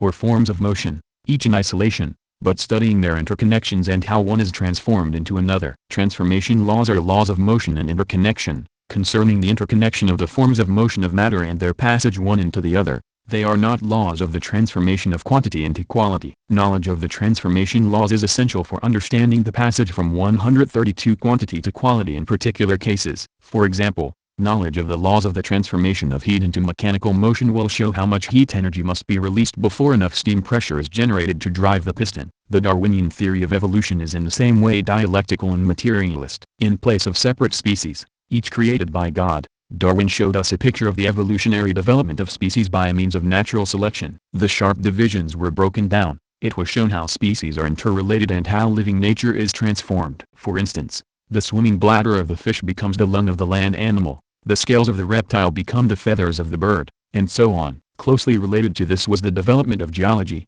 which also became an evolutionary science, studying the evolution of the Earth's crust. Lastly, the discovery that the cell was the unit from whose multiplication and division the whole plant or animal body developed replaced the older conception of the body as made up of separate tissues. The cell theory was also a theory of motion and interconnection, showing how all the tissues and organs arose by differentiation. Thus we see how natural science, step by step, unfolds a picture of nature as dialectic. When we say a picture, we must add that it is a picture in the sense that, so far as it goes, it is a faithful image. But we did not make it by just observing nature and writing down what we observed, nor does it serve as something which we merely admire, an object of contemplation and intellectual enjoyment. It is sometimes said that the essential feature of science is that it is based on observations. Of course, science is based on observations, but this is not its most essential feature. The basis of science is not mere observation, but experiment. Science is based on an activity of interfering with nature, changing it, and we learn about things, not just by observing them, but by changing them. Thus science would never have found out the secrets of the transformation of heat into mechanical motion solely by observing nature. They were found out as a result of building steam engines. We learned the secrets of the process in proportion as we ourselves learned how to reproduce that process. Nor could Darwin have written The Origin of Species on the sole basis of the observations he made on the voyage of the Beagle. He made use of the practical experience and results of English animal breeders and plant breeders. The scientific picture is based, not just on observing things, but on changing them. And we test it, develop it and use it also in changing nature. Science is not a dogma, but a guide to action. On the other hand, if it becomes divorced from practice, it degenerates into a dogma. Natural science, then, proves that nature's process is dialectical, and gives us an ever more concrete, detailed picture of the real dialectical motion and interconnection in nature. But, while pointing this out, Engels also pointed to the very great confusion which exists in the sciences. The scientists who have learned to think dialectically are still few and far between, and hence the conflict between the discoveries made in the old traditional mode of thought is the explanation of the boundless confusion which now reigns in theoretical natural science and reduces both teachers and students, writers and readers to despair. 133.1. This confusion has become very much worse today. In fact, as the general crisis of capitalism has developed and become more acute, so has the confusion in scientific theory and the distortion of scientific practice developed and increased with it. Science, which by its discoveries lays bare the true dialectics of nature, is nevertheless in a state of crisis in the capitalist world. What is the nature of this crisis? It has a double nature. In the first place, science is an activity of research and discovery. In capitalist society it has grown enormously, along with the other forces of production. Scientific research can no longer be carried out by individuals on their own. It requires great institutes, vast equipment, elaborate organization, big financial expenditure. But the more scientific research expands and the greater these requirements become, the more it falls under the control of the monopolies and of their governments, and particularly of the military. Science has to contribute to profits and to war. Such science as does not so contribute is increasingly starved of the resources necessary to carry on. For example, the whole important field of plant physiology remains relatively undeveloped. This is, to put it crudely, because there is no money in it. The state of agriculture under capitalism is such that the conditions are not created for fundamental researches in this field.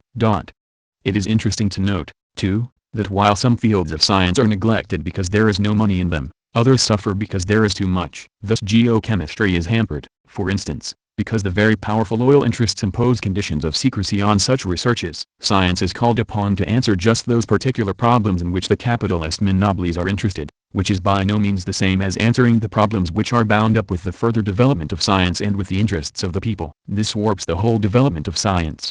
134.1. Thus science becomes more and more commercialized and militarized, and as a result science is more and more disorganized and distorted. This is what is happening to science in the capitalist world. Science can contribute mightily, not only to giving us knowledge, but through that knowledge to human welfare, to developing our powers of production, to conquering disease. Yet it is not being developed as it could be toward these ends. How can the disorganization and distortion of science be overcome? We can and must resist the misuse of science here and now, but only the advance to socialism can ensure the full development and use of science in the service of mankind. Just as socialism means that the development of all the forces of production can be planned and organized in the service of man, not for profit and war, so it means the same for science in particular. How does this arise? The primary role of science is to discover the interconnections and laws operating in the world, so as to equip men with the knowledge necessary to improve their production and live better and more fully. But to develop research and formulate discovery, ideas are necessary. To work out and guide the strategy of advance of science, theory is necessary. And in this sphere of ideas and theory, the great achievements of science in capitalist society come into collision with the traditional forms of bourgeois ideology. As Engels stated, there develops the conflict between the discoveries made in the old traditional modes of thought. In 2 words, the idealism and the metaphysics characteristic of and ingrained in bourgeois ideology have penetrated deeply into the ideas and theories of the sciences. Thanks to the way in which, in field after field, scientific discovery reveals the real dialectic of nature, it follows that, as Engels put it, the further development of scientific discovery demands a dialectical synthesis. 135.1. But this would carry theory far beyond the limits imposed on it by the bourgeois outlook, the new against the old in science. So it is that we find that in field after field bourgeois science turns back from its own achievements, gives up vantage grounds won, and instead of going forward suffers a theoretical collapse. Here, indeed, is a case of the struggle of the new against the old, of advancing scientific discovery against the old ideas in terms of which scientific theory is formulated. Understanding it thus, we can be quite sure that the retrogressive trend will be but temporary, and that the advance of science will break through the barriers of old ideas and outworn dogmas. In biology, it was the fate of the Darwinian theory to have a dogma imposed on it, the theory of the gene. The same thing happened to the cell theory, with Virchow's dogma that the cell comes only from the cell. In each case a dialectical theory of development had imposed on it a metaphysical dogma which denied development. In physics, the great discoveries about the electron, the atomic nucleus, the quantum of action, about physical transformations 136 were interpreted, and not by idealist philosophers alone but by theoretical physicists, as meaning that matter had disappeared and that the limits of investigation had been reached. In the allied science of cosmology, scientists, having found out so much about the universe and its development, began to have recourse to ideas of creation. In all these cases, a dogma is imposed upon science, strangling its further development. Hence the crisis. The crime of Soviet science is that it is successfully challenging and removing such dogmas. In the Soviet Union scientists have followed Stalin's wise advice, when he called for the progress of science whose devotees, while understanding the power and significance of the established scientific traditions and ably utilizing them in the interests of science, are nevertheless not willing to be slaves of these traditions. The science which has the courage and determination to smash the old traditions, standards and views when they become antiquated and begin to act as a fetter on progress, and which is able to create new traditions, new standards and new views.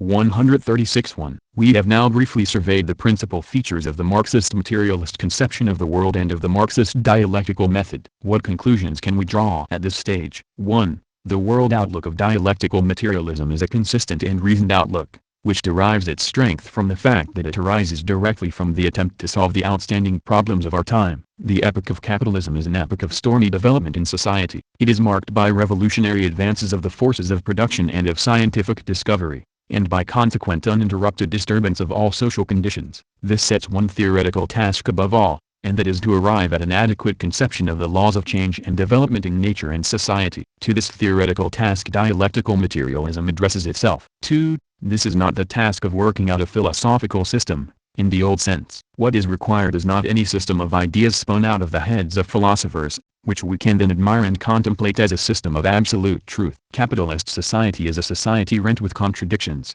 and the more it has developed, the more menacing and intolerable for the working people have the consequences of these contradictions become. The new powers of production are not utilized for the benefit of society as a whole but for the profit of an exploiting minority. Instead of leading to universal plenty, the growth of the powers of production leads to recurrent economic crises, to unemployment, to poverty and to hideously destructive wars. Therefore the philosophical problem of arriving at a true conception of the laws of change and development in nature and society becomes, for the working people, a practical political problem of finding how to change society, so that the vast new 138 forces of production can be used in the service of humanity. For the first time in history the possibility of a full and rich life for everyone exists. The task is to find how to make that possibility a reality. It is to the solution of this practical task that the theory of dialectical materialism is devoted. 3. Addressing itself to this task, dialectical materialism is and can only be a partisan philosophy, the philosophy of a party, namely, of the party of the working class, whose object is to lead the millions of working people to the socialist revolution and the building of communist society. 4. Dialectical materialism cannot but stand out in sharp contrast to the various contemporary schools of bourgeois philosophy. What have these various schools of philosophy to offer at the present time? Systems and arguments by the bucketful, none of them either original or cogent, if one takes the trouble to analyze them closely, but no solution to the problems pressing upon the people of the capitalist countries and the colonies. How to end poverty, how to end war, how to utilize production for the benefit of all, how to end the oppression of one nation by another, how to end the exploitation of man by man, how to establish the brotherhood of men. These are our problems. We must judge philosophies by whether or not they show how to solve them. By that criterion, the philosophical schools of capitalism must one and all be judged, weighed in the balance and found wanting. The prevailing bourgeois philosophies, with all their differences, have in common a retreat from the great positive ideas which inspired progressive movements in the past. True, there remain within the ranks of bourgeois philosophy those who continue,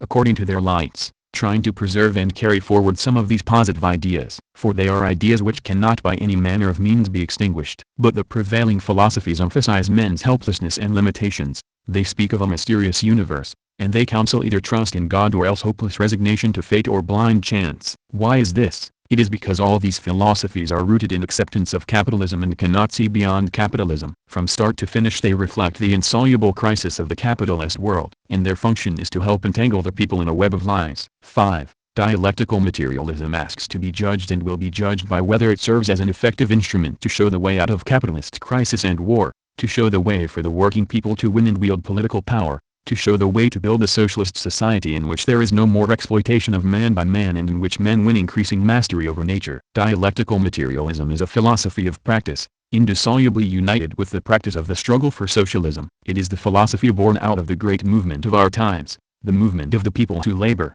who create all the good things of life and feed and clothe the world, to rise at last to their full stature. It is wholly, entirely dedicated to the service of that movement. This is the source of all its teachings, and in that service its conclusions are continually tried, tested and developed. Without such a philosophy, the movement cannot achieve consciousness of itself and of its tasks, cannot achieve unity, cannot win its battles. Since the greatest task facing us is that of ending capitalist society and building socialism, it follows that the chief problem to which dialectical materialism addresses itself, and on the solution of which the whole philosophy of dialectical materialism turns, is the problem of understanding the forces of development of society. The chief problem is to reach such an understanding of society, of men's social activity and of the development of human consciousness, as will show us how to achieve and build the new socialist society and the new socialist consciousness. The materialist conception and dialectical method with which we have been concerned in this volume are applied to this task in the materialist conception of history. Bibliography. We mention here only works by Marx, Engels, Lenin, and Stalin in which the general underlying principles of dialectical materialism are expounded and developed. The best general introduction is contained in Engels' Socialism, Utopian and Scientific, and in Stalin's Anarchism or Socialism. After these it is necessary to study the Communist Manifesto, by Marx and Engels. It is advisable to become acquainted with these three works before studying the two short books in which the basic ideas of dialectical materialism are brought together and summarized. Lenin's The Teachings of Karl Marx and Stalin's Dialectical and Historical Materialism. The latter is of absolutely fundamental importance for the student, containing as it does a systematic exposition of the principal features of the Marxist dialectical method, Marxist philosophical materialism and the Marxist science of history, generalizing the conclusions of the whole experience of the application and development of Marxist theory in the course of the working class struggle for socialism. The place occupied by dialectical materialism in the whole theory and practice of Marxism is dealt with in Lenin's The Three Sources and Three Component Parts of Marxism, in connection with which should also be read his Marxism and Revisionism,